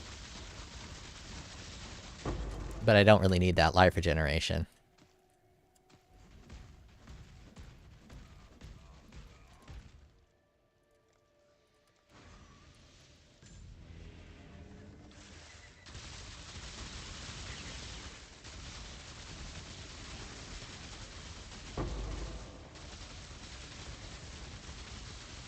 Mia Pei says, where's Blood Rage?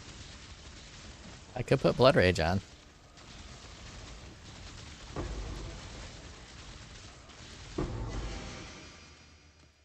If I got the dex. I know Blood Rage is very heavy on the dex requirements.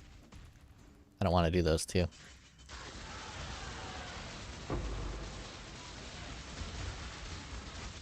Oh yeah, this feels good. Cyclone always feels good, even though they ruined Cyclone. Monochrome? What are you?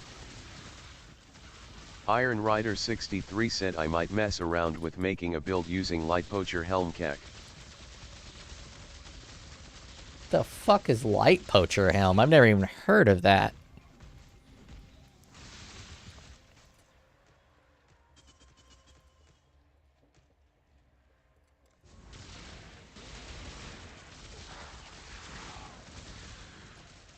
Wessel Rustbrook says, Abyss Helmet.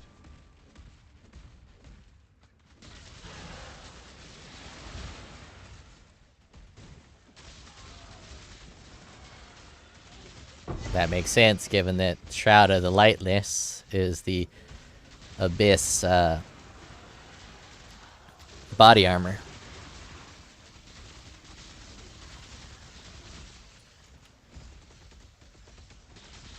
Iron Rider 63 said,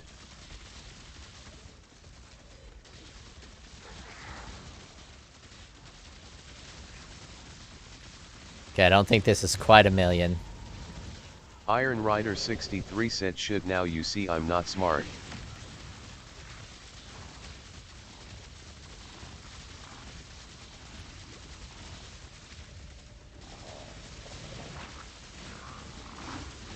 Wessel Rustbrook says, nah, it's like 400k. Nah, I think it's 8.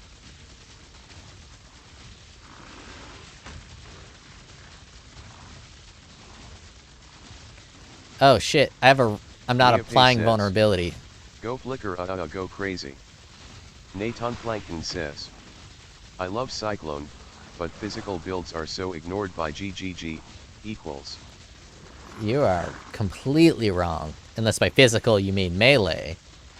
physical builds are the strongest builds in the game right now. Strongest spells are physical spells. Physicals do the best against enemy resistances. Physical translates into poison.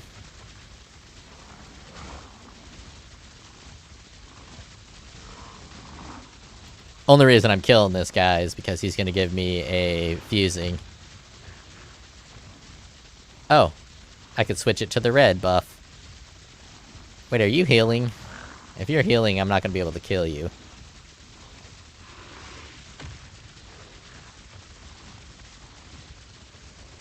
Not sure if he's healing or I'm just doing so little damage.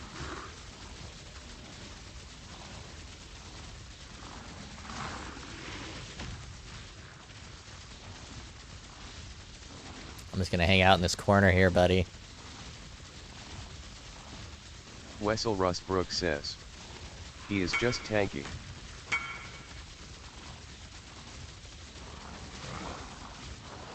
Come on, give me the fusing.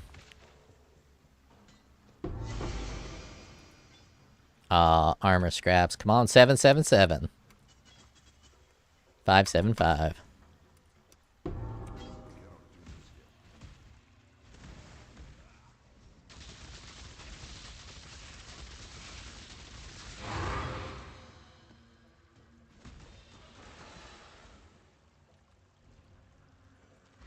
Alright, I'm gonna check my damage, and then my oven should be preheated for my flatbread pizza.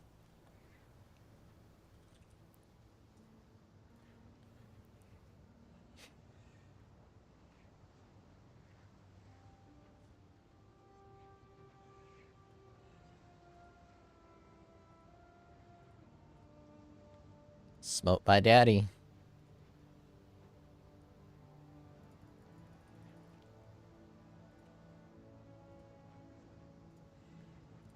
$200,000 now. Configurations. I think you might have been right with that 400,000. Since I don't have that curse. Wessel Rustbrook says. Flatbread pizza that is some college food-ish. Flatbread pizza's great. Rage 95.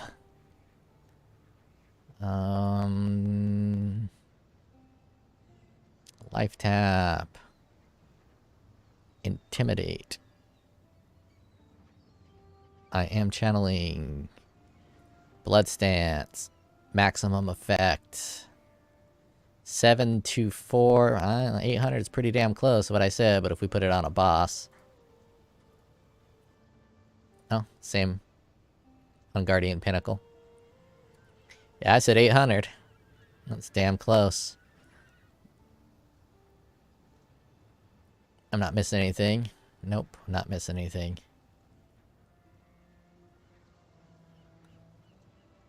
Alright, I'm gonna go put my pizza in. Mia Pay says. Physical doesn't change for Pinnacle, only Uber. Oh. Ugh. That's why those fucks are so hard.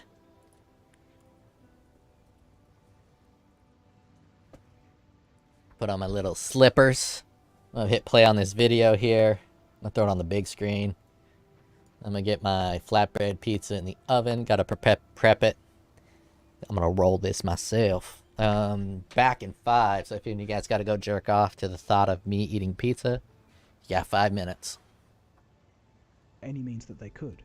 They purchased many companies, such as Vine and Periscope, and added a few new features to the platform. The results were mixed at best, and the company may have been facing bankruptcy if nothing changed. This is the point where Elon gets involved in the company. He was always a big Twitter user and a substantial Twitter critic, yet things quickly changed as he got invited to join the board of directors. Leaked text messages showed that Jack Dorsey, the founder and former CEO of Twitter, was very fond of Elon.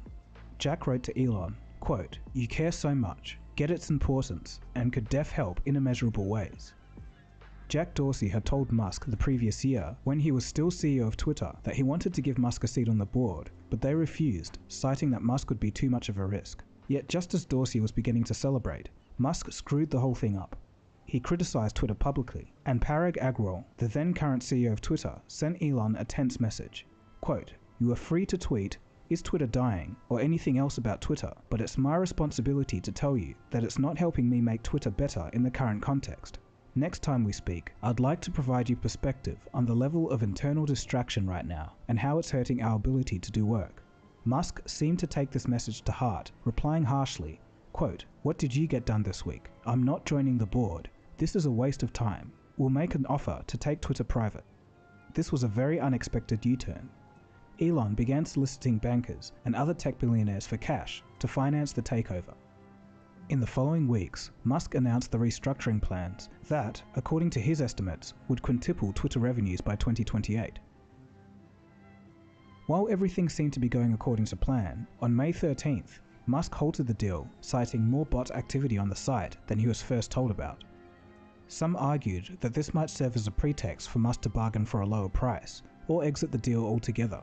After all, he was paying a huge premium for a stock in a declining market. On the 12th of July, Twitter sued Musk, essentially forcing him to complete the agreement. The move seemed to work, as on October 4th, Elon proposed the completion of the deal before the beginning of the trial scheduled for October 28th. And so, after months of back and forth, Musk was the majority owner of Twitter, and yet the drama had only begun. Due to large deficits in the Twitter budget, Musk's priority became putting the company's finances in order first. Not only did Twitter lose money for years, but while financing the acquisition, Musk had to take on a $13 billion loan. Analysts project that he's likely to pay around $1 billion in interest payments alone every single year.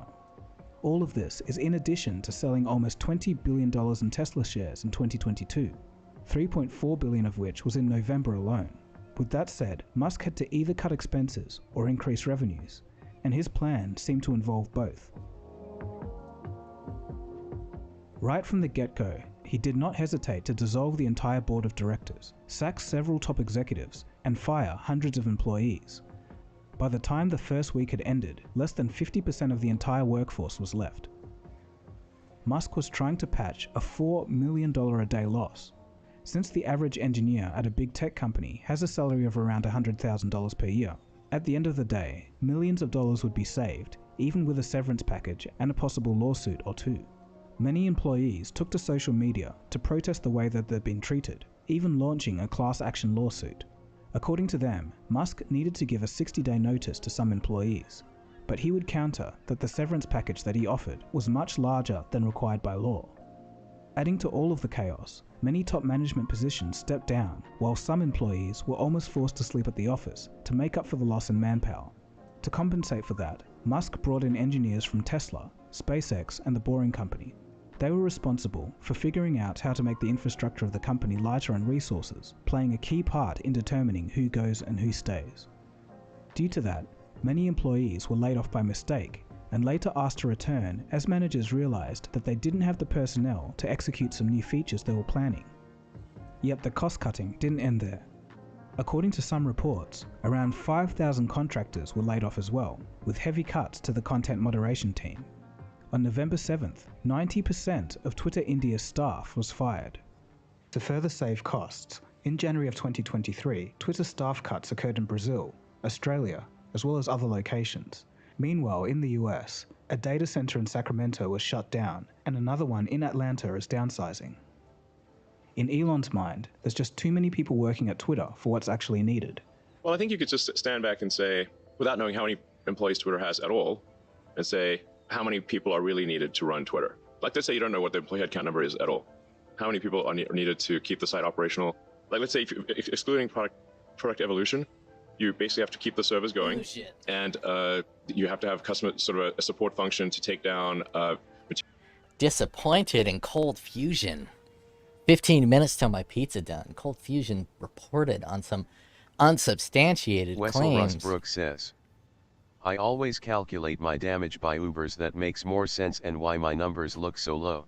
Why the fuck would you calculate your damage on Ubers?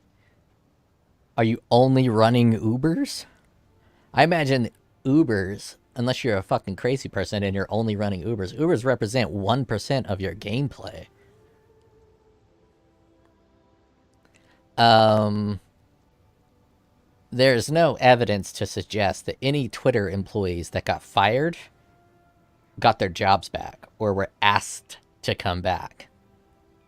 That is an unsubstantiated claim. The only two people that were asked to come back at Twitter were Ligma and Johnson.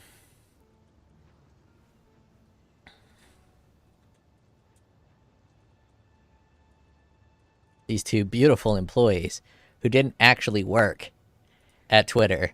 These are the only two people, and the news grabbed it. Even though Twitter Wessel like his Rustbrook employees. says. LOL. These two people didn't ever work at Twitter. They called themselves Ligma and Johnson, and then the news articles grabbed and said that Ligma and Johnson got their jobs back at Twitter, and the whole thing was fake. For a company to fire someone, and ask them to come back, that never, ever happens except for under the most extreme circumstances, which you could say this is an extreme circumstance. But if you fire someone, they're going to be pissed off at the company. And when they come back, they're more likely to sabotage the company than they are to help the company, unless you give them a giant profit incentive, which they would not do.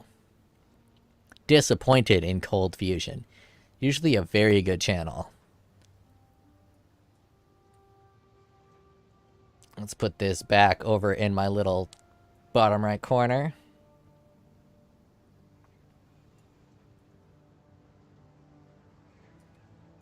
Very disappointed. Alright. Don't have enough refunds. I got more regrets in there? Nope.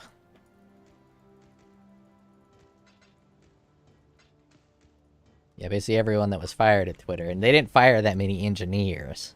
They mostly fired all the wokies.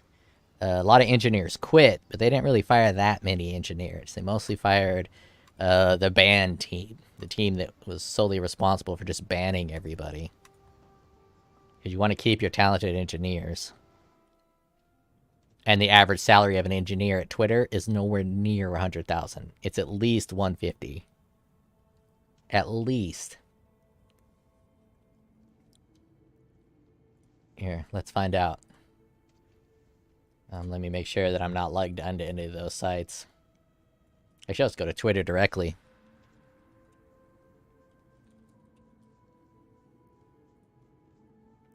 Oh no, Glassdoor is a website. I don't even need to do that. Glassdoor.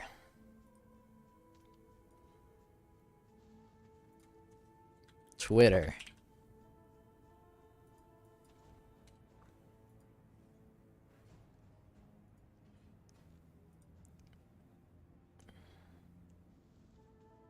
Salaries. Software engineer. Wessel Rustbrook says. Average software I engineer. honestly don't mind how Elon is conducting his business. Oh, I love it. Average software engineer at Twitter makes $207,000 a year, and Cold Fusion said an average of $100,000, so he's 50% off. I wonder if Cold Fusion's getting negative reviews for this. Not really. It's doing pretty well. Considering how inaccurate his video's been, he should have way more dislikes. But maybe people don't know how inaccurate it is. And this is just a regular software engineer. This is like 5 years experience. If we grab a senior software engineer, 230, and the really good engineers are all in this 300 range. Nathan Plankton says. Glassdoor estimates are horrible. I've seen them off by 200% on some postings that have fixed pay scale, e.g. government contracts. Well, there's a scale here. And it's probably the best that we got. So some engineers are making 366, and some are making 152. And this is probably the first standard deviation, and this is probably the second standard deviation. First standard deviation usually typically means on a standard distribution chart is 68% of all people are within these two values. And then another about 30% lie in these outliners.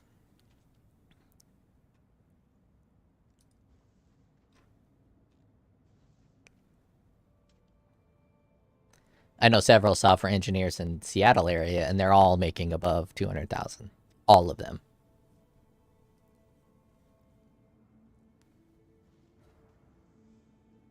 Yeah, as a software engineer, you're not making 100K. That's just not going to happen at a big tech company. Actually, anywhere. Unless you're really in a rundown town or you're a shit software engineer, you're not making 100K in America.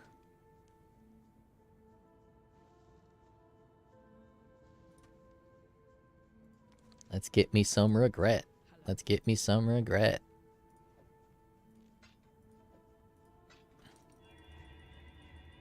Wessel Rustbrook says, homie, why is there such a difference in pay with the same job? Talent. That actually doesn't include... So they have what's called like a celebrity software engineer. There's some software engineers that are so good, they're more valuable than like 10 software engineers. Because a lot of problems you can't just throw more people at. Especially software engineering problems. You need more talented people. So the best software engineers actually can almost write their own salaries. Nathan Plankton says, willingness to work 80 hours a week LOL. That's a red herring. I think red herring is the right word. So when Elon Musk says be prepared to work 80 hours a week, what he's trying to do is weed out employees that are not prepared to work 80 hours a week. They're not actually working 80 hours a week. What they're trying to do is weed out employees because they need to fire people and they want people to quit. So they say, if you're not committed to working 80 hours a week, then Twitter's not the place for you. And the people that are saying, yeah, I'm not committed to 80 hours a week, they're going to walk. They're the people that aren't very passionate about their job. They're the people that aren't going to work as hard. So they walk, which is what they want. They want as many people to quit and as few people to get fired. And the people that got fired also had to sign that agreement saying they're committed to working 80 hours a week. So it's like a mindset. You say, here, we work super hard. If you're not willing to work super hard, this ain't the place for you. There's some trickery going on. Wessel Rustbrook says, honestly, good for him.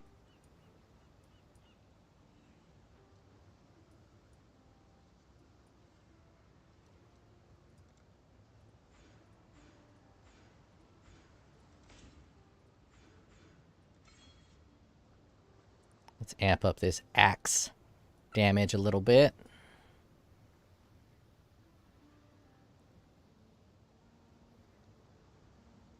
Nathan Plankton says, depends, in quant finance dev you will legitimately work 80 plus hours some weeks. Yeah, some weeks, but not like every day. I mean, I've worked 80-hour weeks when you got like a big project, but it's not every single week you're working 80 hours a week. It's just some weeks you have to be prepared to put in the extra hours, which is expected for fuckheads making $250,000 a year. If you're making $250,000 a year and every now and then you're not willing to put in that extra effort, yeah, you probably shouldn't be making that money. Yeah, you probably should be fired. I need 1 intelligence.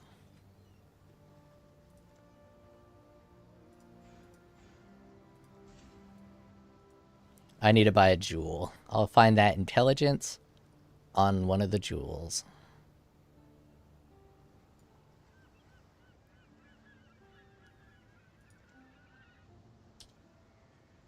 Let's pretend you're running a company. Do you want people that aren't willing to put in the work? Probably not. Probably not. So let's see. Nathan Plankton says, 200k in Central SF is trash TBH. Yeah, you're not wrong. I said 250 is like an average. Wessel Rustbrook says, my mom was a professor and she worked over 80 hours a week considering grading papers.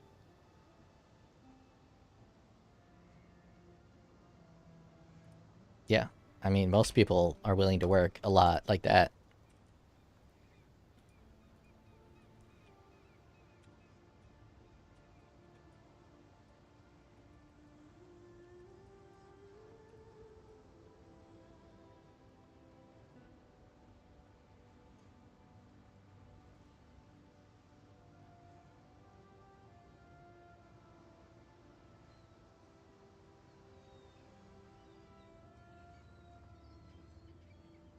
12% area damage. Dex Int.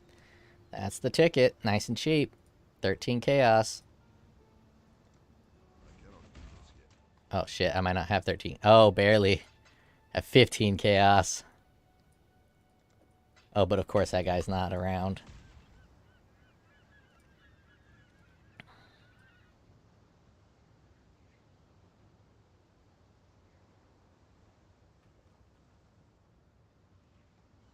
Wessel Rustbrook says. That's why I don't complain, because professors have it worse than students. No. I wouldn't say so.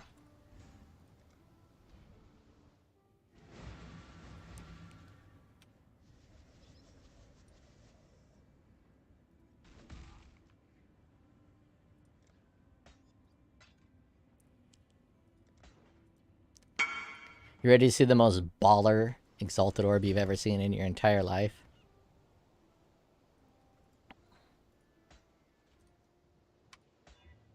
%8 increase damage. Fuck yes.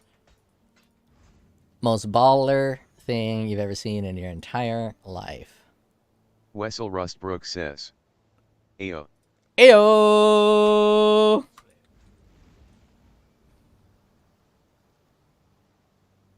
Alright. Nathan Plankton says. Nah, academia is only frustrating when you're applying for grants. Once you have a grant, it's an easy job. Yeah, professors are pretty... Not only is being a professor an easy job... I don't know, easy is the right word. Being a professor is a rewarding job. You're making an impact on people's lives. It's a satisfying job. Yeah, there's a lot of good things to being a professor.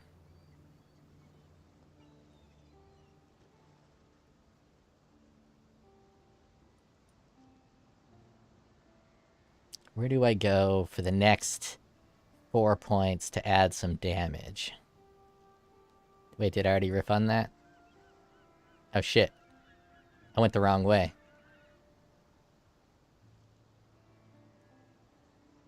Well, I guess that'll give me bigger damage numbers, but I wanted to go this way Nathan Plankton says. for more tankiness. If you make less than 6 figures and / or are working 80 hours a week, you're doing something massively wrong.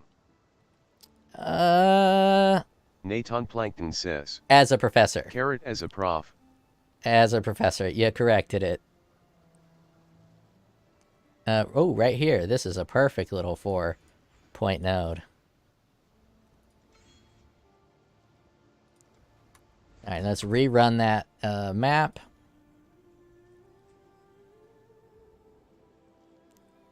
Yeah, I was gonna say, a lot of streamers technically are working, a lot of them work fucking 12, 18-hour days, and they ain't making jack shit. So a lot of people will work 80 hours a week and not get paid for it. Wessel Rustbrook says. Well, I live in Canada and our colleges are not that big.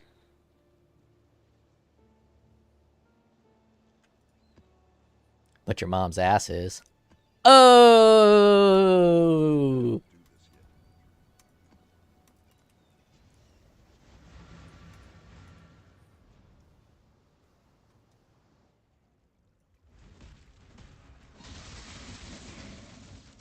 There we go. That's Wessel Rustbrook feeling says. pretty good.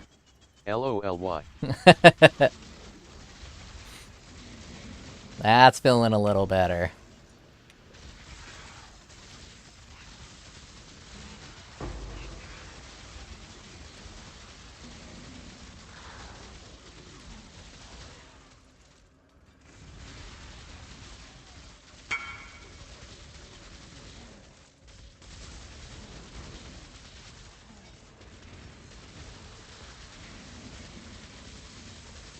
Get butchery on the tree. 3 more points, 5% more damage.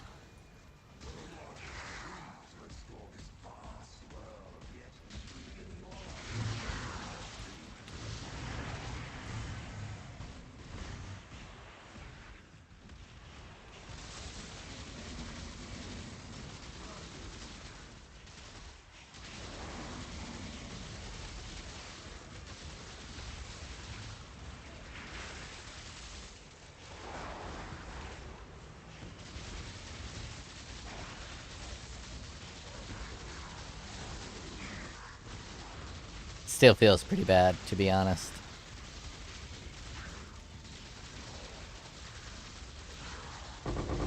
Wessel Rustbrook says, shredding, I like it. Now it might be at 1 million. I gotta get something to... Great. I almost got that. I almost got the essence. Gotta check on that flatbread.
Got my flatbread pizza on. Got my flatbread pizza on. Gotta let it cool down, though. Hot as fuck. Alright. What was that comment that Jabrownie sent me? Get butchery on the tree. 5% more than kinetic impacts. Kinetic impacts. Butchery. Where's butchery?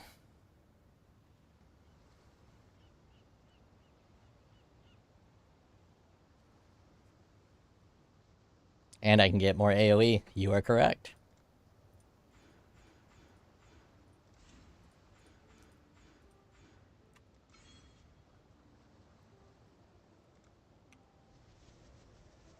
And I think on my helmet, I can get a better helmet with, instead of Rage Vortex, I can get a better implicit, increase attack speed of Cyclone or some dog shit. And then a vulnerability on hit ring would be pretty solid. Or vulnerability on hit gloves, or just hard cast it.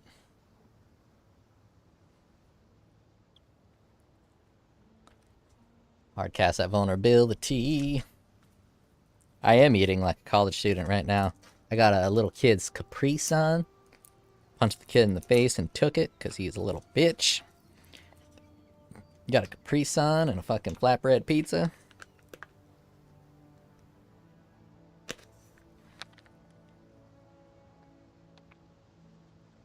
Eating like a 2-year-old.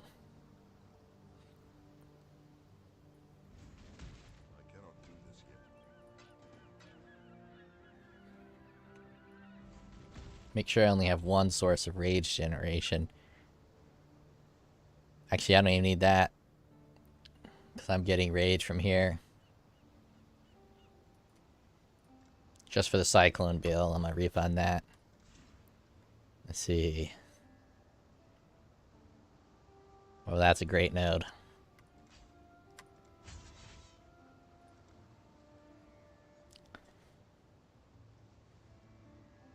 I'm gonna hit play on this video and listen to this Cold Fusion guy inaccurately talk about Twitter while I eat my pizza. Material that is in violation of the law. How many people? What's the minimum number of people?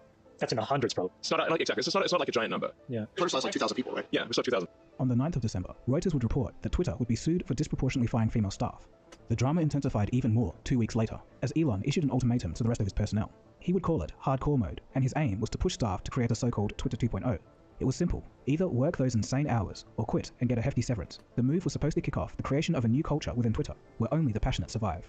Within the company, the move was not as popular, as 1,200 employees rejected the proposal and left. But now this left the company with a critically low That was exactly the point. Concerns from former staff grew that the site could soon break because of the low levels of engineers.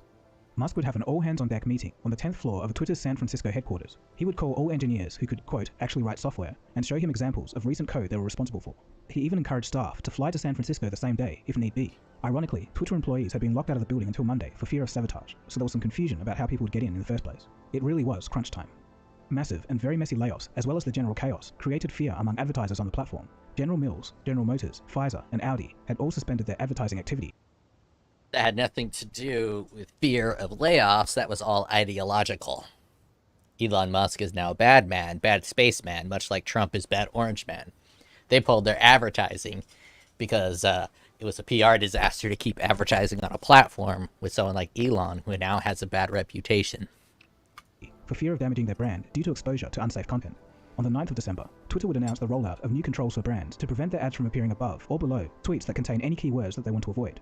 According to the New York Post, around 50% of the top 100 advertisers, such as AT&T and Wells Fargo, still have not returned as of January 2023. To rely less on advertisers, Wessel Elon has been trying Rustbrook out different says, strategies. Many of them were how scrapped could even you before listen being to a implemented. video that Such was the speed? case with Because it's too slow? Typically I listen at 2.0. transforming Twitter into a blockchain-based platform where, quote, you have to pay a tiny amount to register your message on the chain, which will cut out the vast majority of spam and bots. There is no throat to choke, so free speech is guaranteed, end quote. One particularly interesting conversation happened between Elon Musk and none other Wessel than Sam Rustbrook Bankman-Fried. says, Sam was willing to finance Too Twitter for fast, $5 billion LOL. if Musk agreed to let him, quote, You get used to it. I typically listen to everything at 2.0. I can listen really quick, I just can't read very fast. do the engineering for the social media blockchain integration, end quote. In light of recent news and an arrest, it seems that Twitter dodged a bullet by rejecting this idea. As far as ideas that did become a reality, Musk asked users to pay an $8 a month subscription fee if they wanted to keep their verification. This was supposedly to cut out spam and ensure legitimate use on the platform, but many thought that this method was heavy-handed as it crippled the functionality of other users. What I want to try to achieve with this sort of enabling everyone to be payment verified with Twitter Blue is to try to get as many people payment verified as possible. It's only $8 a month. That effect Wessel will be over Rustbrook time. says, The verified users LOL, will he is literally pretty much speaking always be gibberish. at the top of comments and search, and you won't really see. You'll have to scroll far to see the unverified users, which will be the bots and trolls and whatnot. Are you not a native English speaker? That could be why. 1.5 seems to be pretty easy. Like, I can even talk at 1.5 speed if I really wanted to. I just don't really like to talk this fast because it makes my throat dry. But if you're not a native English speaker, that kind of makes sense that it would be a little difficult to understand at 1.5. From a strictly financial view, the move made sense. Since there are more than 420 million verified users, even at a low conversion Mia rate, Pei this new says, income stream could have made a difference. To the even bottom I line. can understand However, it. the launch was a complete disaster. Elon didn't foresee human nature, possibly due to reduced or non-existent teams to control the rollout. The feature became a tool for mass impersonation. At first, it was funny to watch the chaos online as more people started joining in on the trend, impersonating Mario, Pepsi, and some very recognizable people and companies. Before long, the trend ended up causing a lot of damage. There was one very famous example. The stock of Eli Lilly & Co., a huge pharmaceutical company, flash crashed due to a troll impersonating their account, letting people know that insulin was now free. The real account of the company had to quickly come out and clarify that the other tweet was a troll. Although some say that this was well-deserved for the company, it became clear that if this trolling reached the sphere of politics or even geopolitics, the consequences could be less amusing. After the chaos, this method of verification was promptly scrapped and is now undergoing review. Musk would also clash with Apple, which he accused of trying to sabotage Twitter. He contemplated the idea of building his own smartphone, but just 2 days later, he would say that it was a misunderstanding and had been resolved. EU regulators are looking at the situation closely, as Twitter no longer has a data protection officer, putting it in violation. Jesus, Cold Fusion is really going biased on here. So Elon Musk actually met with Tim Wessel Cook. Rustbrook says, I don't know English is my first language. Slow brain, man, slow brain. Gotta listen to more 1.5 speed shit, get that brain going. So Apple was threatening to remove Twitter from the Apple Store. So in response, Elon threatened to make a new phone if Tim Cook removed Twitter from the App Store. And then they met in public where they likely talked, and Tim likely told Elon that he only said that to try to stay in the good graces of all the woke people, and that he wasn't actually going to do it. But Tim Cook, as the CEO of a woke company like Apple, has to pretend that he's against Elon Musk. But really, he's in full collusion with Elon Musk. He totally likes Elon Musk. So that whole thing was improperly framed by Cold Fusion. Cold Fusion has improperly framed a lot of this information so far. Of the GDPR standard, cutting down on moderation staff also doesn't help with EU regulators. Twitter has also disbanded their Brussels office due to concerns over if the company would be able to abide by EU rules. There's also a bunch of new feature ideas that are being thrown about. To name a few, making the algorithm open source, dividing Twitter into different tiers, and giving priority ranking to tweets. There's also talk of the relaunch of Vine, and a feature that allows users to pay to talk to celebrities. In February of 2023, it was also announced that long-form tweets would be available. Features include bold, underline, and italic font choices. One concept that's been particularly underlined by Musk is the concept of transforming Twitter into an X app. Think of it like a Western WeChat. It would offer services such as messaging, social networking, peer-to-peer payments, and e-commerce shopping. Quote, I think there's a real opportunity to create that. You basically live on WeChat in China because it's so useful and so helpful to your daily life. And I think if we could achieve that, or even close to that, with Twitter, it would be an immense success. End quote. The big reason that Musk is running after this idea is simple. WeChat makes a lot of money by simply taking a small cut out of all the transactions that users make. At a reasonable volume, this becomes a very lucrative business. Yet the success of the plan would fully rely on the confidence that people have in posts on social media. This is one of the main reasons that super apps work in China, as 58% of users trust content brand posts on social media. In the United States, this figure is only 20%, and this puts the whole plan into question. The Twitter Files saga was a politically charged, dramatic reveal of the behind-the-scenes workings of Twitter. Elon Musk began to reveal them to the public in early December. The topic began with the suppression of a story regarding Joe Biden's son, Hunter Biden, who left his laptop at a repair shop. According to the New York Post that broke the story, the laptop included unsavory images of illegal activities, emails hinting at possible corruption, and much more. This all blew up on Twitter 20 days before the 2020 election, and it was immediately crushed by Twitter themselves. In December of 2022, Elon Musk and journalists Matt Taibbi and Barry Weiss released documents of the internal happenings at Twitter during the peak of the Hunter Biden story. The release largely didn't paint Twitter in a positive light. The second leak suggested that a secret group at Twitter, who were high up in the chain of command, such as the head of legal and the head of trust and safety, made decisions behind everyone's back without overview, and these decisions were in regards to moderating Twitter. Certain trend topics were blacklisted, certain topics weren't allowed to go viral. Since then, multiple Twitter files have been posted, detailing the alleged shadow banning of right-wing personalities and internal communications when Trump was banned from Twitter. And here comes the controversy, because people on the right say that this is a smoking gun, and the trust and safety team at Twitter were essentially the ones running the show, while people on the left say that there's really nothing to see here. Some more Twitter files claim that up to 80 FBI agents were being deployed as a form of mass surveillance on Twitter. A Twitter executive confirmed and described how they gave data to the FBI. It was also claimed that there are multiple branches of the US government involved in social media manipulation and surveillance. And now to the latest batch of the Twitter files. The 9th installment claims both the FBI and CIA have moderated content on the social media platform. The documents, which were released on Christmas Eve in a series of tweets, are part of owner Elon Musk's effort to document how the company was run before he took over. Twitter files all revolves around alleged communications and coordination between Twitter and other government agencies, including the FBI. Independent journalist Matt Taibbi is the one behind this latest Twitter thread that was posted on Saturday, and he wrote on Saturday, quote, "The files show the FBI acting as a doorman to a vast program of social media surveillance and censorship encompassing agencies across the federal government, from the State Department to the Pentagon to the CIA. Taibbi claims that Twitter kept in contact with so many agencies, including the Department of Defense and the FBI, that it lost track." Yeah, that right there is the big deal of the Twitter leaks that I've read so far. People should be in jail. The head of FBI should be fired, and everyone engaged in this political censorship, heads should be rolling. They're not, but they should be. Taibbi also describes regular meetings of executives with FBI personnel and other agencies. Interestingly, it was also stated that there are a dozen former FBI agents that became Twitter executives, some of whom were paid by the FBI while at Twitter, and Twitter as a whole got a bunch of money from the FBI.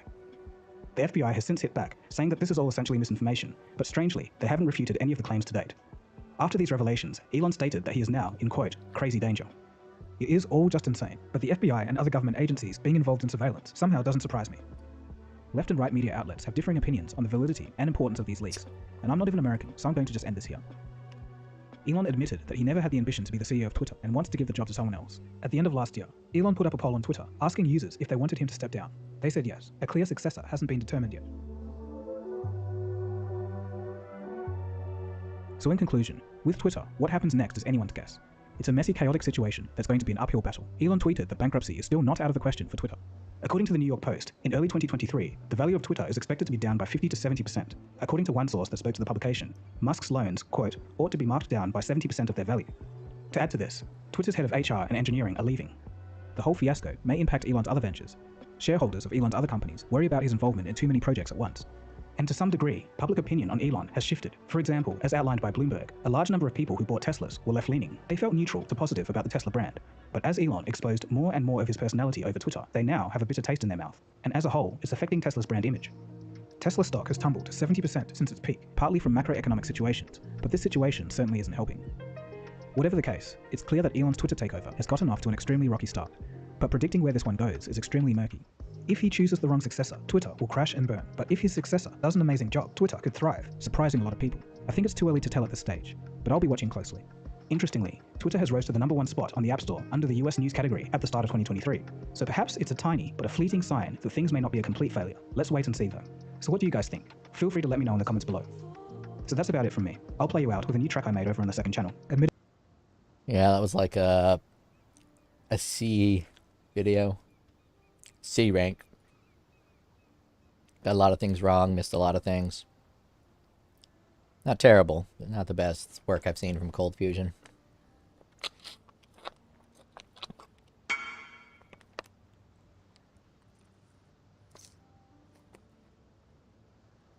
The fuck?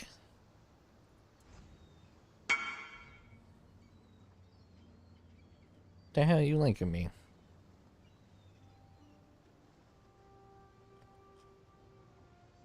Wessel Rustbrook says, is Tesla stock really dipping that low WTF? Yeah, it has nothing to do... Well, not nothing. Tesla stock is in an extreme bubble caused by... Well, everything is in a bubble. Caused by insanity that happened over COVID.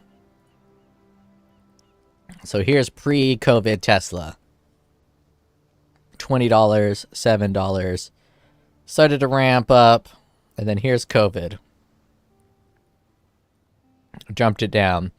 So before COVID, the highest it hit was about $60 a stock. And nothing happened after COVID to cause any of this aside from hysteria. So now it's 123. Given the rampant inflation of the U.S. currency, I'd say 40% inflation in the dollar puts Tesla stock at $100 a share. From this point, that's where I would put it at, $100 a share. So it's not so much that it's been crashing, it's that it exploded for no fucking reason all through here. And full self-driving is never going to be a thing. Says, I think I understand. But we can look at almost any stock and it's going to follow the same trajectory.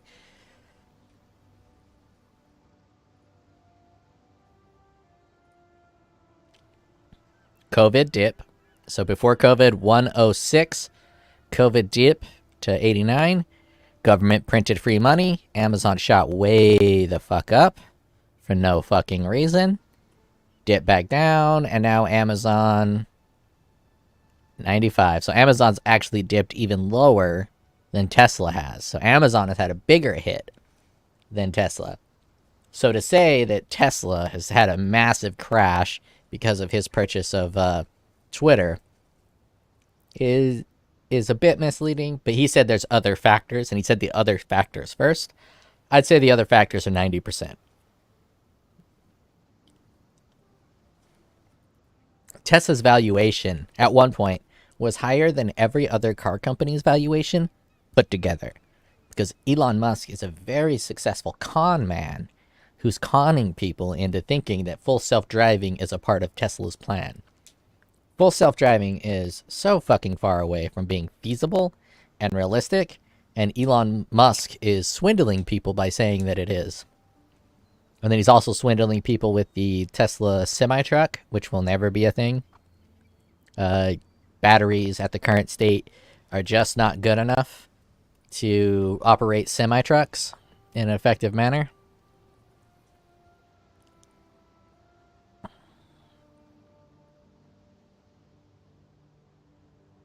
You really think 4 to 8 added cold damage per frenzy charge is better than +1 to maximum frenzy charges?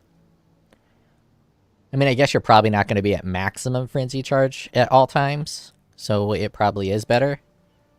And your attack speed is probably redonkeys. So yeah, that's pretty slick. That's pretty slick. Hit it with the fucking Exalted Orb, my dude. Says, I have 9 frenzy now. Yeah, I was up to, I think, either 13 or 14. I can't really remember. Miape says, no currency for +1 frenzy shield. Yeah, +1 frenzy shields are pretty hot. I gotta go wash my hands real quick, because pizza is disgusting.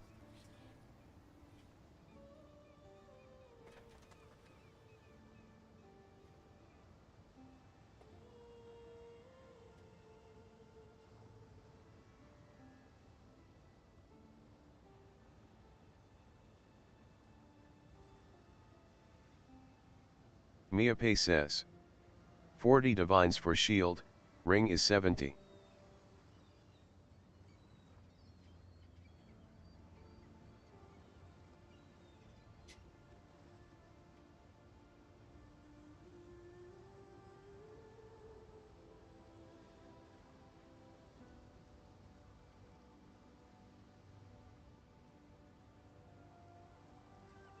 Hands washed, face disgusting.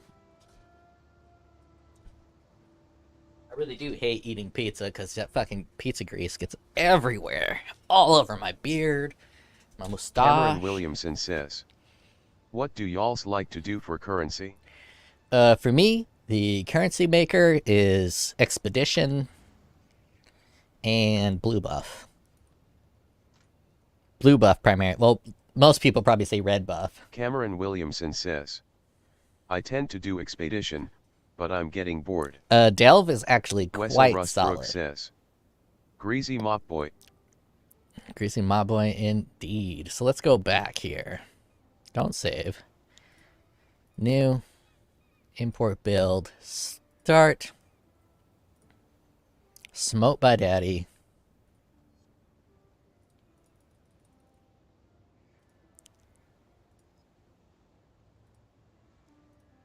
In full configuration. We are on low life.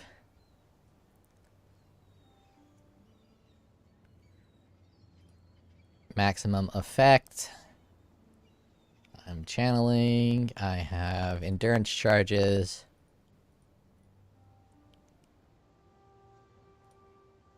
I have 95 rage.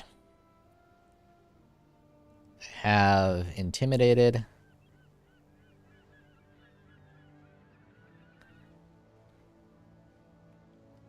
$750,000. Not very good. Let's see if he was actually correct. That does give me 1 extra AoE on the Cyclone. 750.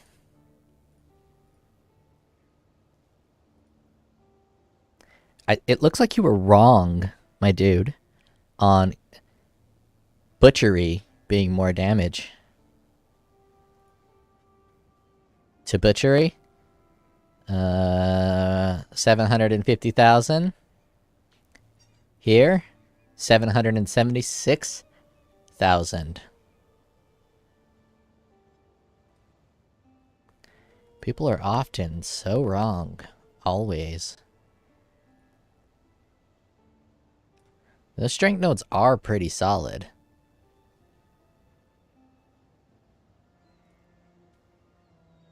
Actually, what's better? Strength nodes. 727. 7. Oh no, strengths aren't stronger than that. I think I'm still going to keep Butchery, simply for the increased area of effect and strike range. Let's take a look at some of this strike range shit. Let's add some strike range. Oh, that strike range does in fact increase the cyclone range. Miape says, I haven't seen your POG before, for my build it's a 5% more. Yeah, every build is different. You can't assume for one build it's the same for all builds.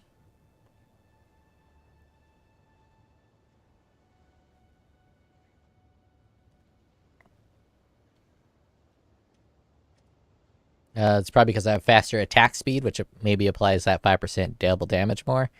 Actually, no, that doesn't make any sense. It's just more. But I do want warrior training, so I do like this suggestion. I wonder how much this 1% increased attack damage per 16 strength does. That's not too great.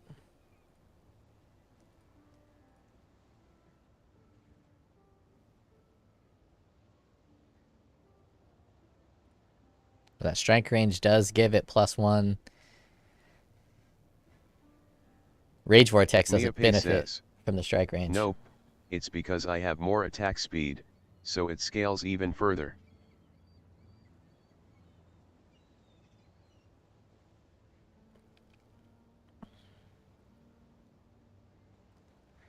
Alright, let's get into it.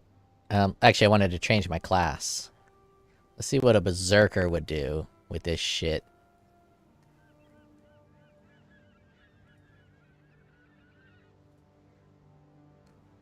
Yeah, Berserker would be 1 million. It's that fucking Rage tripler. And obviously the 40% more. Actually, without the 40% more, well, this node is dead. It's a dead node. Because I'm using this right over here. But without the 40% more, it's essentially the same damage as a Jug.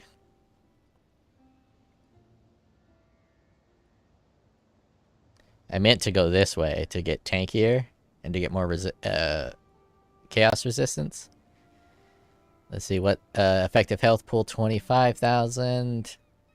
Yeah, it's a pretty big health pool bump there. This is dog shit because my armor doesn't have armor on it. Well, that pumps my health pool up a little bit as well, but not as much. Wessel Rustbrook says, good God, you would be shattered by a gust of wind if you take Zerk. Yeah, that's why I don't take Zerk. I cannot, with this build, break 1 million with just Cyclone. I'd have to really, really amp up the damage.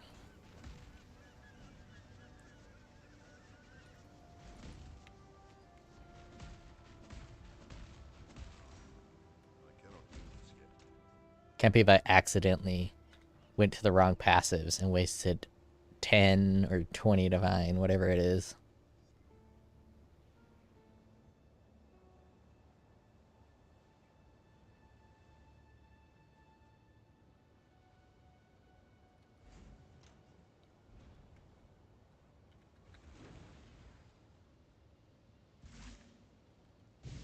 So let's fight that cuck boy.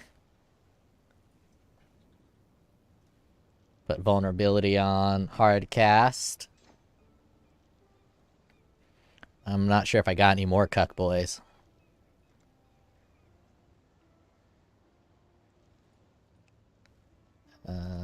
Stuff. There they are. Oh, I got 2 more cuck boys.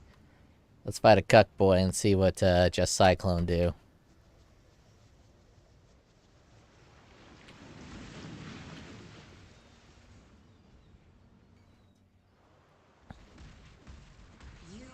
Wessel Rustbrook says, wait, what costed 20 divines? Nothing. Nothing that I bought. Wessel Rustbrook says, the ring. My ring don't cost no 20 divines.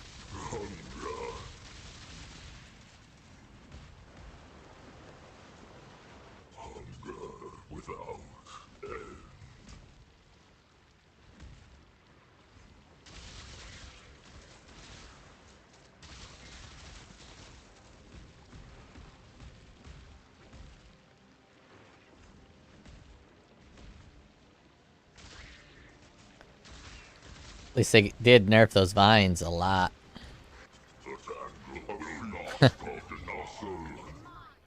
This boss is so stupid.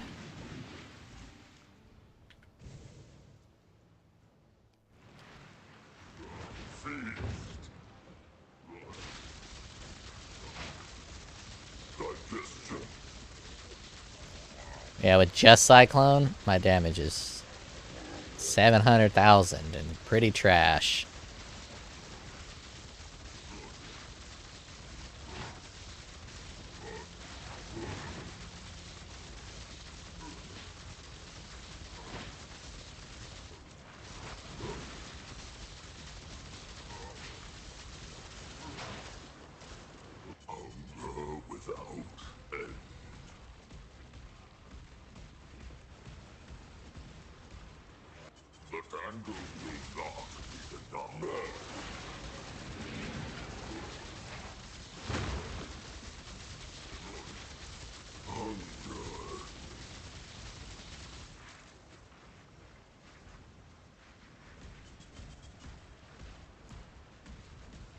I didn't want to play this game anyways. No, you stay down in there. I'll just hang out and jump around.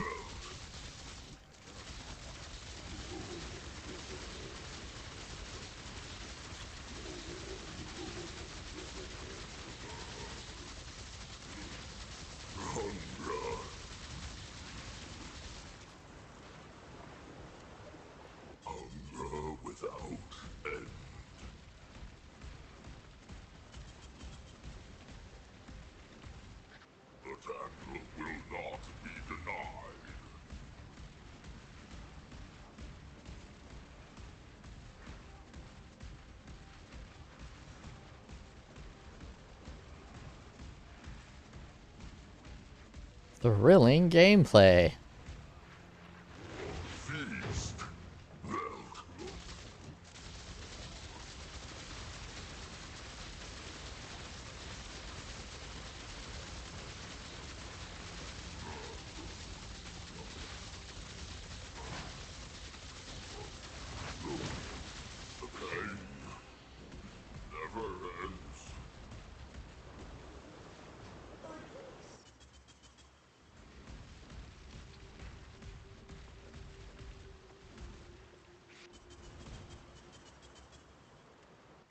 Alright, now let's build the build for real, the build blah blah blah blah blah blah. Rage Vortex, it's time to go with the Rage Vortex, it's time to go.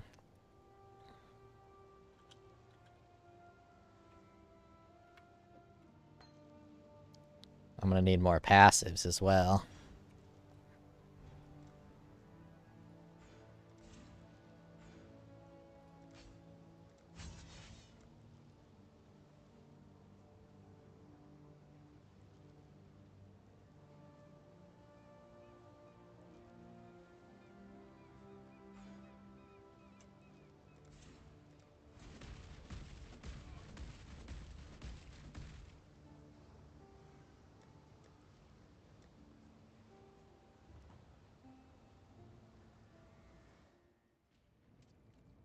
Yes?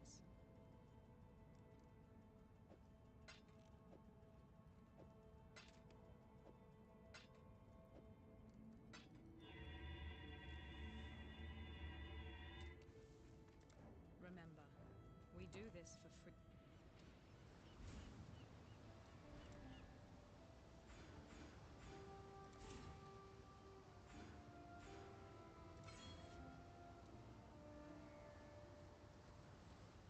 What is my impale chance? 89%.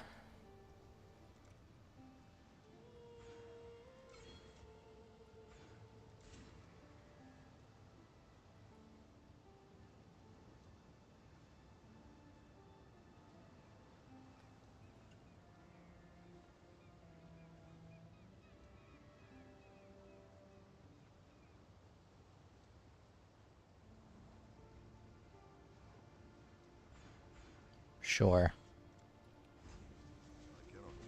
There we go.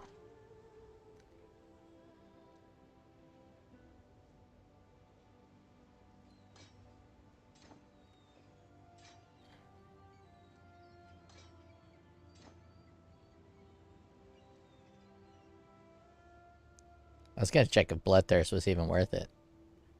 I could just put Rage Vortex on this other side.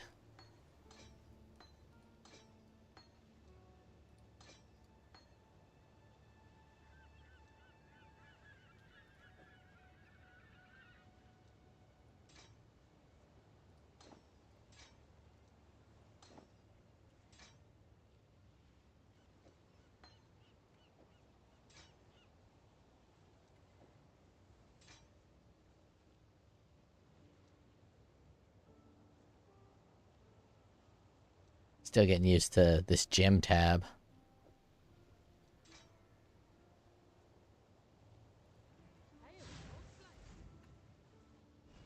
Cyclone will be in this one.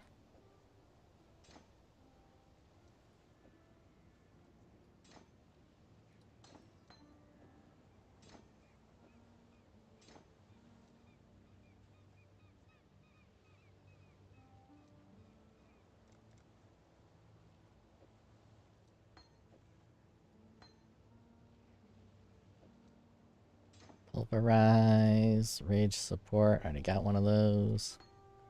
Well, that one's not corrupted. Let's corrupt this Rage Support. Yay! Dropped a level.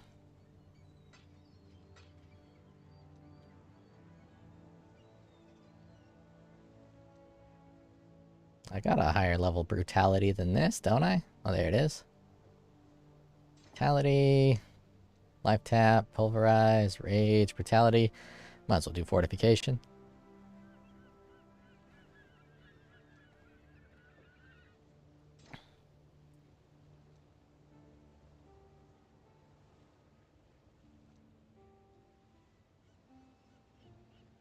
Don't need these two. Vulnerability.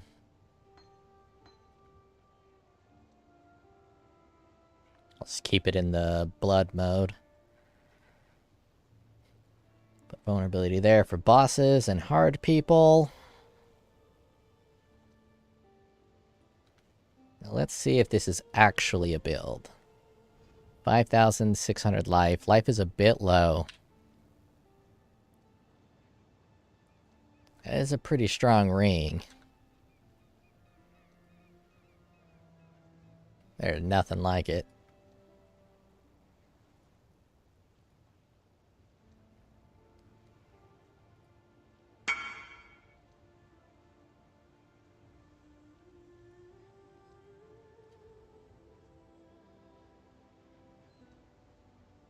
Yeah, Shockwave's amazing. Shockwave Poison Strength Stacker. That's what I'm talking about. That's my kind of build right there. Alright, let's give it a shot. Is this a viable build? Let me clarify. Is this a T16 mapper viable build? Viable build is no longer a term that can be used appropriately.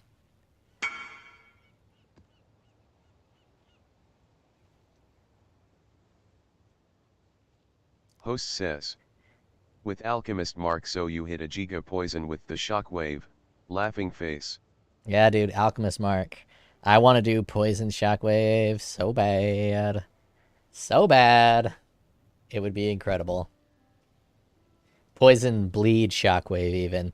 If your Shockwave's hit with a big old fat heavy, use that big mace, Mace of Unpronounceable Maceness, and do a Poison Bleed Shockwave. That's where it's at.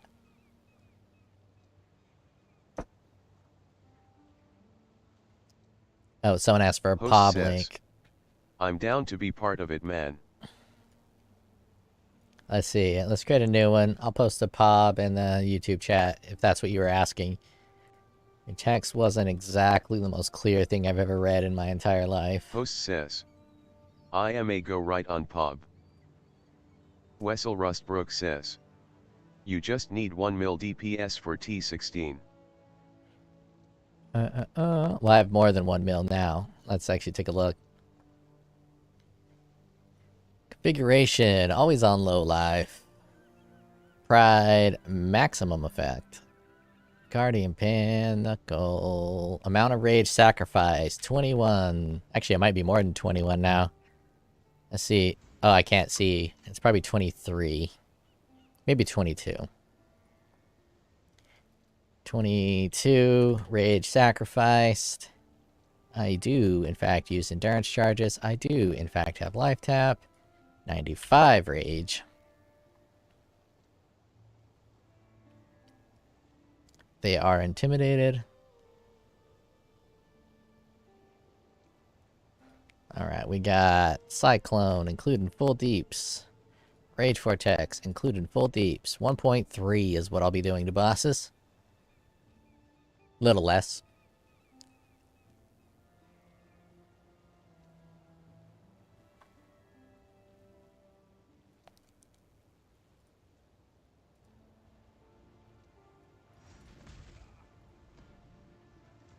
Now the question is, will I be survive? Oh, I haven't switched this over.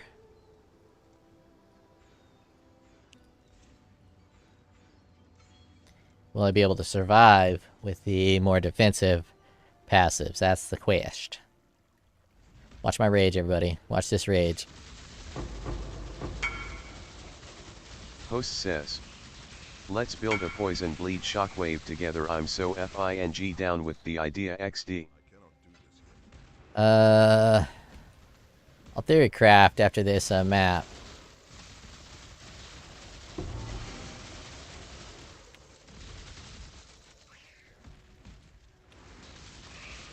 I was gonna wait to do something like that until after Wessel Rustbrook I did my says, Ubers.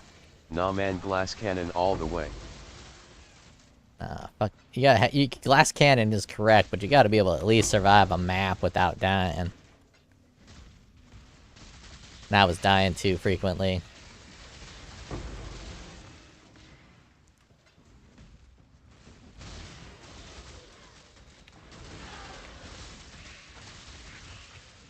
Wessel Rustbrook says, no survivability jug is the new wave.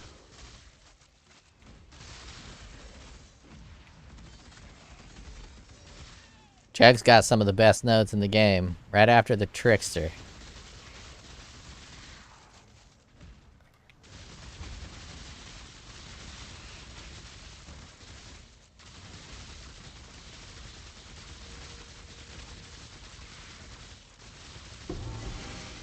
Obviously, should be getting a curse on hit ring instead of rocking what I'm rocking.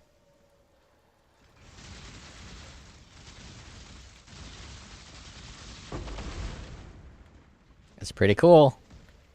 Damage is not great, but it's pretty cool. It's a pretty cool little build.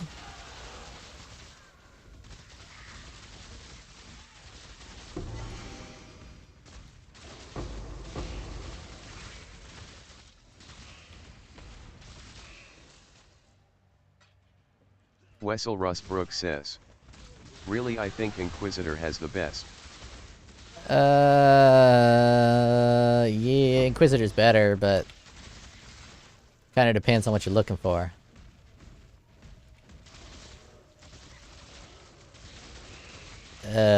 Champion is best by far across the board. There's just no questioning that.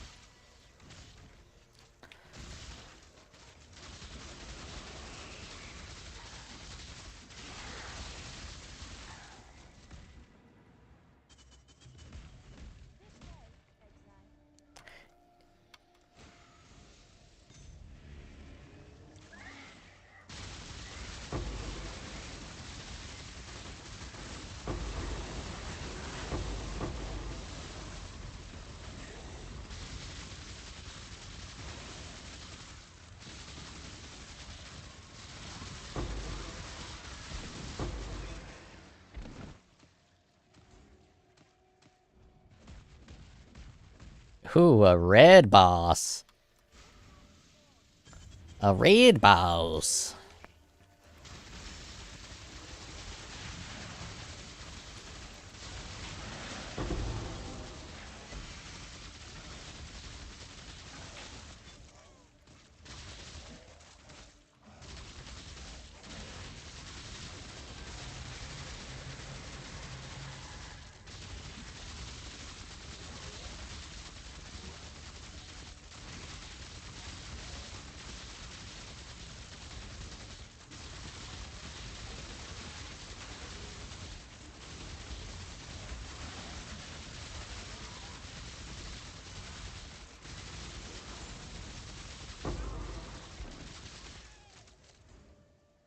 300. Hopefully this has got good stats. That's a badass chest piece. Shrine chest piece? Oh, super good.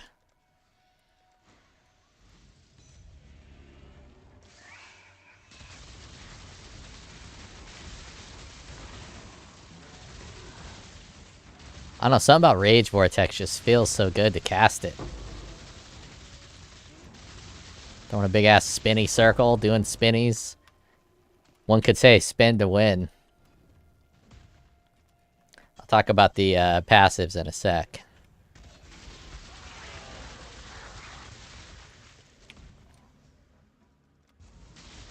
Want to be able to demonstrate and show what I'm talking about before just talking about.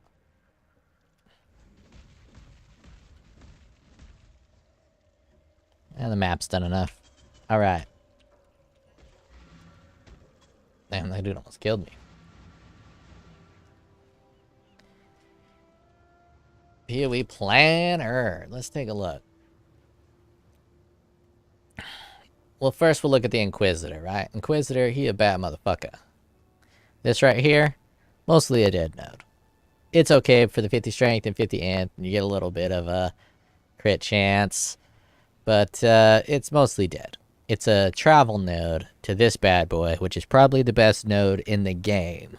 In my opinion, best node in the game. The only reason it slightly isn't the best node in the game, well, the only thing that makes it slightly weaker is the fact that that lightning chest piece, Doriana's prototype, exists. So if you really want to fuck with the elemental resistances, you can build a whole Doriana's prototype thing. But beyond that, this is the best node in the entire game. This node, also kind of dog shit. 15% increased damage taken to enemies is really good. That's a 15% more multiplier. Never mind. That one's great. And this one's great too. So these two are extremely good. So he has the most powerful node in the game, and then two really good. So I'd put this at S tier. Wessel Rustbrook says. But Doriani's tough to run though. Yeah, it is tough to run Doriani's. But it is more powerful. One of the best things about the Inquisitor is just so easy. So easy to get your damage going. Because this ignores elemental resistance when you crit. So all you really got to do is just get pretty close to like 80% crit, which is super easy, especially if you're going stabs, or you can go anything really. But this bad boy is an S tier, and these two are A tier. Both of these are A tier. This is A tier for survivability, got nerfed a little, so maybe even B tier, and this is S tier because it's just strong, that 15% more modifier, and then concentrated ground following you around. Every now and then this will drop off and cause you to die, but it's rare. These are both all F tier, so this whole node over here is useless. Anyone who's pretending fanaticism, they're lying. This is another solid B. 8% more to enemies around you, and then 16% increased. Maybe even C. This is C modifier. C tier. Now for the Jug. The Jug has this node here, which is S tier. Quality of life always wins in this game. If you're doing bossing, you can kind of ignore quality of life, but quality of life is king in this game. And there's nothing more quality of life than 10% increased movement speed, cannot be stunned, action speed cannot be modified below base value. This means any of that, like you're doing delirium. I always do delirium on my maps. You got those little hands that pop out to slow you down. Nope, not gonna fuck with the Jug. So this is an S tier. You build it right. This is an S tier. We got a B tier. And we got a B tier. And the C or D tier. Alright, so Inquisitor does probably beat out the Jug. But if you build your Jug right, this node is super powerful. This node's great, and this right here, if you're the 500 accuracy is super comfortable. It's that quality of life factor. The quality of life factor with this bad boy, because you don't have to fuck with accuracy very much. You're always just going to be max accuracy. And if you're going to be using this node over here, precise technique, which is a lazy node. I call this a lazy node because now you don't have to fuck with crit. Fucking with crit's a pain in the ass. Fucking with elemental penetration is a pain in the ass. I don't really like to fuck with either of those very often, unless you can find an easy way to do it. But getting crit gear, very expensive. Penetrating elemental resistance, very pain in the ass, convoluted. Now, some of the more effective ways to penetrate elemental resistance is a double curse. One curse being elemental penetration, the other curse being flammability, or whatever your elemental thing. So then you gotta run a double curse situation. So the Jug is all around pretty defensive. Now the best class, hands down, is the Champion. Fortify for casters. This node, it seems like dog shit at first, but that 500 to armor and that 500 to evasion while fortified, and then cannot be stunned by fortified, shockingly powerful. 500 of evasion and armor, shockingly powerful, especially with Defiance Banner, Determination, and Grace. You put this, Defiance Banner, Determination, and Grace, and you're basically unfucking killable. Just spend 140 divines in original Sin Ring and convert all your elemental into chaos while also puting enemies residential to 0. Oh, Liam Vivi that'd says. be great. Easy as that. Nothing better than reducing people's elemental resistance to 0 and then hitting chaos damage. I like the way you think, my dude. This node, so this B tier, this S tier, this A tier, this A tier, A tier, A tier. Liam Vivi says. Look at the price of the ring.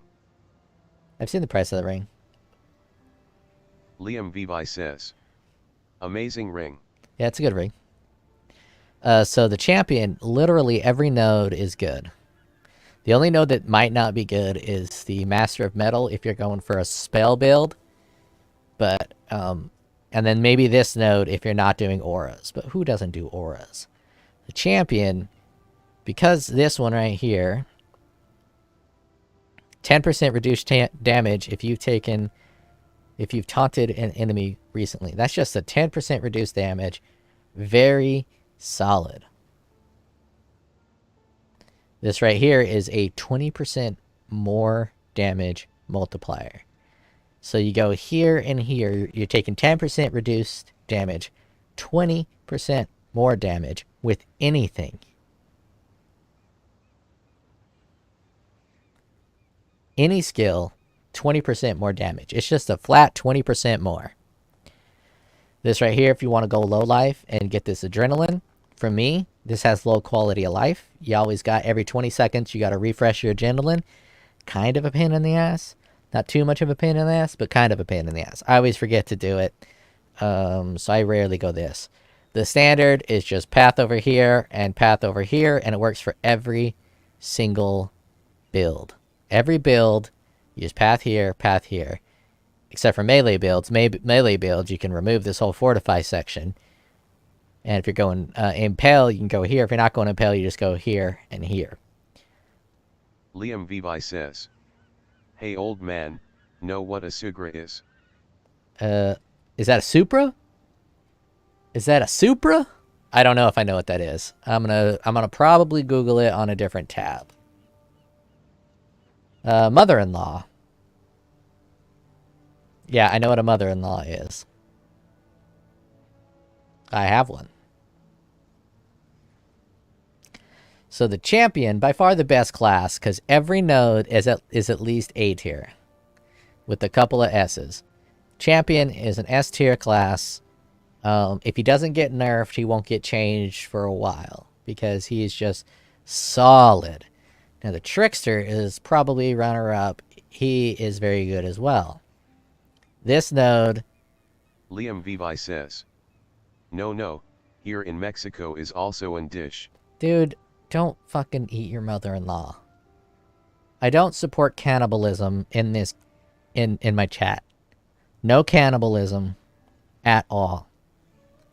Alright? You got me? You feel me? No cannibalism. So this node's a lot like the Jug. This is an S tier node. It keeps your movement speed up, high quality of life, Can't be frozen. Can't be petrified. Very nice skill. Love it. Love it a lot. This bad boy, at first I was putting it at a D tier. I was super mad that you didn't get a chance to gain frenzy charges on hit. But the more I think about it, the 200% increased duration of charges is extremely Liam Vivi says, high quality alive. is like a quesadilla, but has a little bit of oil on the tortilla, thin chopped onion and salsa. So it's a quesadilla. Yeah, I've heard of a quesadilla. A quesadilla. But with that increased duration, the more I fuck with it, the more I play with it, the more I get around with it, the higher quality it is. So I'm putting this at a generalized B tier. But if you're a frenzy specific build, this is S tier. So if you're going frenzy stacking, it's S tier. If you're not going frenzy stacking, it's just B tier. This node right here. Liam Vivi says, no, quesadillas are only cheese. Liam Vivi says, and nothing else. You're wrong.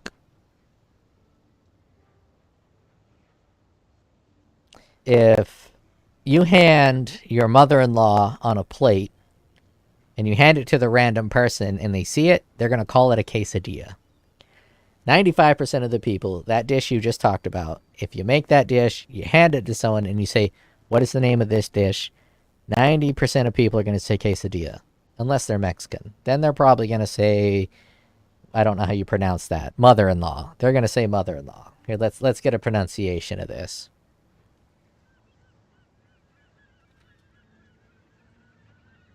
Suegra. Suegra. Suegra. Suegra. That bitch sounds drunk as fuck. Suegra. Suegra. Suegra. Suegra. Suegra. Sometimes it's slower than other times. Suegra. Ay, caramba. Tengo citas esas noches. Eso es lovido. Here, let's even do images. Yeah, it looks like it's a mother-in-law. I think you've been hitting that crack pipe in Mexico. Are you the guy that's been shooting at the planes down over there? You one of them cartel members? Oh.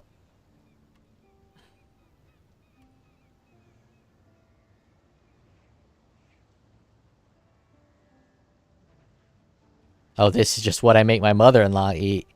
I think you're pulling my chain here. So if we type in Suegra or Liam Vivi says, I may show you a pic. oh, I didn't hit home row.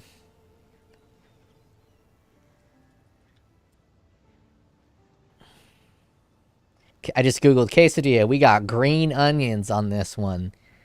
Chicken. There's salsa in this one. Wait, is that ham? Did someone put fucking ham in a quesadilla? You got salsa on the side. I'm right. So far, in this stream, I'm 100% right.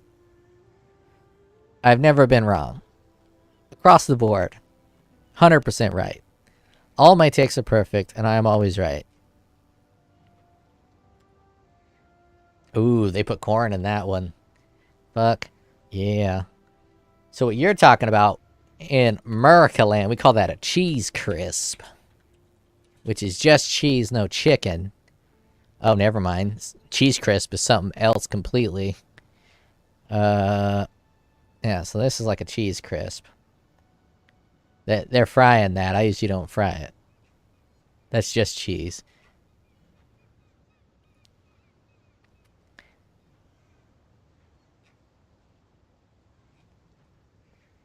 What am I saying when I say, ay caramba, tengo citas esas noches, esas lovido? Because I don't even know what I'm saying. I knew I used to always say it in Spanish class and it doesn't make any sense. But that's all I know in Spanish. And maybe, ¿por qué? Oh, and cerveza? And chupa my verga. What other classes are pretty solid? Oh, I think I already did a whole rank. So the Inquisitor is mostly good just because of this node here. I'll do enough rambling. Let's play this build. Let's play this build. Come on, good stats. Liam Vivi says, I didn't even understood of what you said. Yeah, that's not surprising.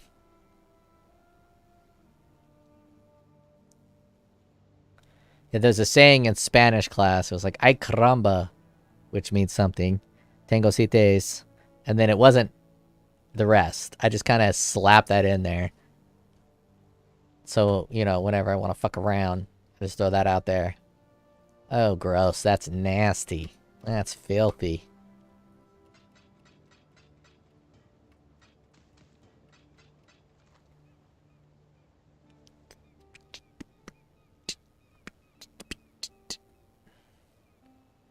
What am I getting out of the quality of these gems? Area damage?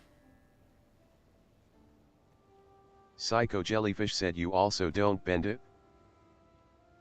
I bend it like Beckham.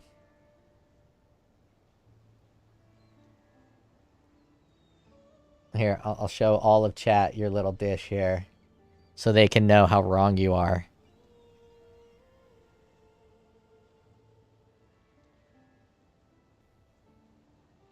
Yeah, that looks gross, actually. Whatever the salsa on it is, that looks inappropriate.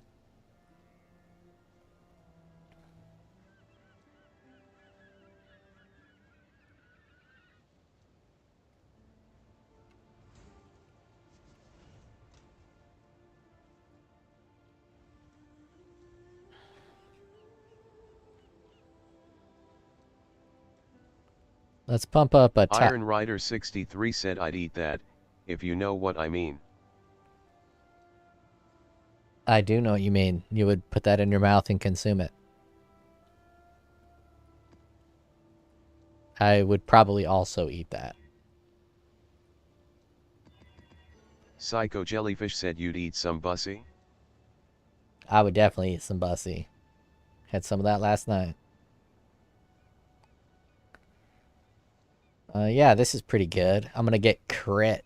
Iron Rider 63 said buses are too large for me. I mean, it's only if you're getting like a real nasty bussy. I'm gonna run a delirium map here. I want to get some delve juice. I'm wasting quite a few nodes on all this rage shit, but we get +1 rage per hit, no more than once every second, with the axe mastery. Then we got 1 here for this mastery. Then we get rage for this mastery. 1 rage with attacks no more than every 0.3 seconds. And then we get rage support, which I'm rocking on my Cyclone. So I'm raging the fuck out. I have 4 independent sources of rage generation. Now I could throw on Chain Hook and just get fucking wild with it. Now I'm using that so I don't have to use Calm's Spirit.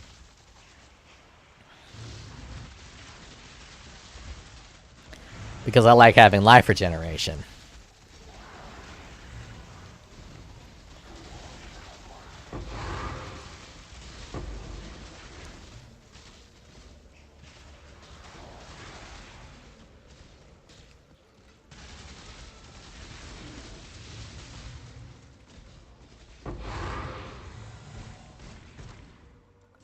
Oh shit, I think I just got rid of life regeneration, didn't I?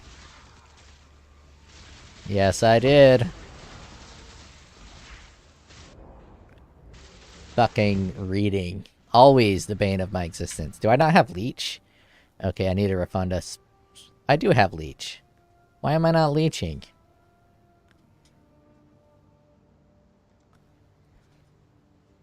Unless the map has no leech.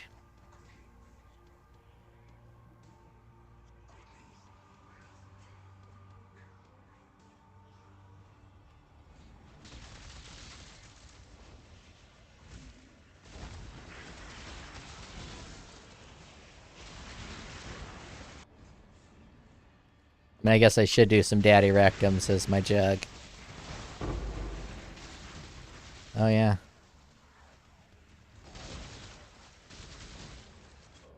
Ugh, I just ruined this entire map by selecting a stupid blue node. Entire map ruined. Aggravated. I am aggravated. Let's try this again. Maybe I'll pump up some Maven instead of doing all this bullshit.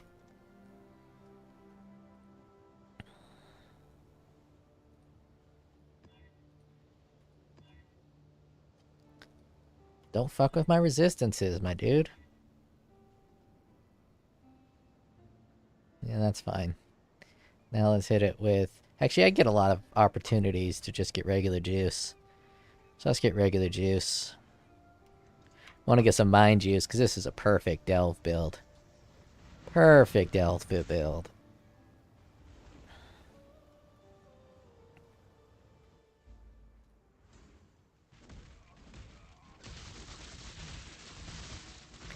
Another aspect that makes the Jug an extremely powerful class is if you're playing OP meta skills.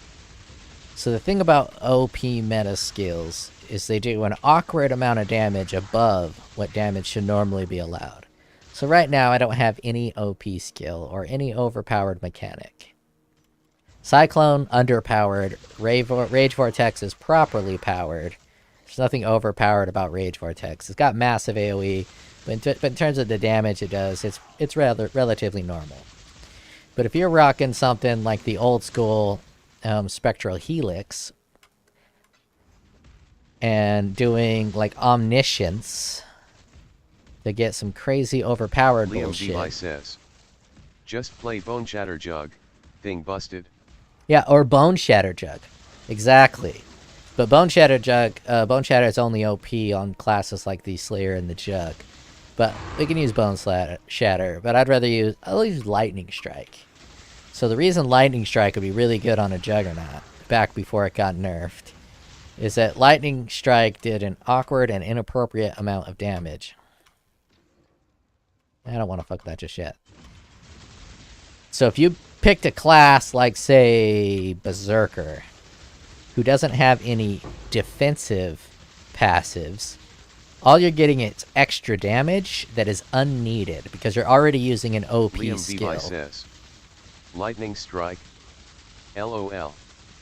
Nugget Biscuit 24 says, Rage Vortex Inquisitor. Nugget Biscuit 24 says, is pretty massive. Yeah, I did Rage Vortex Inquisitor last league. Made a whole build about it. It was pretty great. But anyways, playing the Juggernaut, you can get nothing but defensive passive nodes. Which means when you're using an overpowered skill, the extra damage is not useful, but the extra defensive layer is extremely useful.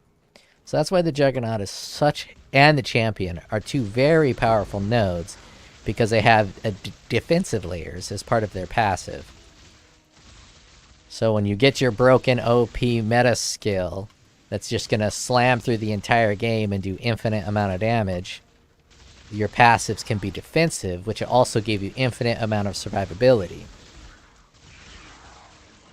Now the good thing about Inquisitor, which is got that broken node, is you can do a lot of damage even with non-OP skills. And you're also somewhat tanky. But someone like a Raider, they don't quite have... Biscuit 24 says, Shockwave Totem. I'm not going to play Totems this league. Shockwave Totem is very overpowered and kind of busted. I've never played Totems before, but I've seen people play that Shockwave Totem, and it's nasty. Nugget Biscuit 24 says, I meant up skills. Yeah. Psycho Jellyfish said it's massive, just as my love for questionable builds. It is massive.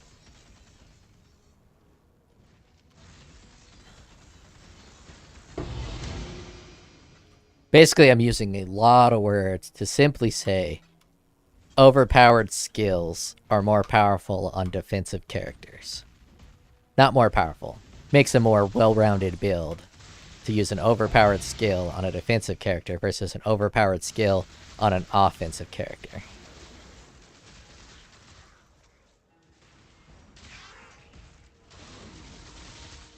Unless, of course, you're going for an extreme bosser that just kills the boss before he can even do anything, and you're just farming bosses that you kill in one hit.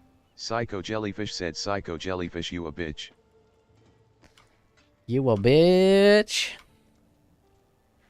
Why do I have one? Oh yeah, I was running this. I'll put that back on.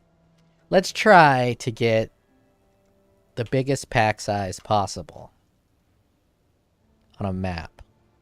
So I'm probably going to want to do one of these guys. Let's clear it out. Make sure it's at full power. Let's get some sex. Is there any sex? I never read the sextants, so I don't know what even options are there. I just pop them on and then run it. Let's see what we got here. Smuggler's Cash. Fuck that. Magic Monsters. Okay, that's fine. Increase pack size. That's great. Hunted Traders. I don't know what that even means. Mysterious I don't want no breaches. Ooh, Beyond. Okay, we got Beyond. Well, let's pump this bad boy up. Pump up the jams, and let's try to get, like, a ridiculous... I guess I only have 10. We have 10 shots to get a ridiculous quantity. 88. That's not that high. I want to get at least 90. 81. 66. 72.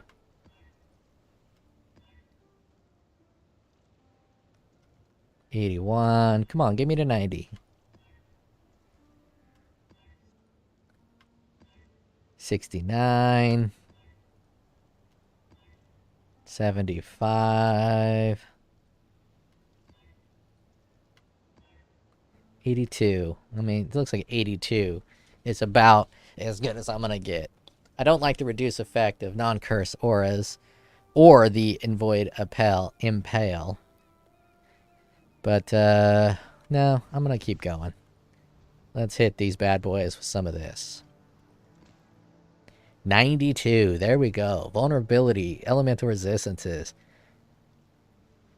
Less effective curse. Buffs. Oh, that's really good for me. So that's a solid little roll that I just did there.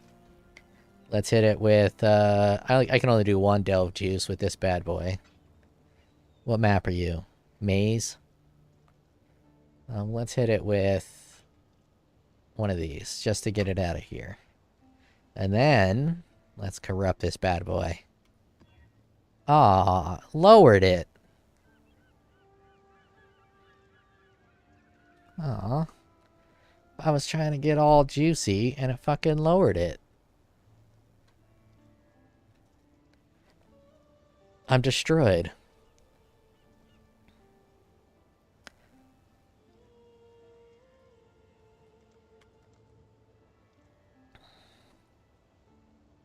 I wonder if it'll let me use the same scarab multiple times. I'll try it on a different map. Or if I have to use a different scarab. So each one of these scarab is going to increase my quantity. Now, these expedition scarabs are probably pretty good. But this one's not. And Abyss is kind of trash.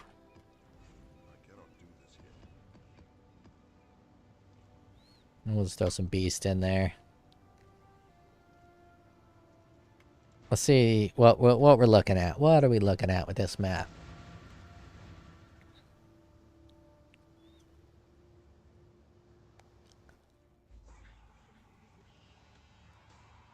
We have 101% increased pack size, 93 increased quant, 38% increased rarity.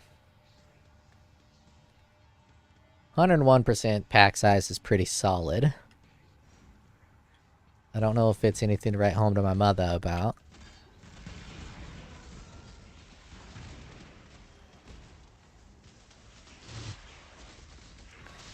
And now I'm going to get a Divine Altar. Calling it right now. Getting that Divine Altar.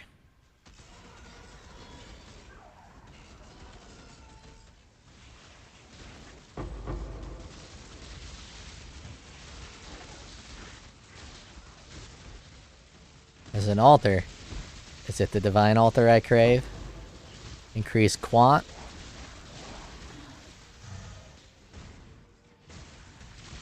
I gotta try to read what it says. Leave me alone. Chilled ground, physical damage reduction. I can do both. I hope it doesn't summon a big boy, because a big boy is going to take a long time to kill with 1.2 million damage.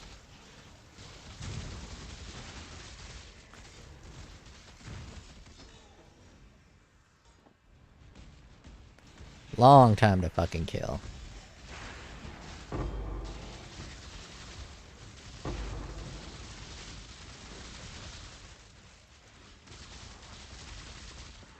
Oh, there's a blue buff behind me. We got duplicated.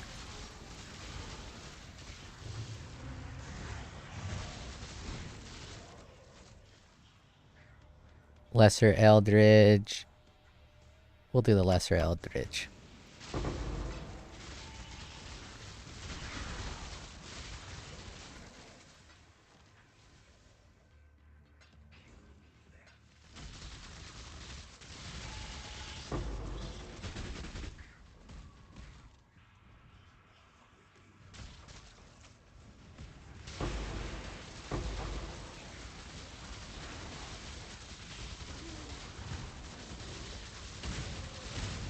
I really should squeeze Berserk into this build for bosses.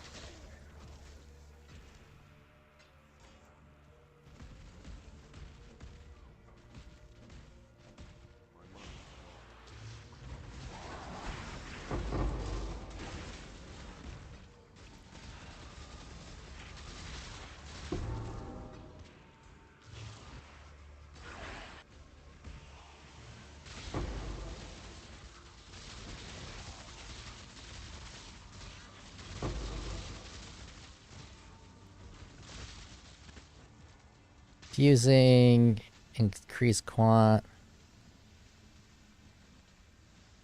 Life regeneration per, can't do that one. I can do that one.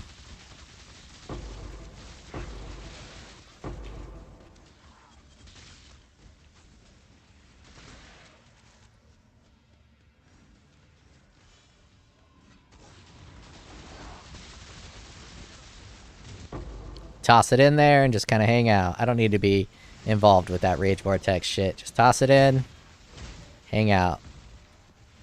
Toss it in and just hang out. I don't need to be a part of it. It can do its thing. Shit. Iron Rider 63 said break the wrist, walk away. Mia Pei says.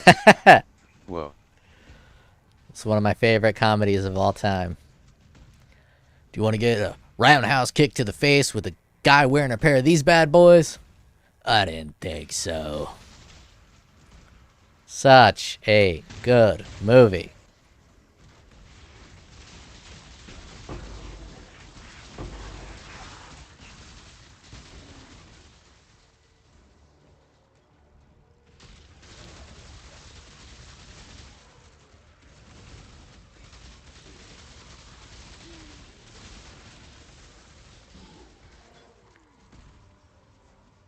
Break the wrist, walk away.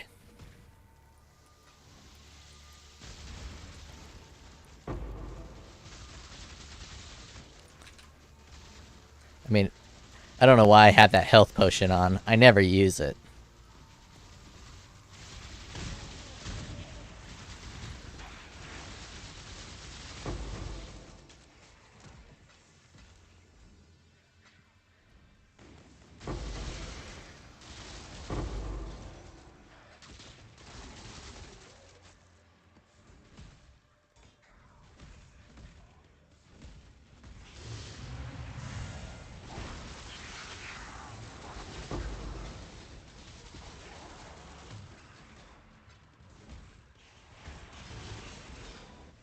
Host says. The idea of poison/bleed shockwave cyclone is kind of funny, popping a Pathfinder version ATM with boom mace.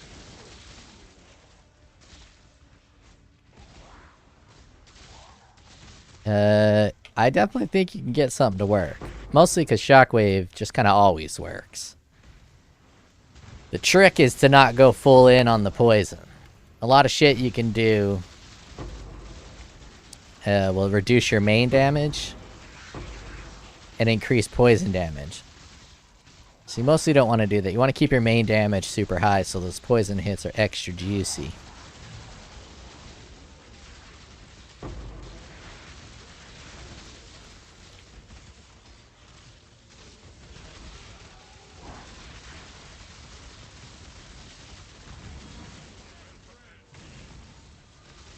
I think Slayer is your best bet, to be honest.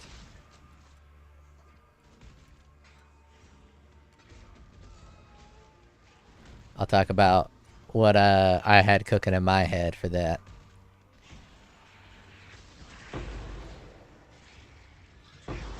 Once I'm done with this map.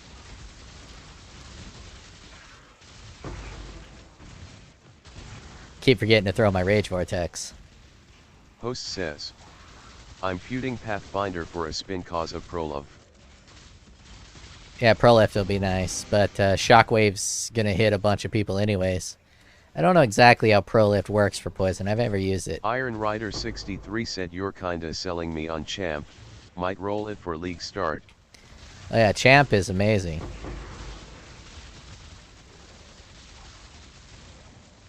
Everything in it is just so well designed to work with anything. Especially if you hate running through the campaigns and you just want to build one character. You build a champion and you can do anything with it. You can turn it into an aura stacker. You can do a fucking arc build. You can do an impale build. You can do every single build as a champion. You want to do a spark build? Yeah, you can do that as a champion. Minion build? You could do that as a champion. Literally every build you can do as a champion.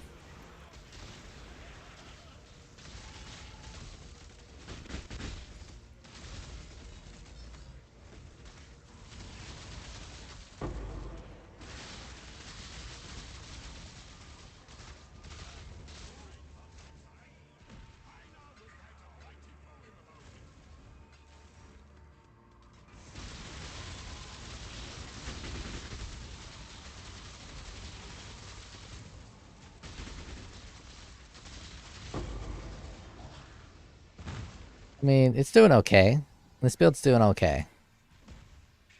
It's a little biased because I'm comparing it to my other build, which is completely overpowered. I was, spent all that time on it. But considering the amount of investment. Yes, Slayer a better idea plus the etches of the blue and red jewel of Glad. Oh, I didn't even think about the blue and red jewel for Gladiator. Yeah, that makes even more sense for fucking Slayer. That's probably pretty cheap too, I'd imagine. I know this Berserker one was like 10 chaos and 20 chaos. So 30 chaos total to get this extra rage shit.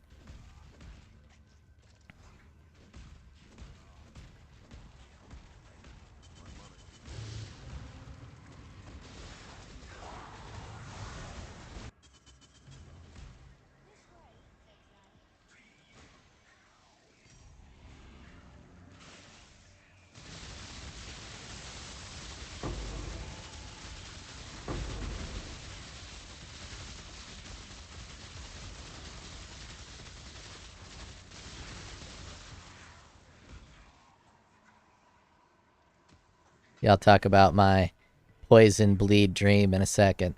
Once I'm done with this map. I want to live that dream.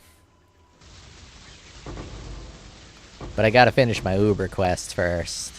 I might start my Uber quest after this as well. Continuing down the Uber journey.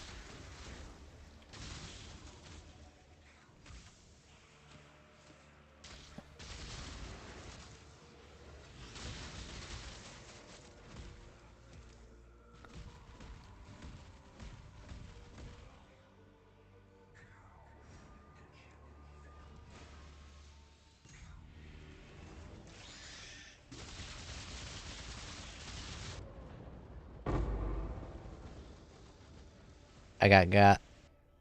Host says, I may continue to do theory about it, no worries.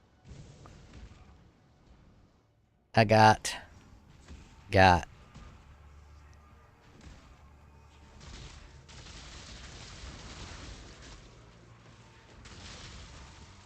Aw, a baby Rage Vortex.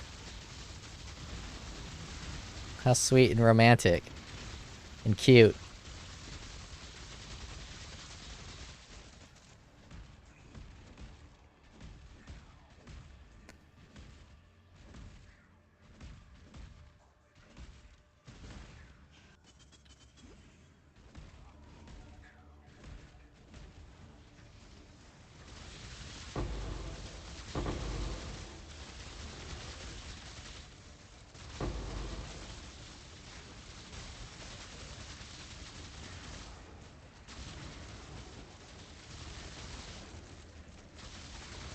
All those little fucking shits everywhere.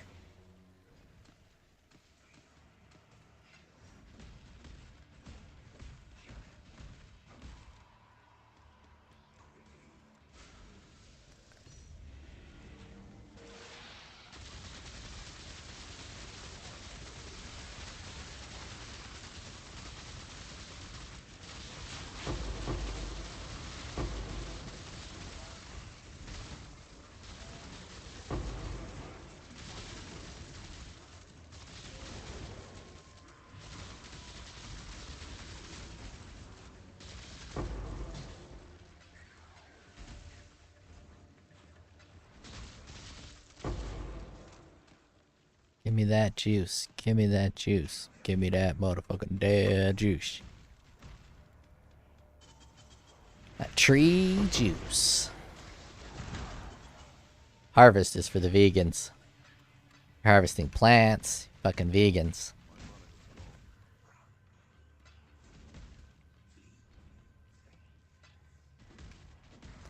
It says there's 50 left. They're lying. The map's done.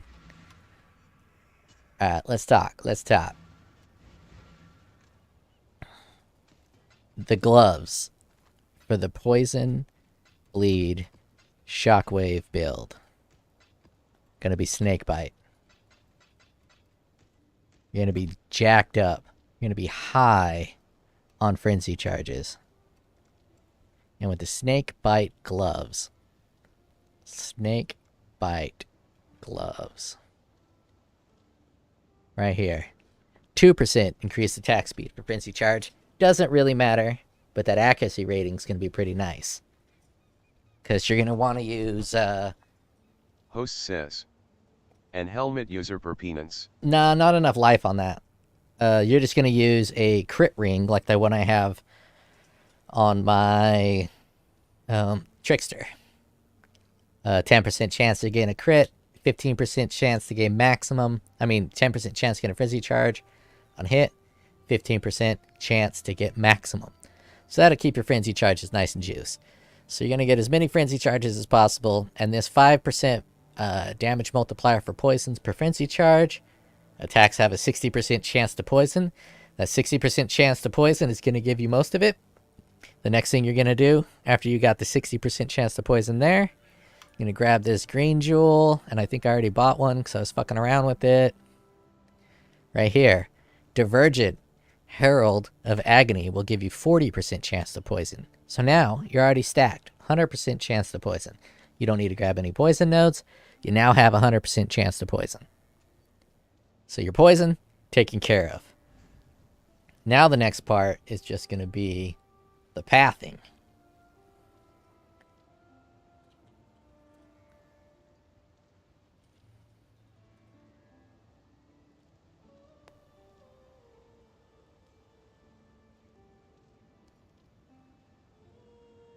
Duelist.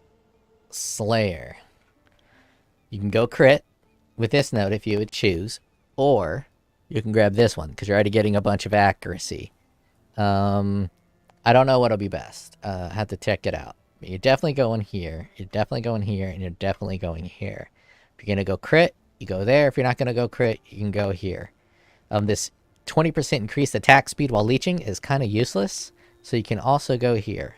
But being immune to bleed. Host says. User per penance is very good with bleed and frenzy / crit too. Yeah, it is. It just doesn't have the life. So you're gonna have to sacrifice a lot of life. You could work it in. It is pretty solid. I've used it several times.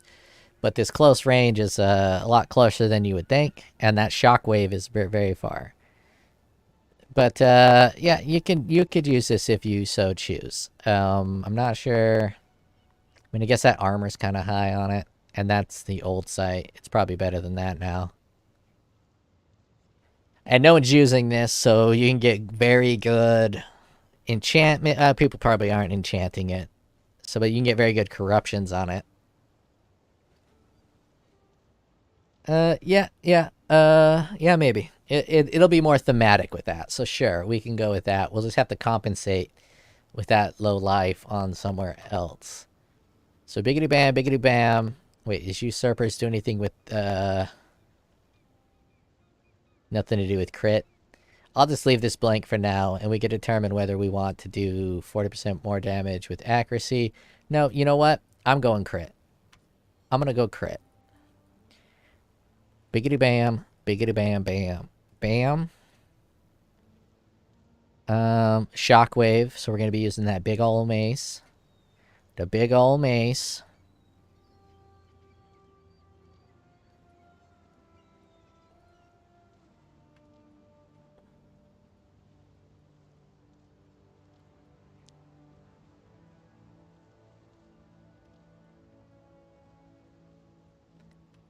Perfect agony. We're going crit. We're getting perfect agony.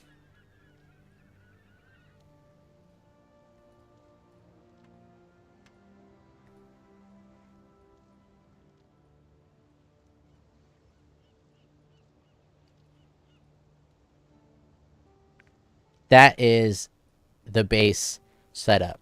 You got all frenzy charges, and you might want to power through here. Like so. Or you can even go one over this way, come down this way, if you so chose. So this perfect agony, you're going to be able to get nice little crit multi. Assuming you can get a good enough crit multi with it. It's going to be a little difficult to use perfect agony without Nightblade. Typically this is used with Nightblade. If you don't got Nightblade, it might not work so well. But I'm thinking it's going to work. And that's why I'm going crit over here. Is to be able to rock Perfect Agony. And Perfect Agony is going to work with bleeds and with poisons. So you're probably going to want to do a single bleed instead of using Crimson Dance. Because Crimson Dance does 50% less damage with bleed. And you want to bleed with those big ol' shockwaves. And those shockwaves, the heavy bleed is going to override the light bleed from Cyclone. I'm assuming we're going to be using Cyclone on here. But we don't need to use Cyclone. We can even just use Shockwave and Frenzy if we really wanted to. We can just use Frenzy as an attack and then Cyclone, Shockwave. Shockwave. Or you can get Wild and not even worry about your attack and just use your attack to apply the Shockwave and do something like Smite. So you can hit from a distance. But Smite is going to diminish your main poison by 50% by adding lightning damage. But you could go Crimson Dance and then go up in here. But the next key is going to be this bad boy. So this... Host says. Yep, exactly. We think very similar. This bad boy, you're going to be getting 10 damage to multiplier ailments. Which is going to be both bleed and poison. It's going to be double stacking the damage here. And they're going to do damage faster. You can do increased duration. Or multiplier over time, or cruelty, if you want to use cruelty, because cruelty is also going to apply to both bleed and poison. So all of these are good nodes. I even like damage over time, taking 10% less damage. All these, this is one of my favorite nodes to take. I always try to find an excuse to grab these, because every one of these is extremely strong. But we'll just do the 15% right there. Now from here, we have... probably just gonna want to grab life nodes mostly. Because you're gonna be pretty squish. Pop here, life nodes. You can do this one here just because this attack speed's kind of nice. It's kind of a dead node because of the attack. You don't really need the attack speed. If you really want to go spell suppress for the tankiness, you can grab some spell suppress there. That plus this might actually cap you out. And then you can grab these crit nodes, because you're probably going to need them. And then you can swang your dangalang over this way. Grab these Host crit says, nodes. Mastery suppress for crit too. Yeah, mastery suppress for crit. Host says, pretty solid immo. And then you get these mace nodes for more mace damage. Now coming up all the way over here to get these mace nodes is going to be a bit difficult. You're going to be running very dry, but these bleed nodes are pretty slick too, because you're only going to be applying one bleed, so this 5% faster and then 15% faster is 20% faster application of bleed. Those are pretty strong, but you're really stretching it thin to path all the way up in there. Really stretching it thin. But this is kind of what I'm thinking. You can maybe go up this route and grab this physical damage. Iron Rider 63 said level 102 easy. Yeah. So you probably want to path out of that. Level 91.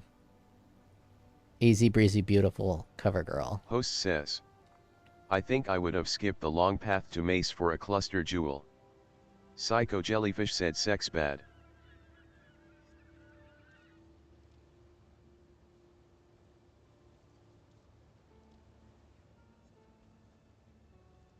Yeah, sex is super bad. No one wants that.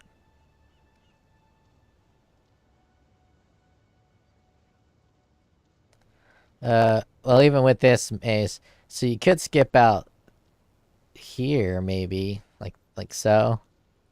Do a cluster jewel. Or you can even skip out all of that, because this is 1, 2, 3, just to get this crit node. And you're already up in here, so you can cluster jewel right there.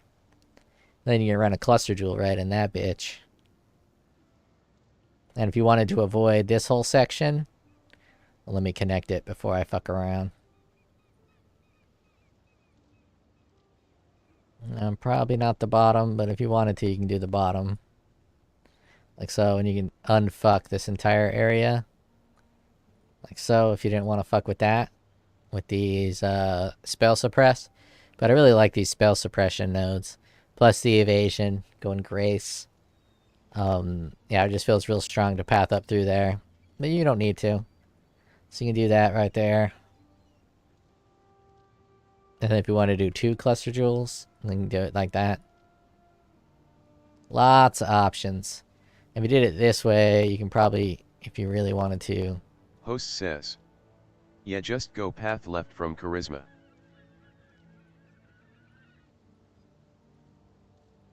You can rock it that way, like so.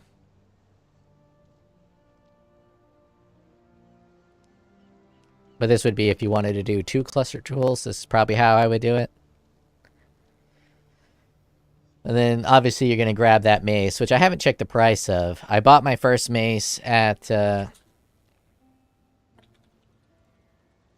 like 20C, and I sold it for like 6 exalts. I don't know the name of the mace, so let's do unique. Psycho Jellyfish said wasn't here for the past 15 minutes. What you theory crafting?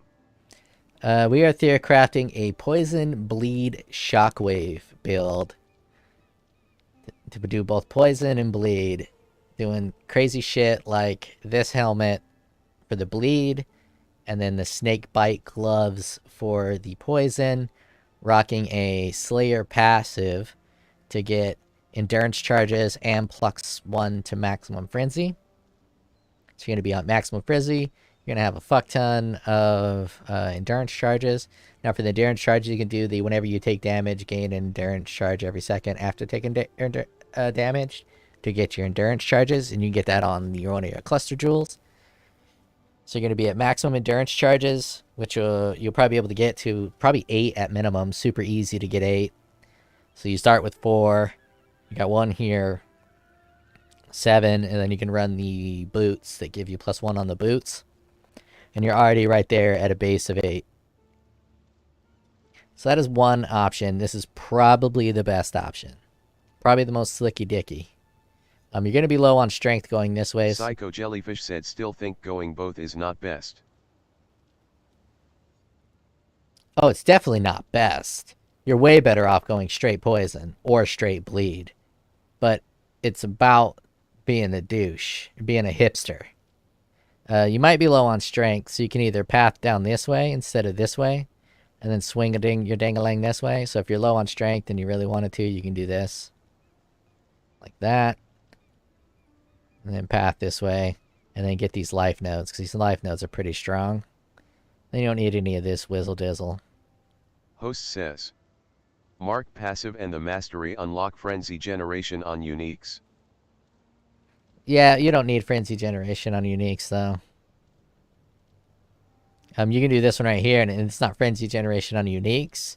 It's just frenzy generation on your marked enemies. And it's all, if that's how you want to generate your frenzy.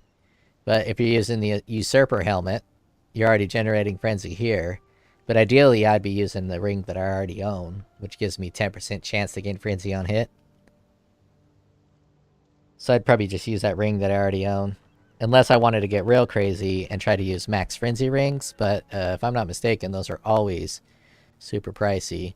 Let's take a look at the price of this mace. 6 divine. That's right about where I sold it at. Damn, for a 6-linker with good damage. That's a nice one. And that's going to be applying huge, huge, huge, huge, thick, juicy shockwaves. You got a 3. You can sort it by this way instead if you wanted to as well.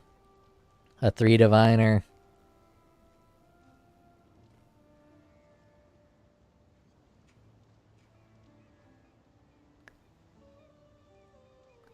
Can't believe no one's corrupting this with any cool corruptions.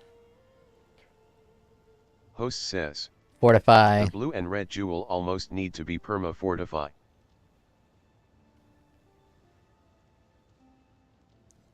You can do perma-fortify, or you can... oh yeah, I forgot to grab the mace name.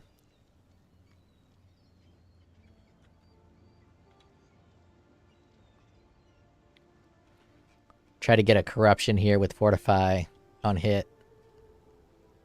Inspiration, nice, but none of them have Fortify.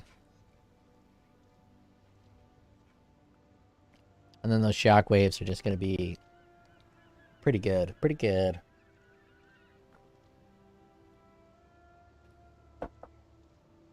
And the reason I like the design of this build is because people are very obsessed with poison only working with extremely high attack speed. And this goes in the exact opposite direction. This is poison with the slowest attack speed you can imagine on the shockwave. And I like that. I like that a lot. So it's counterintuitive. Anywho, that is the shockwave poison bleed. And then you can buy, if you really wanted to, you can buy this bad boy to get 20% more physical damage over time. I think you could still buy, they have a unique passive for each class, and I think the Trickster one is damage over time, if I'm not mistaken. If the Trickster one is still damage over time, you can actually run a Trickster. And Tricksters are pretty strong because you get +2 Frenzy Charge. That 200% increased duration is going to be real nice to offset the downside of the Snake Bite. Polymath works well for it. Action Speed, and then this one right here. So Trickster can work, but I think Slayer is overall better. Trickster also works because you start with these nodes here. And this Chaos and Physical is double dipping. And you get a bunch of the travel nodes being Chaos and Physical as a double dip. Which is strong.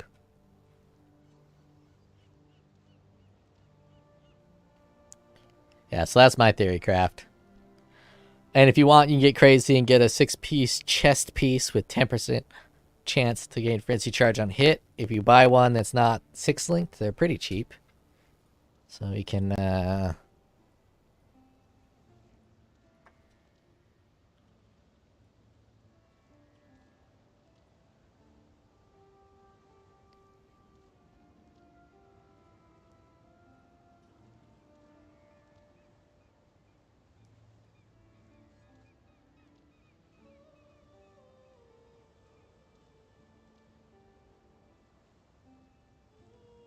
And then you just craft it. If you wanted it 6-linked already. Host says. I think crit/extra curse chest would be better. You can do both. Well, not both if it's in the implicit. So if you want to do both, you can do... If you have unlimited resources.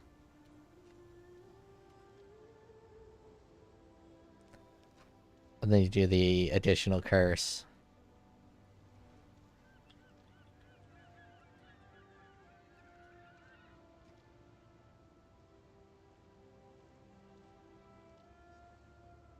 Right here. 10% chance gain frenzy charge. Apply additional curse. Attacks you have 1.17 critical strike chance. All 3. 3 divines. Actually, not a bad price. Not a bad price at all. I don't know if I'd want to energy shield base, but I guess the snake bites are energy shield.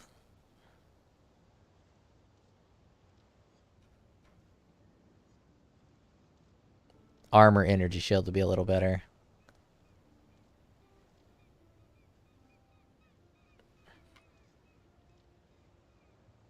Host says. Casu the bleed chance is low, ATM would need Vuln and Assassin Mark. I think you're fine with the low bleed chance. Because you're not going Crimson Dance. You're not going to be grabbing Crimson Dance here. You can get maybe a couple jewels with bleed chance on it. Usurpers, I think, gives you 15% chance to cause bleeding. I mean, I guess you're going to miss with a couple of shockwaves, but you can get to, you probably want to be 30%, 25% chance to bleed. And those bleeds should last long enough to bleed over through the next hits. So you don't need to be at 100% bleed at all. Let me see if there's... Oh no, these don't give. Host says. Yeah, you right. Yeah, you want to be at 100% poison chance because you can overlap poison. And if you want to go Crimson Dance over here, you can get the bleed chance right here. And then you get a stack more than one bleed, but it does 50% less damage with bleed. Since shockwave shotgun too. Yeah. So that's the theory craft. I haven't done it yet. It'll be very time consuming and cost prohibitive, so I always gotta stack up my currency reserves before I do one of these builds, and I just did this build. So I'd have to, and no one's buying. Like, a lot of my shit's going. So I can sell all this shit, and then, like, this will sell for, like, 3 divine. I don't know what this will sell for. But some of this shit will sell. These rings will probably sell pretty quick, because, look at my life. 5630. 51. So it's adding 500 life just from this one ring. So some of these rings will sell. Host says. I am a reroll slayer to try it. Laughing face. Try it up. Try it up.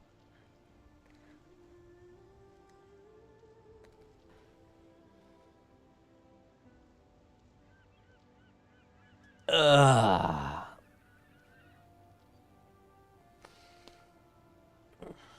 I'll be back. Hit the restroom.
Ugh.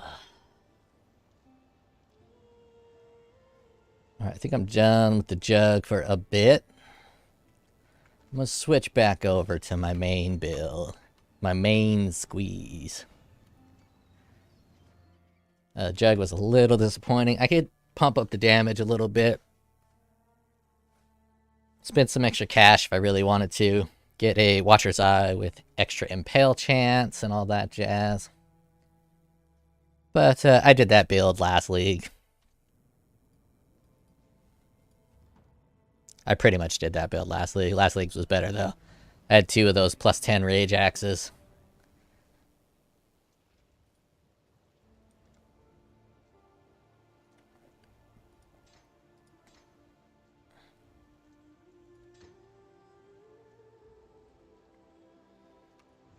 Now this character, this is the big boy. This is the main squeeze right here.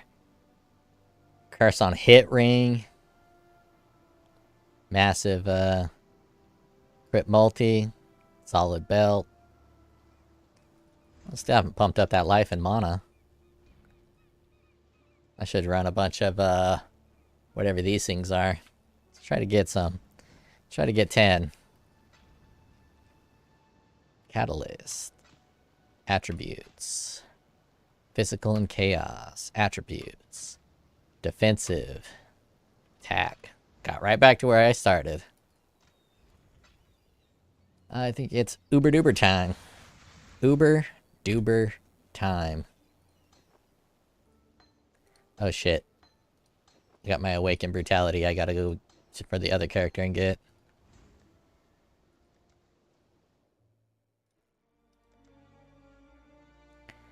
Uber duber. Uber duber.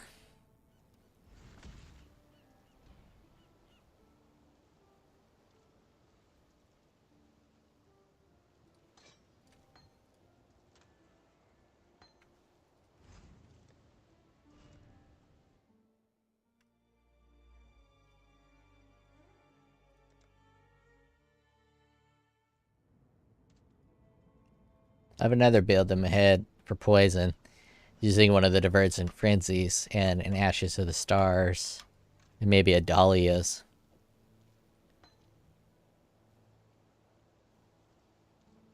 Wait, why is there 2 blues?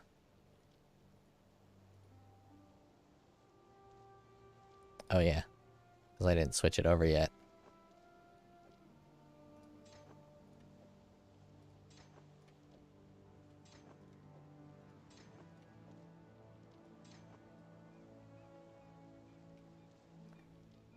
Alright, let's do that bullshit. Make sure I got my Uber Duber set. Uber Duber on.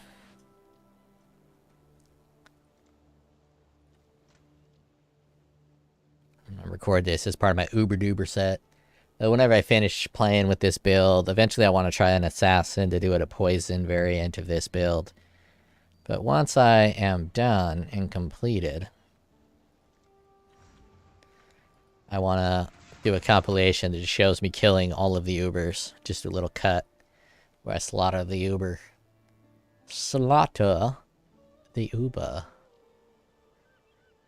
So that way when I say it's Uber capable, people can believe. Need that fire res, don't I? Yeah, I'm not even capped on fire res.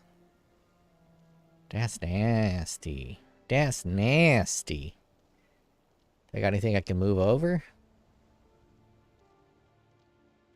Oh shit, I should just do... Oh, that doesn't even have fire resistance. Resistances. Do I got any resistance catalyst? Catalyst, where are you? There you are. Resistance. 1 resistance catalyst. You gonna pump it up? Roll that out as a higher fire. You can do 2 better.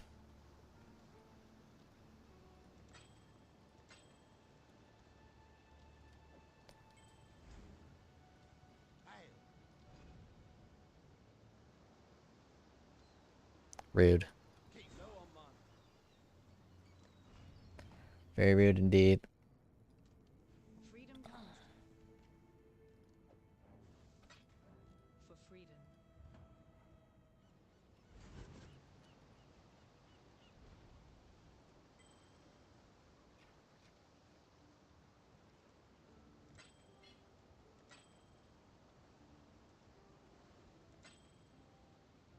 There we go. Little closer. One away. I'm okay with that. For now. Once I get all the resistances pumped up, I'll sell some. I'll see if I can get just one or two more.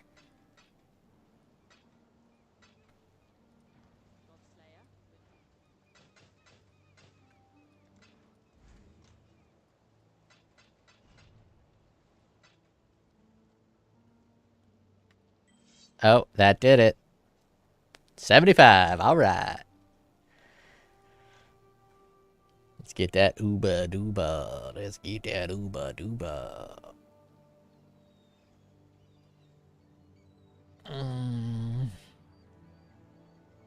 I forget where they're at. Oh, there they are. 2 attempts. Oh yeah, I need to record this as well. Get it here. Live action. All right. Alright, Uber Duber attempt 5, I think, this league.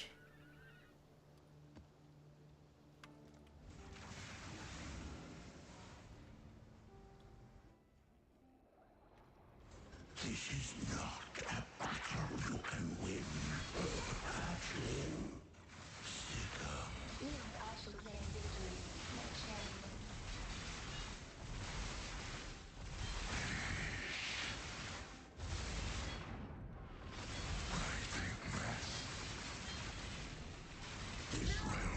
Oh, come on, I dodged it. I dodged it.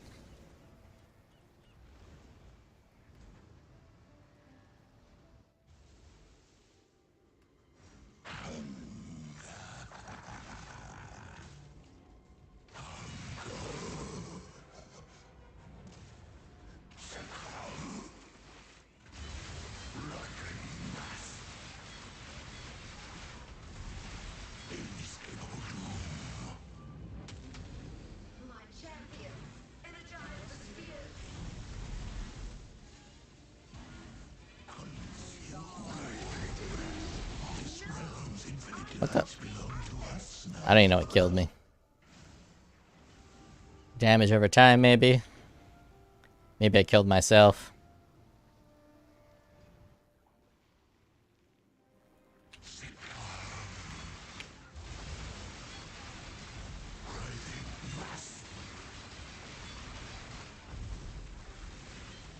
I never know what he's targeting with that writhing mass.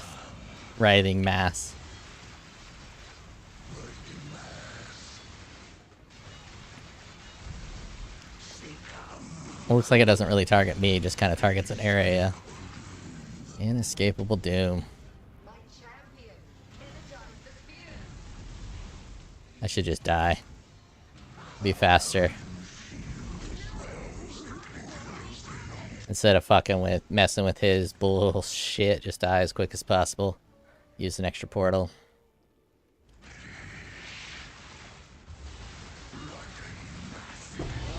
And success. Uber Duber Elder down. Until the others arrive to challenge me before this realm.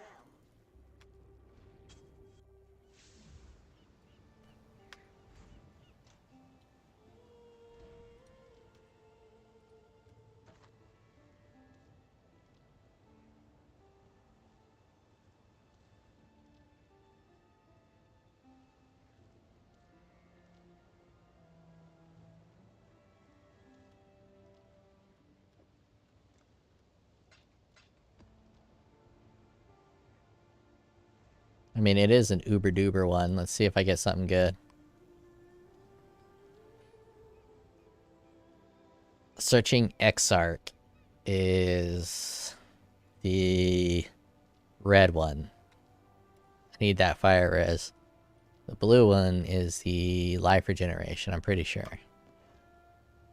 43% chance. I've been wondering why you were so silent for the past 10 minutes. Turns out I had you muted. Well, I mean, that's the best way to listen to me, to be honest. To be honest, I prefer me that way as well. 43% chance to avoid bleeding. I mean, that is pretty good. Oops. Well, elusive effect. I don't have elusive. Yeah, that'll work. Let's try to fight Uba Duba. Uba Duba. Uba Duba. Stuff. Let's fight Uba Duba. Let's fight Uba Duba Rare. Nope. Don't want that one. Don't want that one. Actually.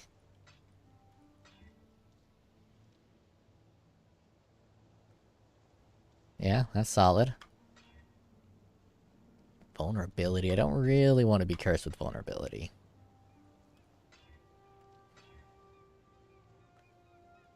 Does Uba Duba Blue Boss have projectiles? I don't think he has any projectiles.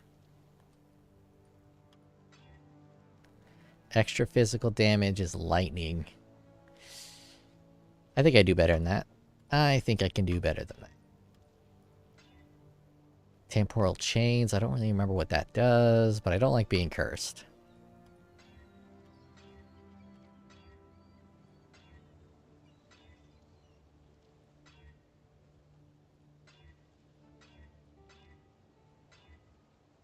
Poison on hit. I think I'm okay with that. Maybe not. I don't know how much I'm getting hit. I pretty much die. Ooh, chaining. Chaining is perfect. Less area effect. Increased accuracy. Means that every fucking attack he does is gonna hit me. I got time. I can roll this for a while. Chilled ground. Hits always ignite. Nah, I don't want to be ignited. Increase every effect? Fuck no. Burning ground. 20% cause elemental ailments on hit. That's fine. Reduced chance to block. Reduced armor. Yeah. It's only 36 more quant. But you gotta get your quant where you can get your quant. Quant. Quant soul. Quasol.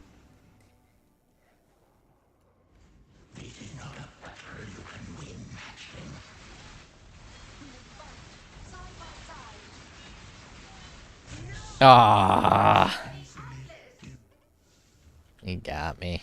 He got me. Off to a bad start.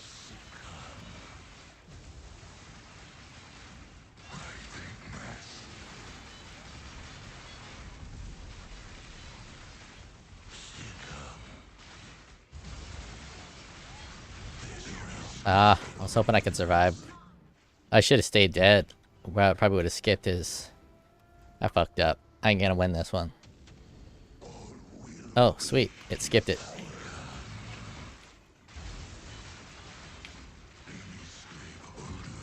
Oh. You just did that. Thanks for doing it twice in a row.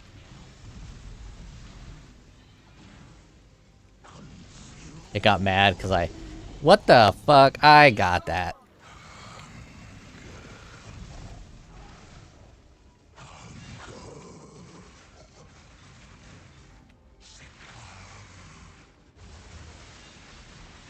God damn it. Spell Echo. I really should buy an Awakened Unleash. Whenever you hit that Spell Echo, you can't dash until you're done casting, and sometimes it fucks your shit up.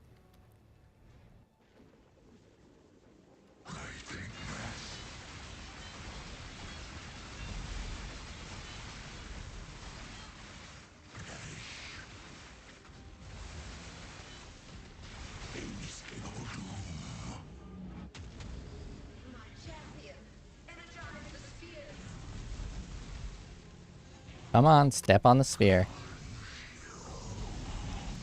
so bad at stepping on those fucking spheres. I don't understand how people can, like, accurately control where their character steps. It's redonkeys. I can't do it. Mostly because my eyes don't really focus on my mouse. They focus on my main character profile, so I can see what the fuck I'm stepping on. So my mouse is just kind of in my peripheral vision. Mia Pei says, "This boss just wrecked my ass so hard now." That was a quick little portal waste. Yeah, the Uber version of this boss is a huge pain in the ass.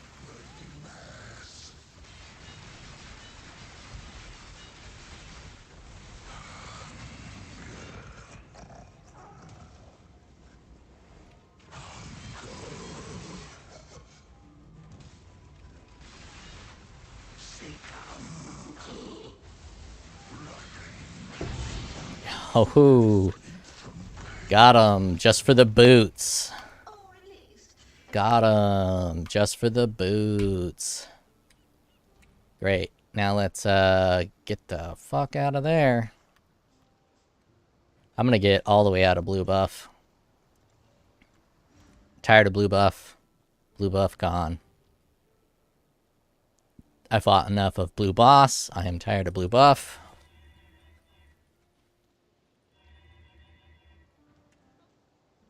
Rick the Zero ST says, "GG man."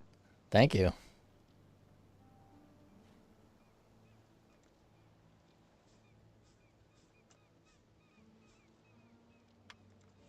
All out of blue buff. So I still need to do Uber, Shaper, Uber Elder. Then I gotta...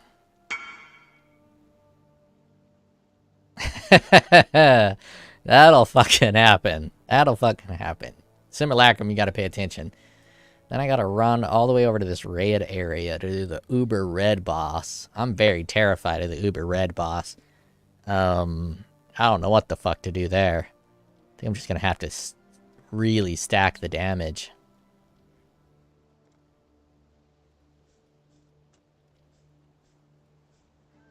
I have a hard time with the red boss, the normal red boss.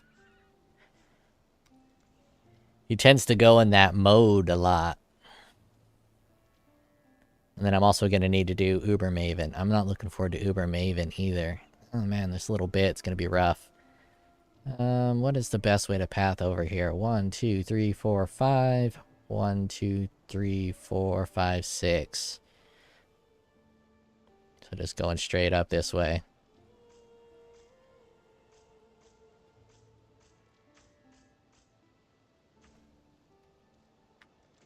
And might as well grab these. Then path down to Uber Maven. Alright, let's focus on Uber Elder. Let's run a bunch of these Elders. See if I can get a perfectly rolled one. Fucking Christ. I am so bad at aiming with this mouse. It's pretty funny. I'm gonna run a program that I used to run before...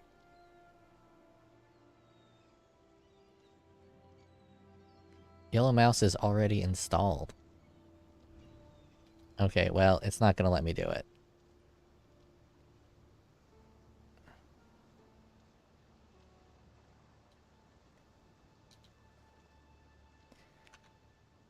For some reason, it's not working in Path of Exile. So let me minimize Path of Exile. Put up another window. So this is what I used to use before they allowed you to change what your cursor and size look like. This big ass fucking mouse, so I can actually see where my cursor is. But GGG actually updated the mouse icons recently. But before that, I was rocking this YOLO mouse with this big old fucking cursor. It was great. Let me exit it. Just need a moment to catch my breath. 91 life. Nope.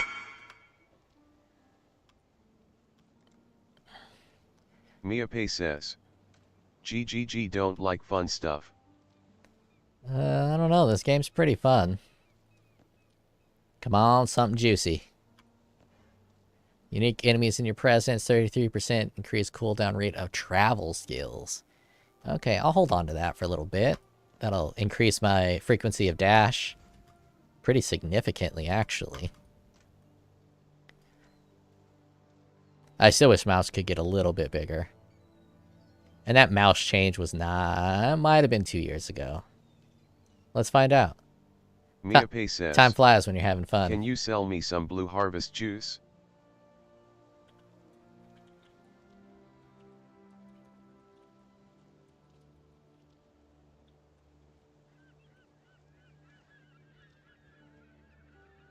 Someone in 2018 begging. I guess it'd be better to do Path of Exile instead of GGG. More people begging. Wait, is there a cursor staff? I mean, a mouse pointer. Oh, I think this is when they did it.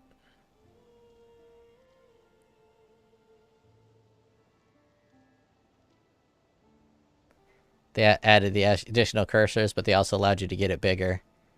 So 2001, which I guess May 2001, 2 years ago, but still. 2 years is pretty recent for this game. Considering I've been playing for like 5, and I played at launch.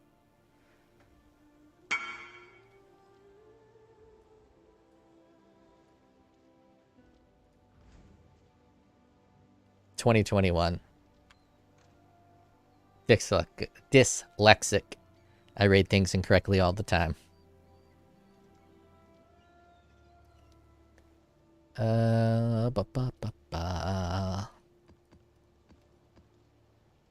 Really? They really don't want me to get this boss.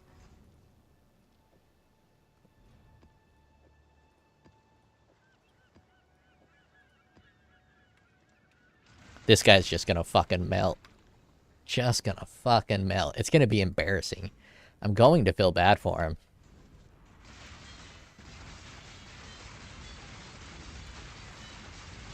Yep, I feel bad for him. He's embarrassed. He's just really embarrassed for what's happening to him.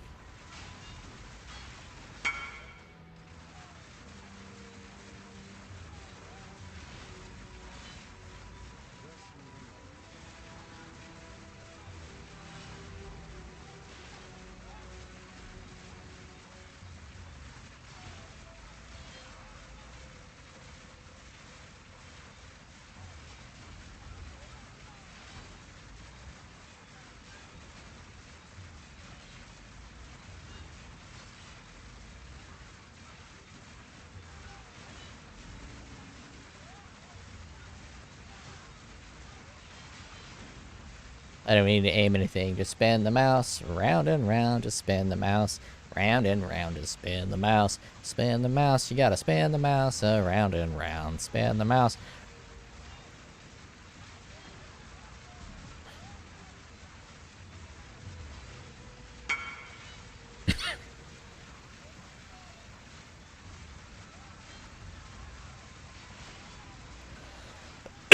Simulacrum's awkward because it has random stats in the map. I'm over here choking on nothing. God damn, dude. It's just embarrassing for you, Mr. Elder. Just embarrassing. Drop me a good watcher's eye.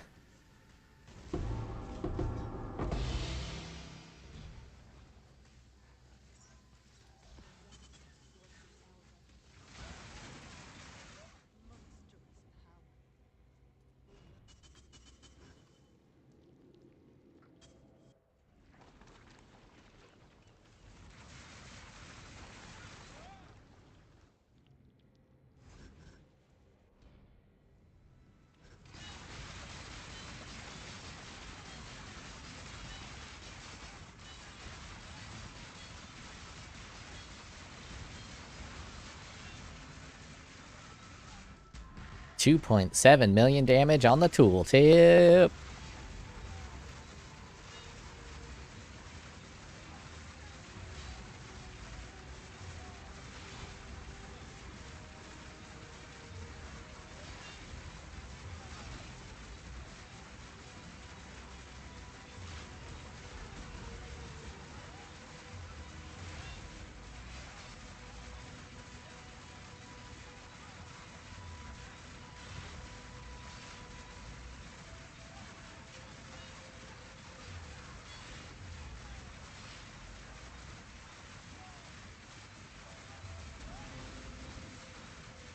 I'm jizzing all over the place like an untrained dog.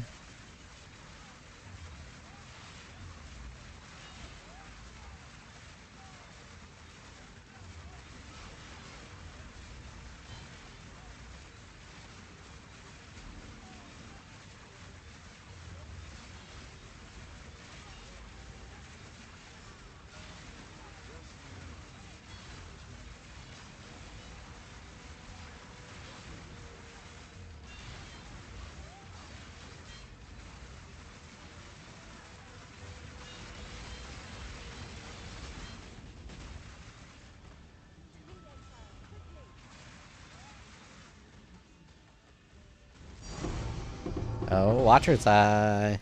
And my favorite belt.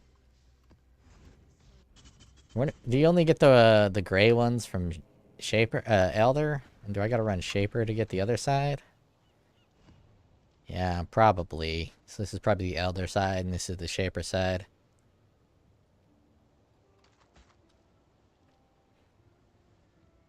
Zealotry, Anger. I wonder if I got anything to re-roll those. I did kill quite a few beasts. Quite the few beast.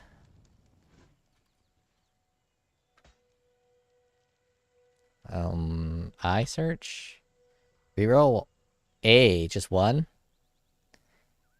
I guess cast speed with Zealotry is okay?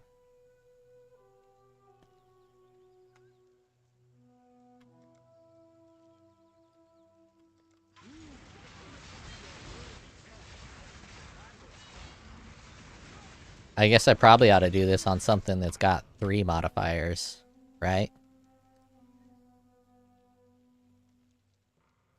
Yeah, I'll probably save those for something that's got 3 modifiers, because then I can reroll one of the 3 and just go buy a random 3 modifier Watcher Eye.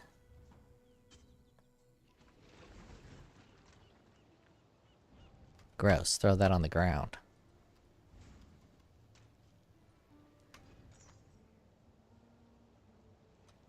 Conductivity.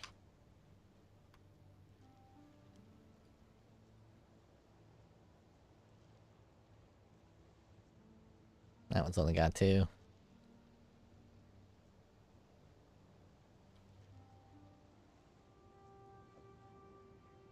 Already got one in my stash tab. I got one in my stash tab. You got 3? Nope, you only got 2 as well. Alright. See if I can re-roll some of these. Re-roll one of these. Need the bottom left.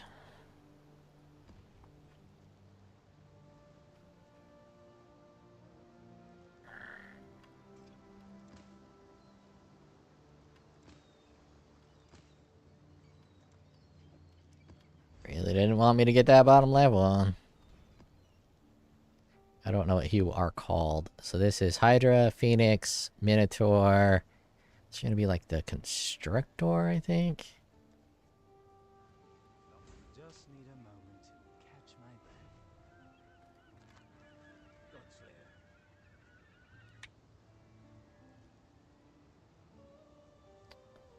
breath. Obama, where is the dishwasher? Said anybody messed with Ignite since they changed the curses you cast reset elemental ailments notable.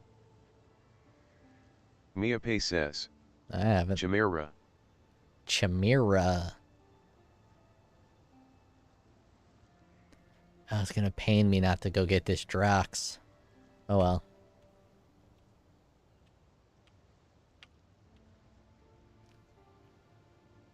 Hydra. Obama, where is the dishwasher? Said saw a pretty nutty Vol Flame Blast build that rocked it. Oh god. That should be my next build, but I have no fire or elemental gear, so it'd be so expensive. But a Ignite Ball Flame Blast, oh, it's just a dream.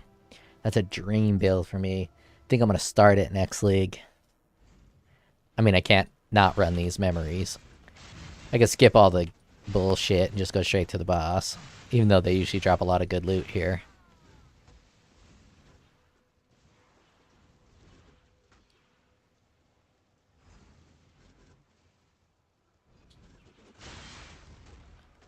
I love Flame Blast. Absolutely love that skill.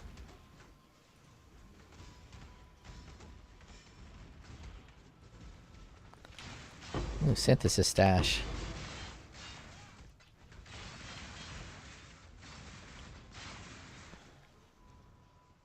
And hit with a big old fat Ignitey on that. And you can do an Ignitey build plus Righteous Fire as an Inquiz. Or even a Chieftain. Because Ignitey and Righteous Fire almost always share the same buff modifiers. So you just pop on that Righteous Fire and then you hit that ball. Mia says, dude spammed me 10 times while I was getting some coffee. I invited when I came back and he just says F you. Yeah, people think that you're just sitting there waiting for a trade. Sometimes you're not paying a close enough attention. Shit will come through. A lot of times people talk at me and I just don't see it. They get all butt hurt.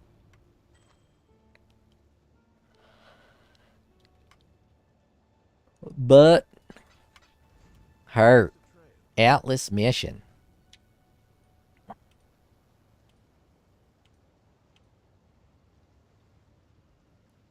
Constrictor. I don't need the constrictor. Chimera. That's the one I need. It ain't Chimera. It's not Chimera. It's Chimera. Mia Pay says, sell me some blue juice, old man. You need some blue juice? I got any blue juice? Come in my world. I got some fucking white juice too. I'll sell it right in your face.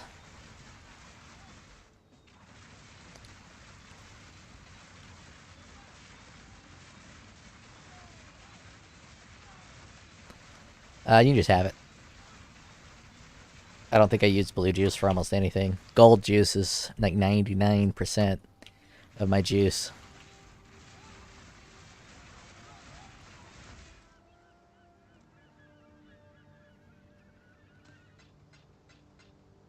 Right. I highly doubt that's worth 40, but sure.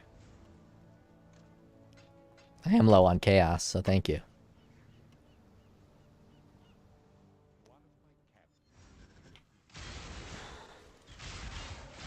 Mia Pay says, I overpaid LMAO. You did overpay. I was gonna say, it's not usually worth that. I think 1600 is probably only a couple chaos. But I'll fucking take it. I said you could have it for free, but you wanted to give it to me, so, you know, I'm taking it. I'm a greedy man. My nose is getting bigger. Mia Pay says, I meant to put in 30C, but F it. If you're really sour about it, I'll give you 10C back. Or all 40. I should just run without chain support, but chain support just feels so good. Oh, this is one of my favorite belts. Let's see if it's a good roll. This belt nicely rolled with that life regen and that mana regen. Oh, it's not nicely rolled. A 350 life and a 10 mana per second. Super slick. Super slick, Rick.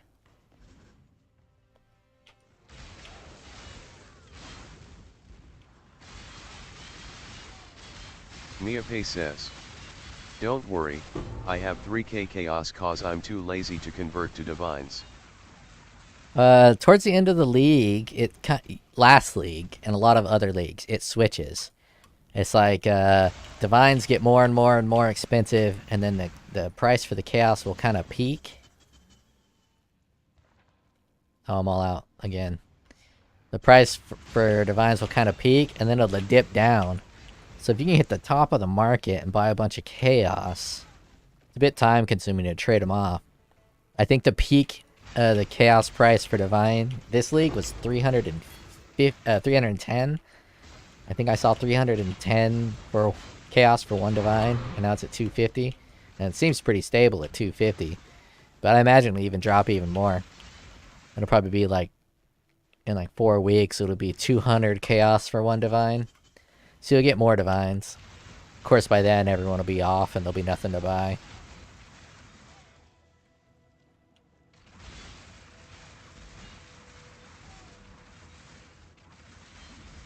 Nothing to buy, nothing to sell. Nothing but POE trade hell.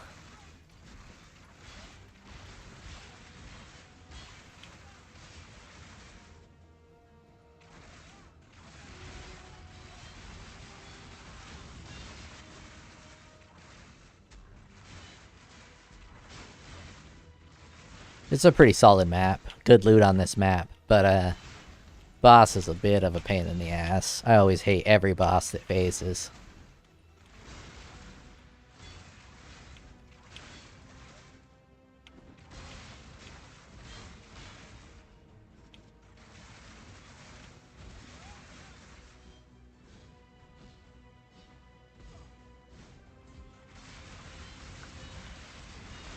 Started watching Bleach last night, the new Bleach. I wasn't looking forward to it because I was like 2 episodes in, and I was like, I caught up and I waited and I waited. I don't know how close it is to finishing, but couldn't really sleep, so I popped on a little bit of Bleach just to see what the fuck was happening. Kinda liked what happened. It's kinda cool. Kinda into it. Yeah, that's what I'm saying. Simulacrum's kinda dog shit. Because the mods on it can just really fuck your build up.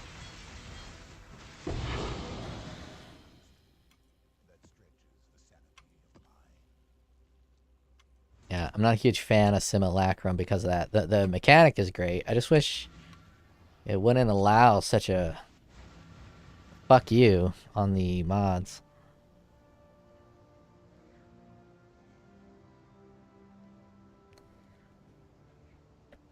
Big ol' fat fuck you on the mods.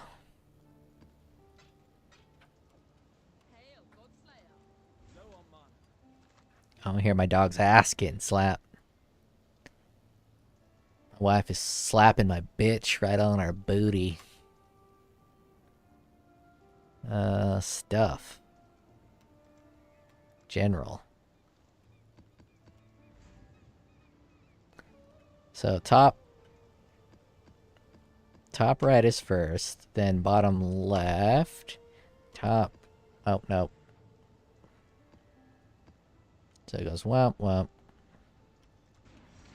Shoot, shoot, shoot, shoot my jizz. Shootin', shootin', shoot my jizz.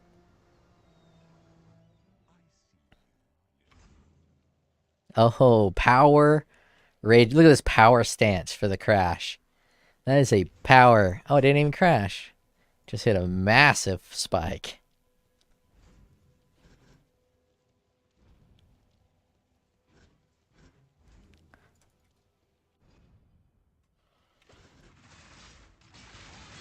Oh, yay, a boss with a phase.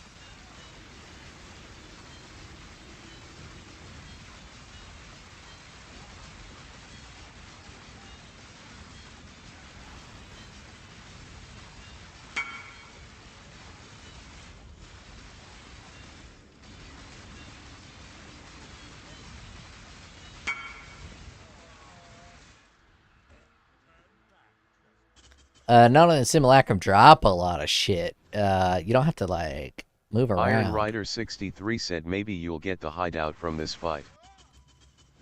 I might already have the hideout. I built the desert hideout, and I didn't want to fuck with another hideout ever again. I don't like that kind of thing. Like Stardew Valley is probably in like my top 10 worst kind of games I could ever play. Animal Crossing, Stardew Valley, building your hideout. I don't like that kind of thing.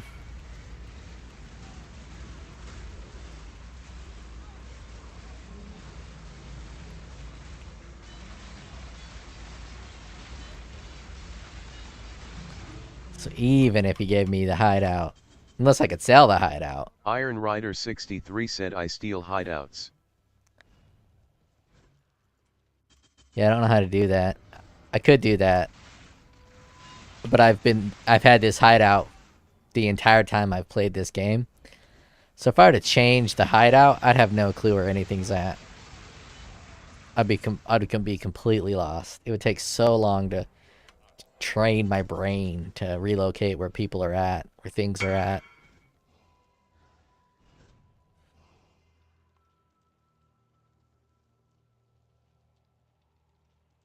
Dog shit.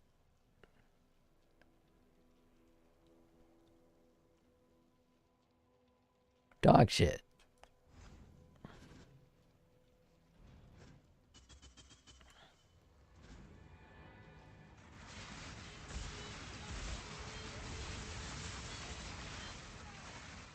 Oh shit, I think this is going to be an Uber Shaper. I'm not really prepared for an Uber Shaper, like mentally. I just kind of wanted a regular Shaper. This is going to be an Uber Shaper. God damn it. Okay, let's get cereal.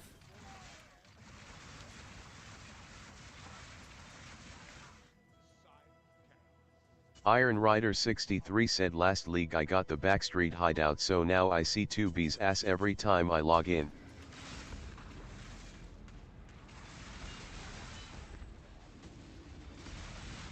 If I want to see 2B's ass, I'll just play Nier Automata. My favorite game of all time.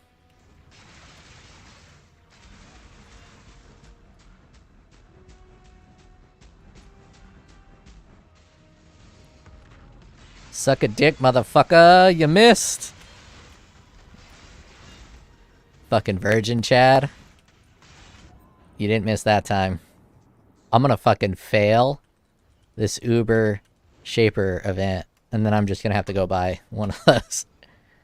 I really wish this was regular Shaper.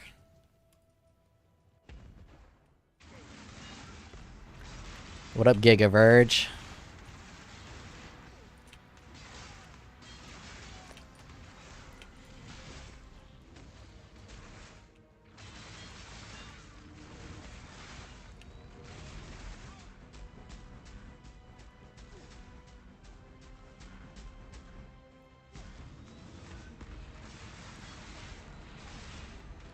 God damn it! Hesitated. I really do hate this Iron fight. Rider 63 said. Yeah, see, I'm not into it. Not into it. It's cool, yeah, sure, but I'm not really into it.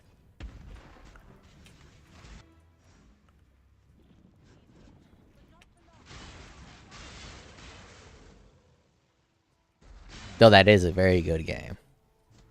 But it's not a good game because of 2B's ass. Doesn't hurt it.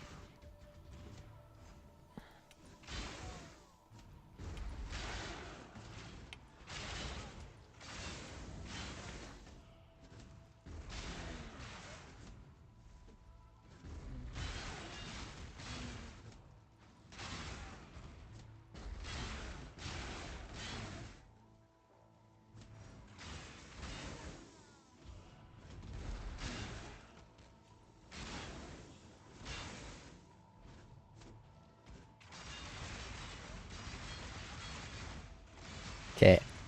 I think I have to not die on this one. And whoa, whoa, whoa, buddy. Easy. Chill. Started out very aggressive.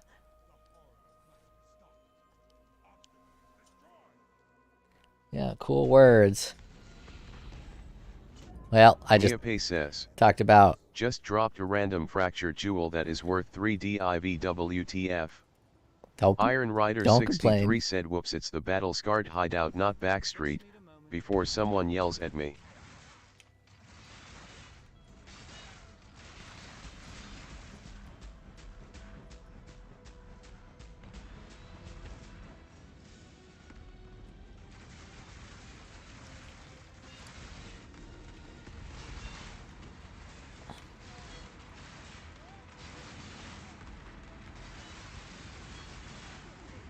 Could you, like, chill out, bro?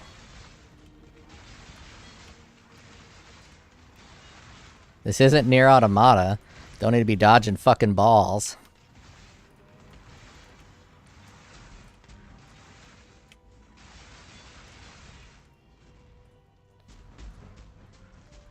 This is my special corner.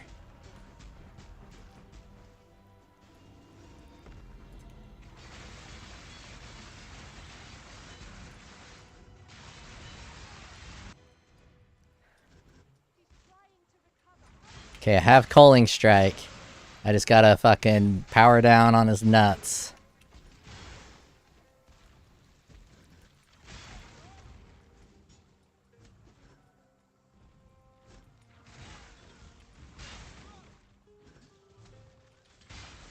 Just gotta dislocate that jaw and take it as quickly as possible.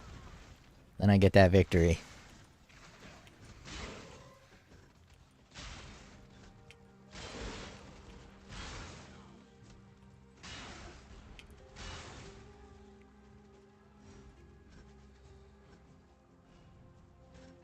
That's probably not the way to go. It's probably this way.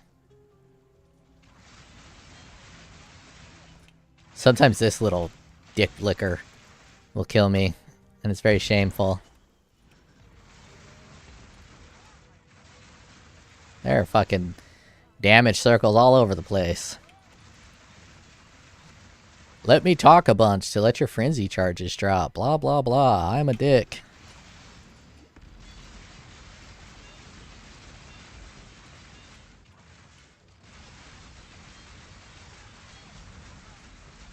Okay, right here is the magic spot. Ow, ow, ow, ow, ow, ow. Fucking out of dash.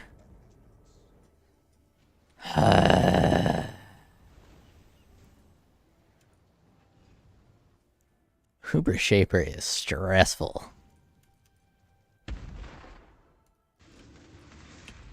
No, that's not even the real one.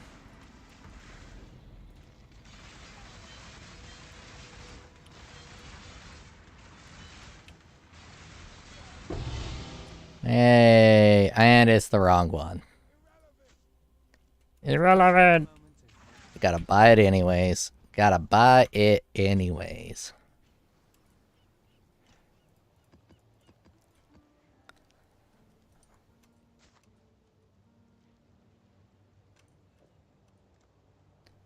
Bottom left. Bottom left.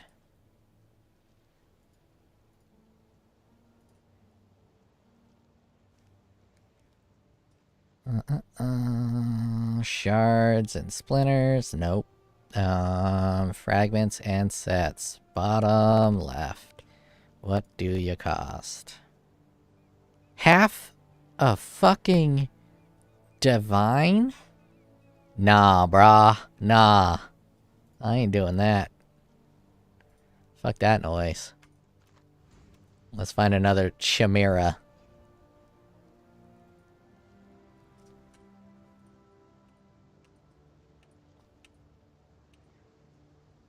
You a chimera?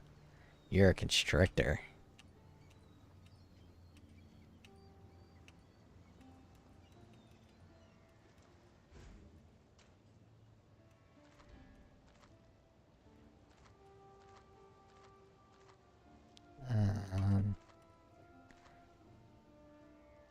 Oh yeah, I want that one.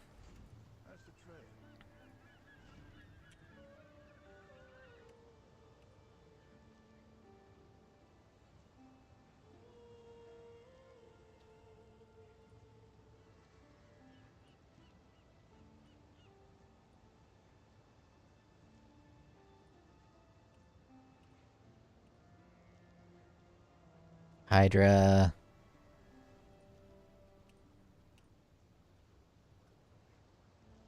Hydra. Oh, fuck. I can't turn down a ball temple. Miape says. Chimera is the pink one. You're the pink one.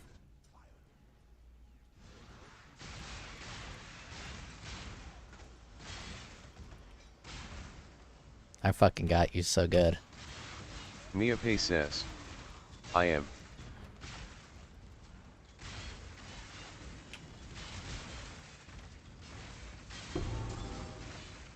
Got these dreams of fucking a handicapped bitch.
Gonna read it. Is this one hot?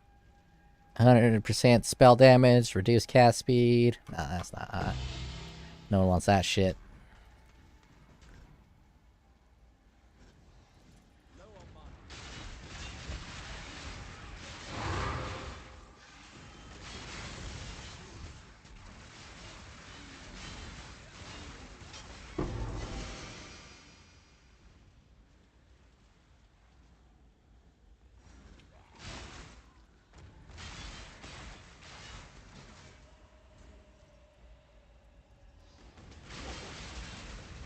Some of the shit you can get from this map, it's pretty bonkers.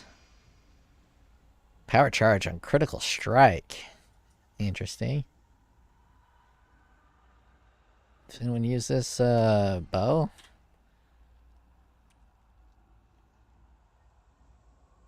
Yeah, I'd say people probably use this bow.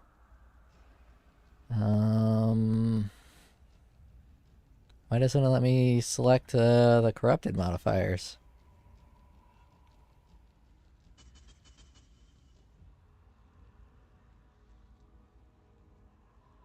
Let me select the corrupted modifiers.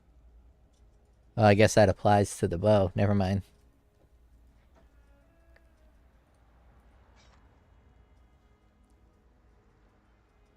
Damn.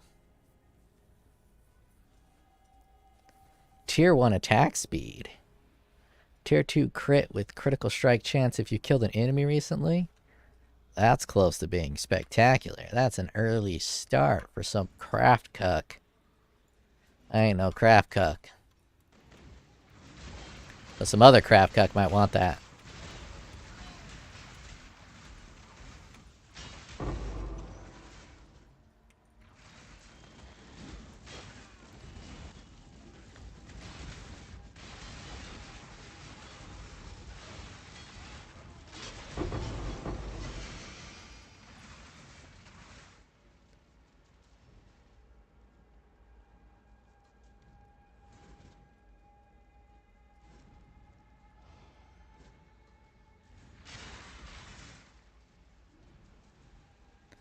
I'm gonna wreck these bosses.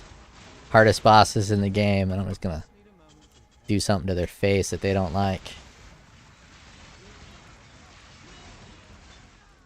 They didn't even stand a chance.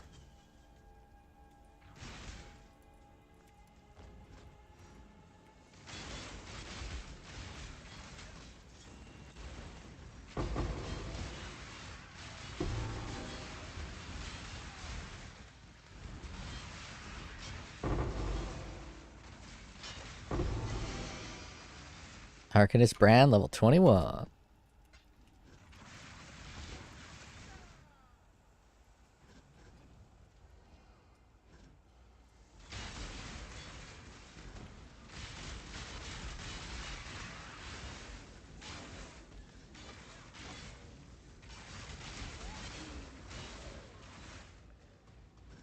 Come on, give me a double corrupted.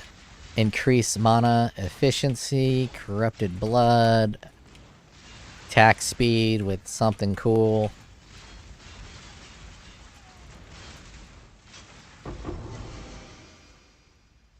Not Legion boots. Uh-oh. Like 7 texts at once for my wife.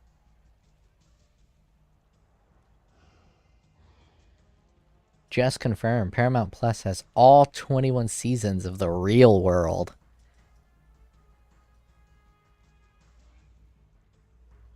I was talking about The Real World way back in us old man's youth. First reality TV program on MTV. You know, back when MTV used to play music videos, and then things like The Real World killed that dream.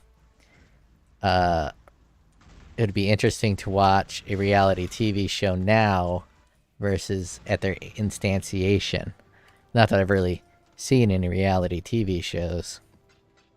Naked and Afraid is about as close as I've come to seeing a reality TV show. I don't have enough space to try to sell this shit, so I'm gonna just do what I always do and hoard it.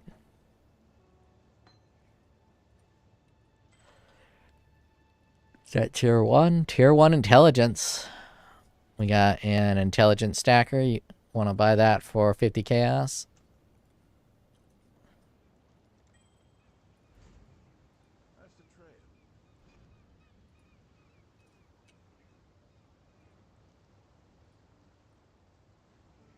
Oh, Vault Temple. Don't tease me like this. I really gotta focus on Uber Duber. Just don't tease me with that Vault Temple.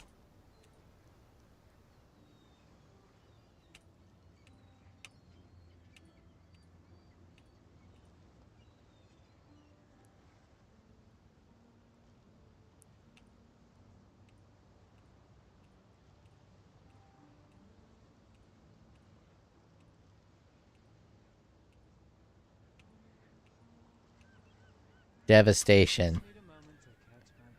Used all of my shit. Alright, alright, alright, alright, alright, alright, alright, alright.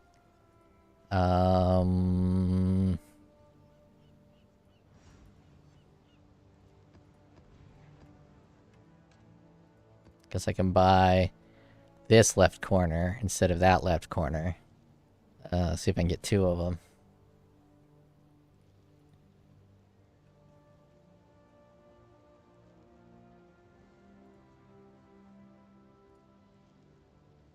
Really don't like that left corner.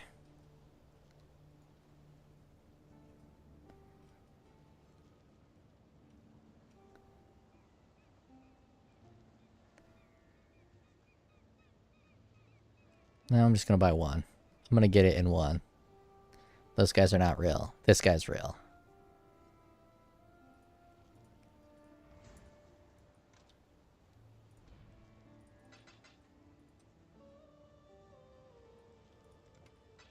Nope, he wasn't real. This guy, this is this guy's choice. He's the captain.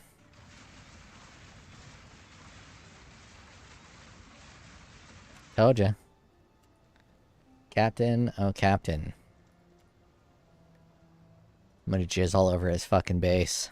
Yeah, I'm jizzing on your base. I'm jizzing on your base. You can't stop me from jizzing on your base. I'm jizzing on your Lily Roth right here. Oh, yeah. Oh, yeah.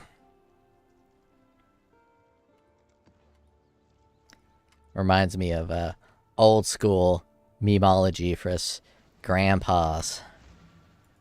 Donald Duck getting a blowjob. I wonder if that's on the YouTubes. That was like 1999.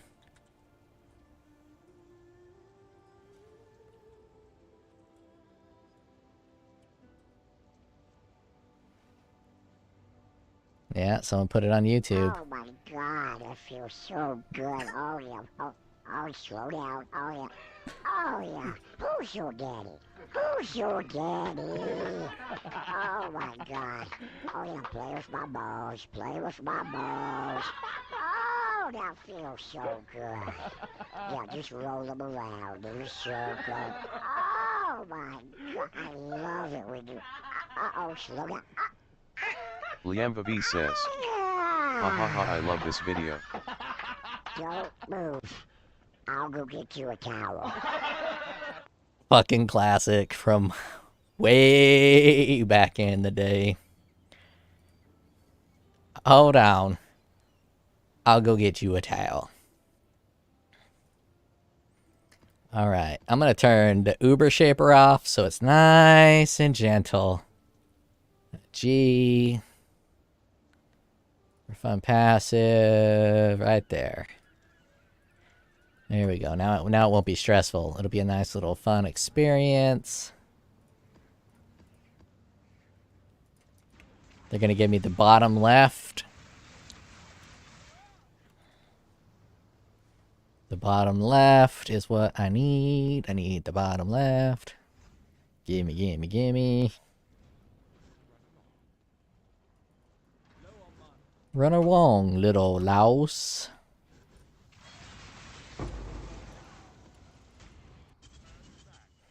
It's like night and day. It's almost like these Ubers are way harder.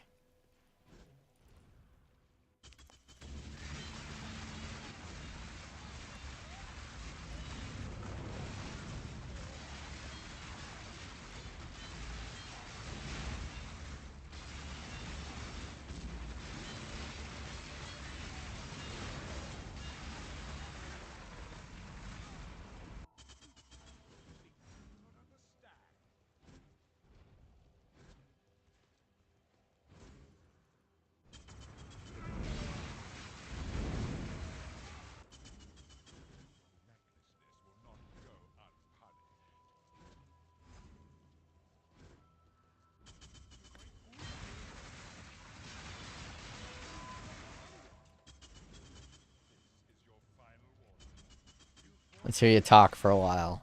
I really want like a 16-second diatribe before we start fighting. I don't know if I'd feel okay fighting without this little speech that you're giving.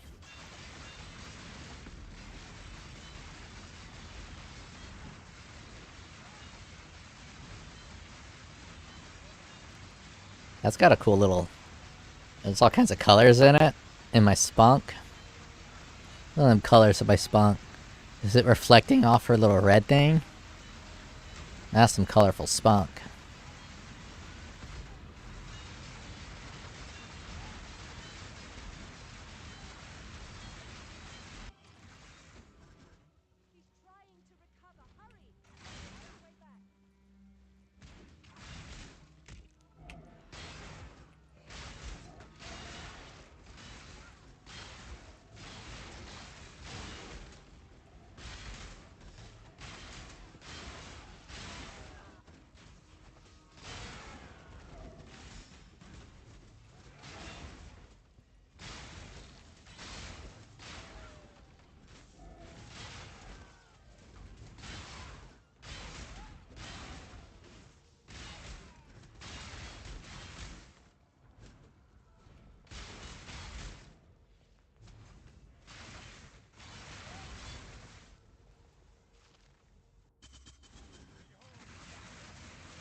Don't blackball me. Don't blackball me. Don't hit me with your balmy black balls.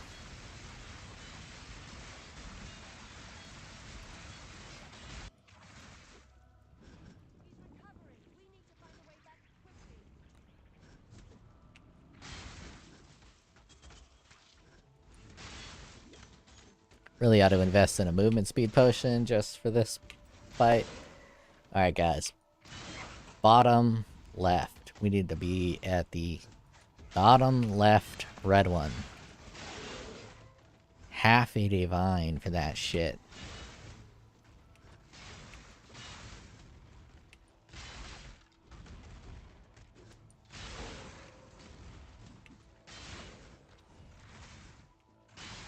Unfortunately, I think I might have to take a Path of Exile break. My right hand, from jerking off and playing Path of Exile. The little thumb knuckle getting all sore. Getting all thick inside. So it needs a couple days rest. So I might play like Dark Souls 3 or some shit tomorrow. Or just take the day off from gaming. Because, you know, gaming is totally work.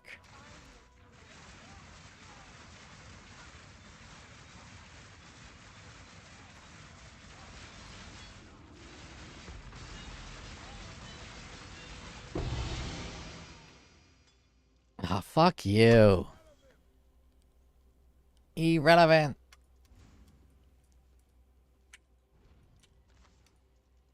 I bet the bottom left is way more expensive than the top right. That's how you know the mathematics are fucked up. Dying Sun, I needed one of those earlier. 50 chaos. Actually, the Dying Suns might be, did you go here? Or did you go to the unique tab? Oh, there it is. Increased charges per use. I think lower the better on that one. 18% increased area of effect during thing. 45. That's a pretty good one. That's a pretty good one. Okay, let me try to sail.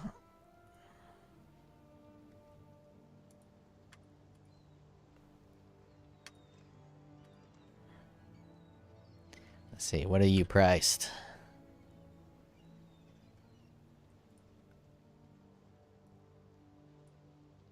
Let's sell just one of these. And one of these.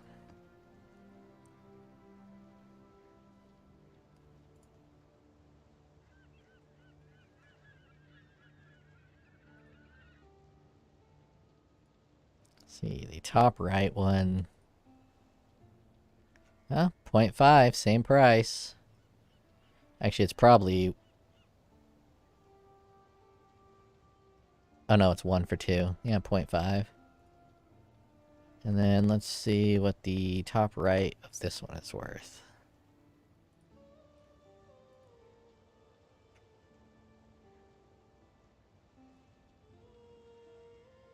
.3.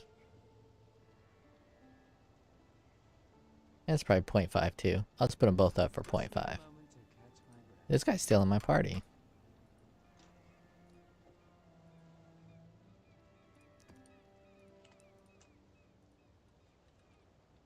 .5 divine orbs.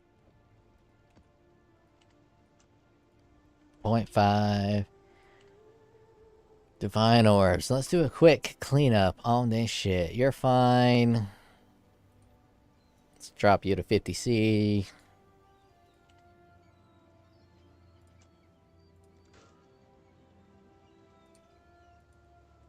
$30C. $20C.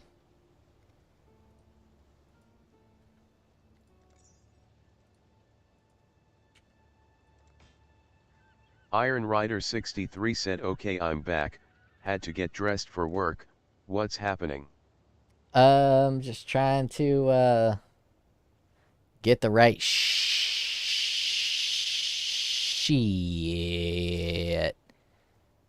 Just trying to get the right shit to be able to run Uber Duber Elder.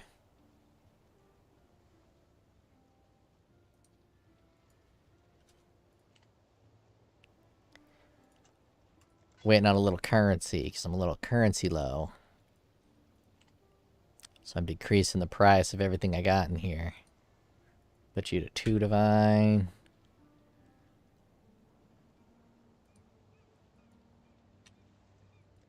I wanted to experiment to see how many corrupted fusings it would take to 6-link this. So I bought 20 corrupting fusings. And I got it to 1 link. With 20 corrupted fusings. That ain't to say that I haven't had good luck with corrupting fusings. But it is to say you can't go from no links to 6 links with the corrupted fusing in any respectable amount of time. I really don't want to sell this for much less than that. So I'll do 8 divine. Because I kind of want to reuse this. Because this is just a fucking bucket of life. Big old thick ass boy. Thick ass boy. With life. It's a pretty thick ass boy too. But we'll drop this to 4. I get emotionally attached to my gear. Don't want to sell it. I don't want to sell it.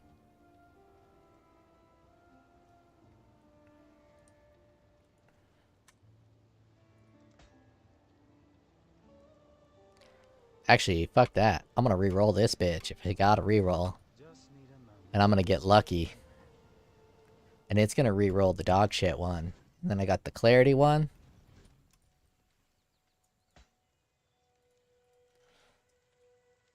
Oh yeah. It's gonna re-roll this. 11% of physical damage taken from hits while affected by purity of elements. It's gonna re-roll that to something incredible. And it's gonna keep the top one. It's not going to re-roll the top one. It's going to keep the top one. Watch.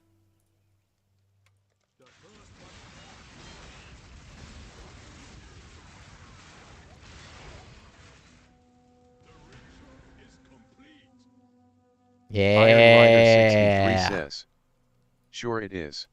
Yeah, buddy. That's a better one. Let's see if that one by itself, plus... Oh, now I'm gonna make some money. Put it up for 2 divines. That's how I do.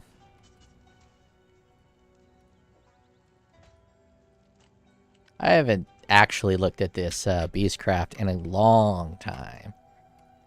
Let's see what we got in here. What do we got in here? I really ought to build a build around this strike skills target 2 additional nearby enemies and just build like a multiple enemy strike build of some sort. Maybe flick a boot.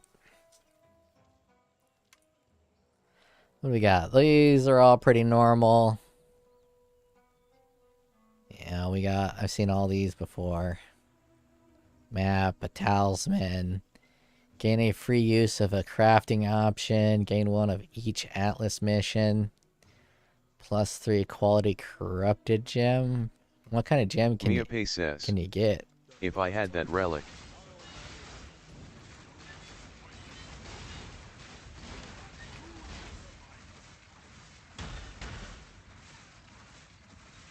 What kind of corrupted gems can we get? Oh, explosive arrow. Gross. Actually, that'll give me one of those fucking things. So that's a pretty cool one to roll. 23 to 21 corrupted gem. Fully 6-link rare. Oh shit. I get a bunch of maps with this bad boy.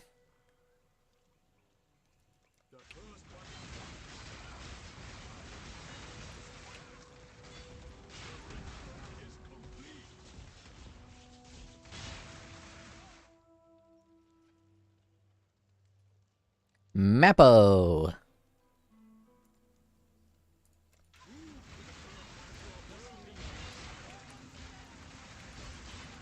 I wish I was ambidextrous and straight.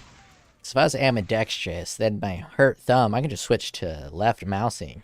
Mousing with my left hand instead of my right hand. Oh, that's all gone.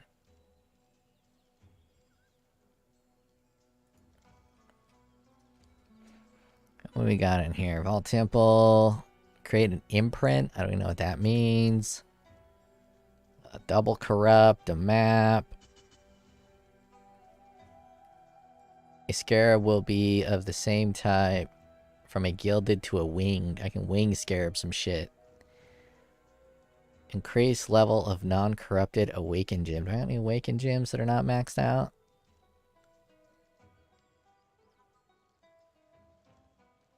I think I'm only running a couple. Awaken spell echo. Awaken brutality, and they're all corrupted in there. Alright. Reroll an awaken support gem.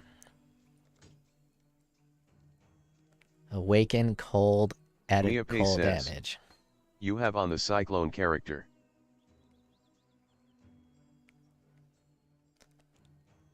Is it gonna keep it level 5? I think level 1 is super cheap with added cold damage. So I'm gonna see if it keeps it level 5. Yeah.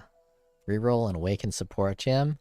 It's gonna give me awaken something cool. Awaken Enlighten level 5.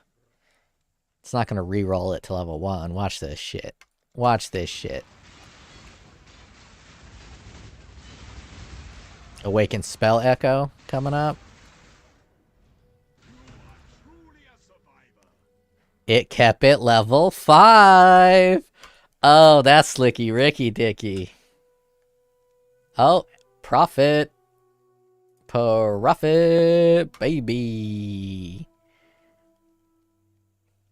Good to know. Where we at? Where we at? Where we at? Where we at? Oh, no more awakened support gems. Increase the level non-corrupted awakened gem. Iron Rider 63 says, we take those. We do take those. We take the fuck of those. Reroll a synthesis implicit modifier. Even without auras, build up.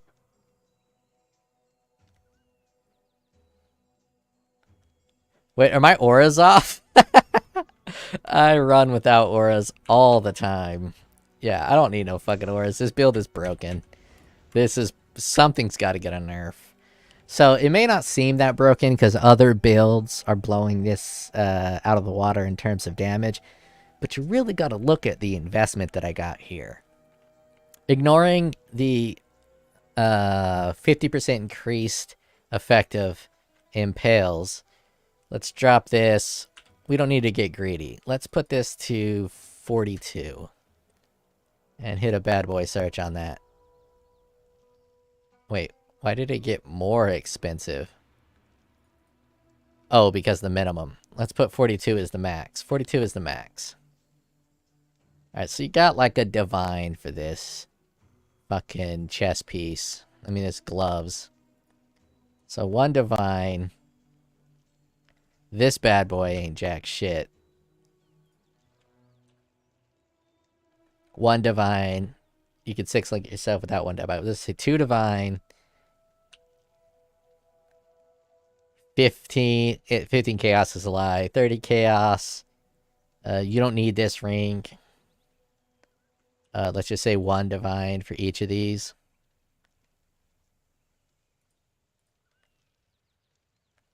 Four divine, so you don't need the curse.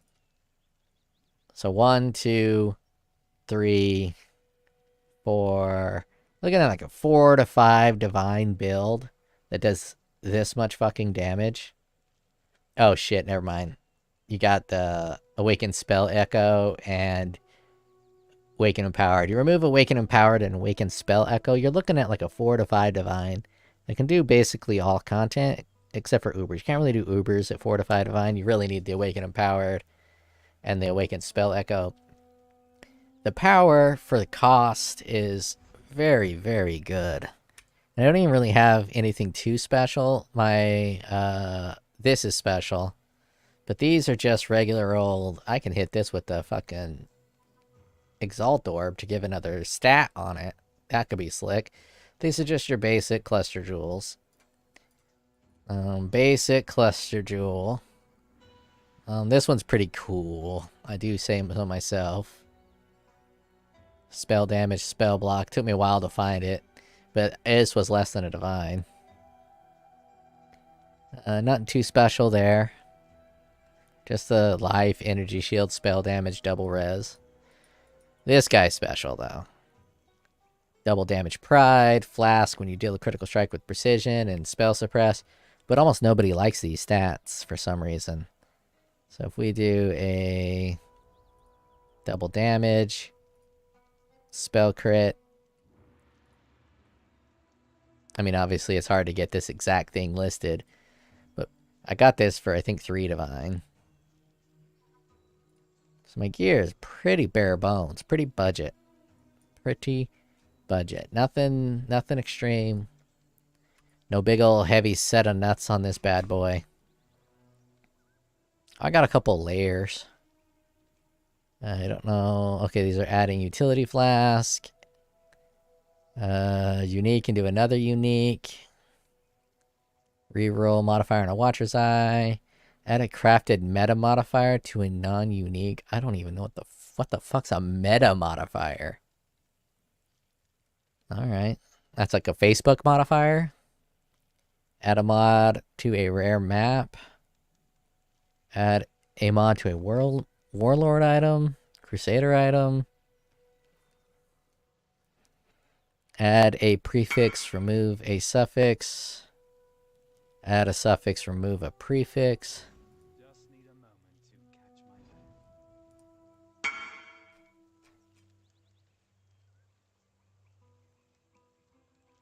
I've never really done much Beastcraft shit. I think that's all I got. I got a couple more. Is there any way to see how many of these I got? Got a couple more of these Awakened gems. I could make a big old stinky fat profit with these Awakened gems. Stanky fat profit. Though I do actually kind of want one of these just for having, because these are awesome. So I'm going to stick on to that. Let's see if I got any other Awakened gems. I haven't done a lot of Maven, so... yeah, I just got the one. Let's buy one. I bet Awakened Cold Damage is probably one of the cheapest ones.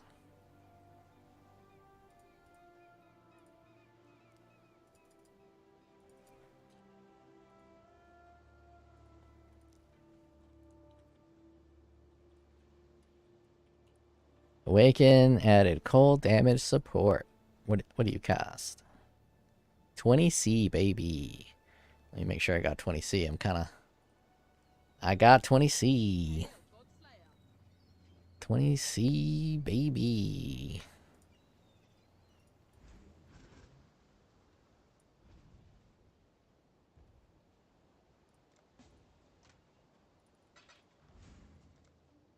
I want to make money. Iron Rider 63 said, wonder how much that beast costs. I don't know.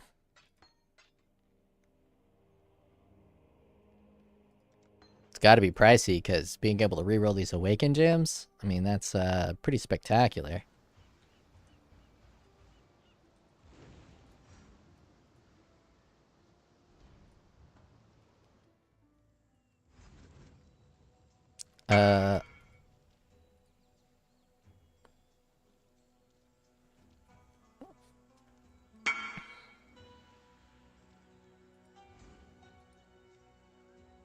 Hold on, let me read what this guy's telling me here. The one that lets you reroll implicits on synth items is worth a lot. Did I have one of those?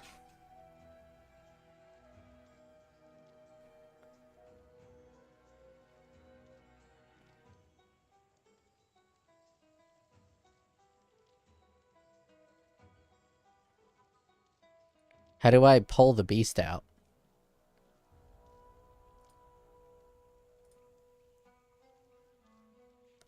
Looks like I got 3 of them.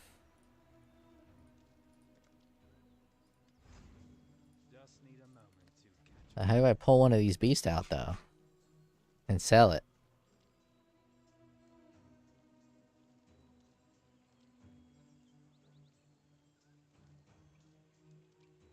Iron Rider 63 said Einhar sells beast holders. Ah, Einhar. Give me a beast holder. Iron Rider 63 said for 1C.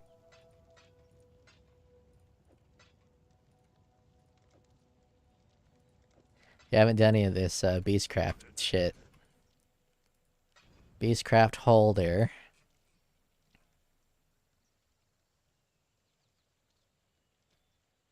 Reroll a synthesis implicit modifier. And I just hit craft. Operation could not be completed. Maybe I right click it. Maybe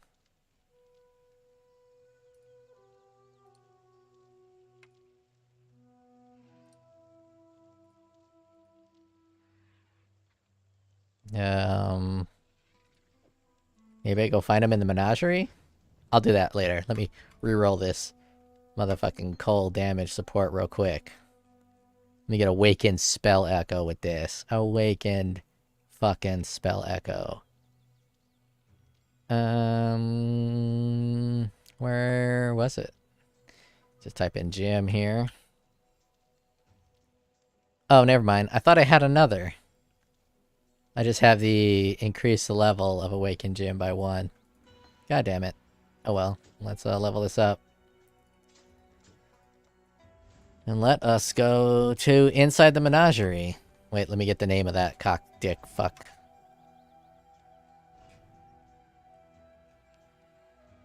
What's your name? What's your name? Harry Mauler of the Monster? Vivid Vulture? I'm not gonna remember any of this shit. Oh, they all have different name. Vivid Vultures looks like the name of it.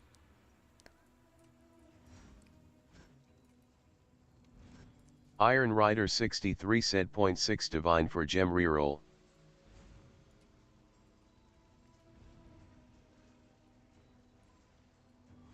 Goddamn beast. You better not let him out of this fucking cage.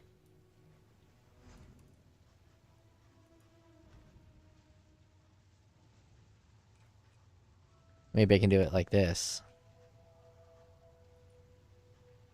Oh yeah, it looks like I just do it here in the menagerie. Recipe, captured beast.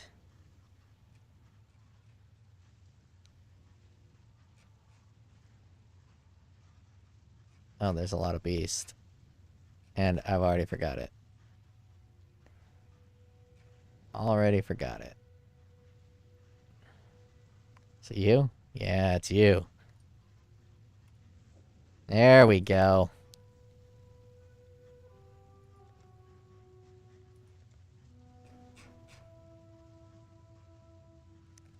Vivid. Iron Rider 63 said, man, I gotta leave for work, but I don't want to miss this. Well, go to work, my dude. I ain't doing nothing cool here. Let's check the price on this. Vivid Vulture.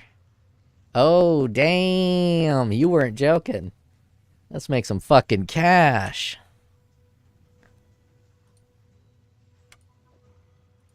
Let's make some fucking money. I got another one. Damn. Since when was fucking Beast? Beast would be making that cash. 1.5D, yo. Let me double check. Iron Rider 63 said easy monies. Easy monies. 1.5D. Exact price. 1.5 big ol' fat D. 1.5 big ol' fat D. I'll keep one for me. Why not? 1.5 big ol' fat D. These guys are not moving. Point 0.4. Should I go point? I'll go 0.4. 0.4. Enjoy work, my dude. Enjoy work.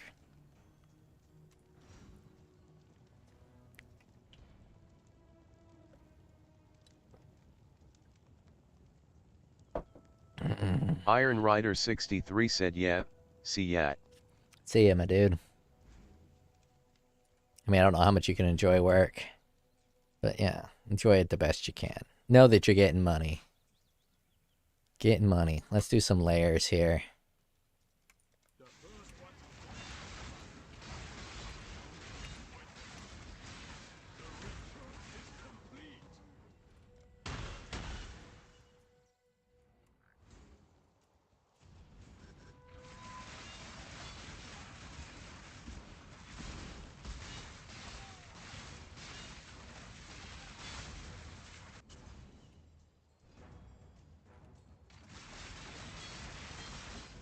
Damn, boy. Gloves.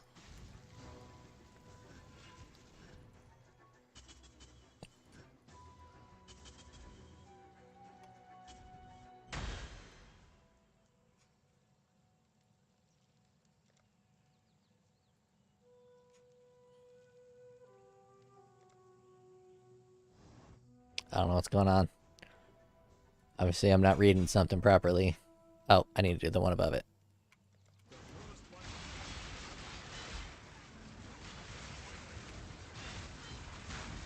So much fucking content in this game, my dudes. I ain't never done any of this B shit.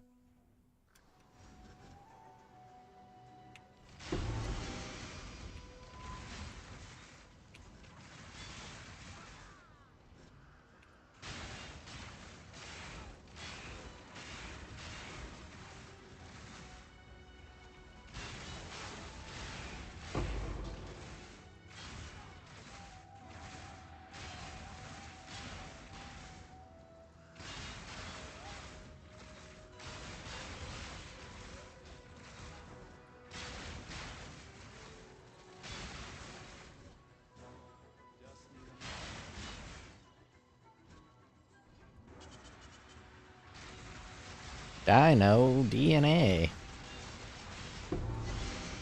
Got the gloves on each.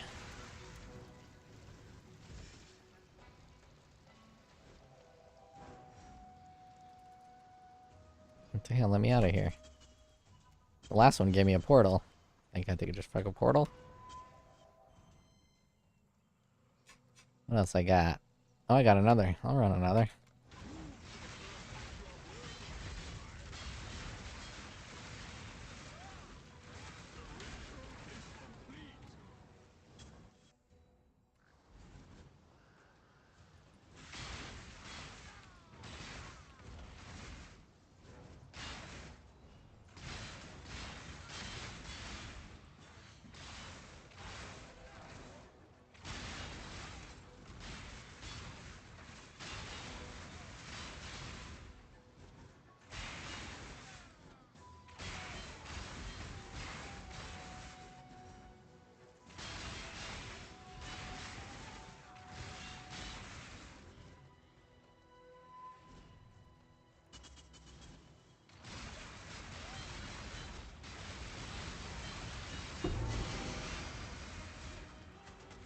Gloves again. Obviously the gloves are probably the shit one. Or else they wouldn't be giving it to me all the time. Alright, I'll out of there. Let's see what we got here. Oh, yeah, these are shit.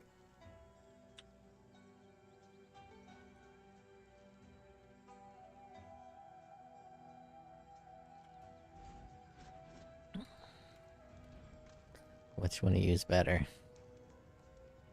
Well, that one's almost maxed to the avian seconds.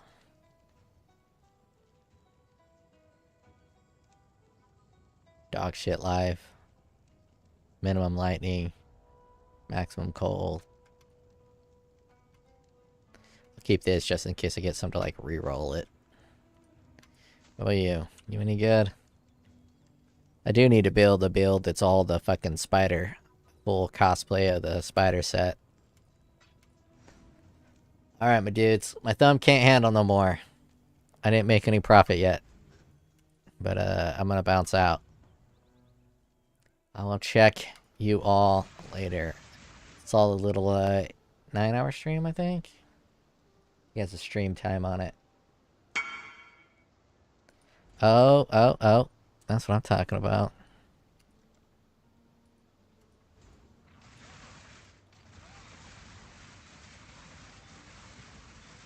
Liam V says, "Night, old man." Night indeed. Come to my hideout, bro.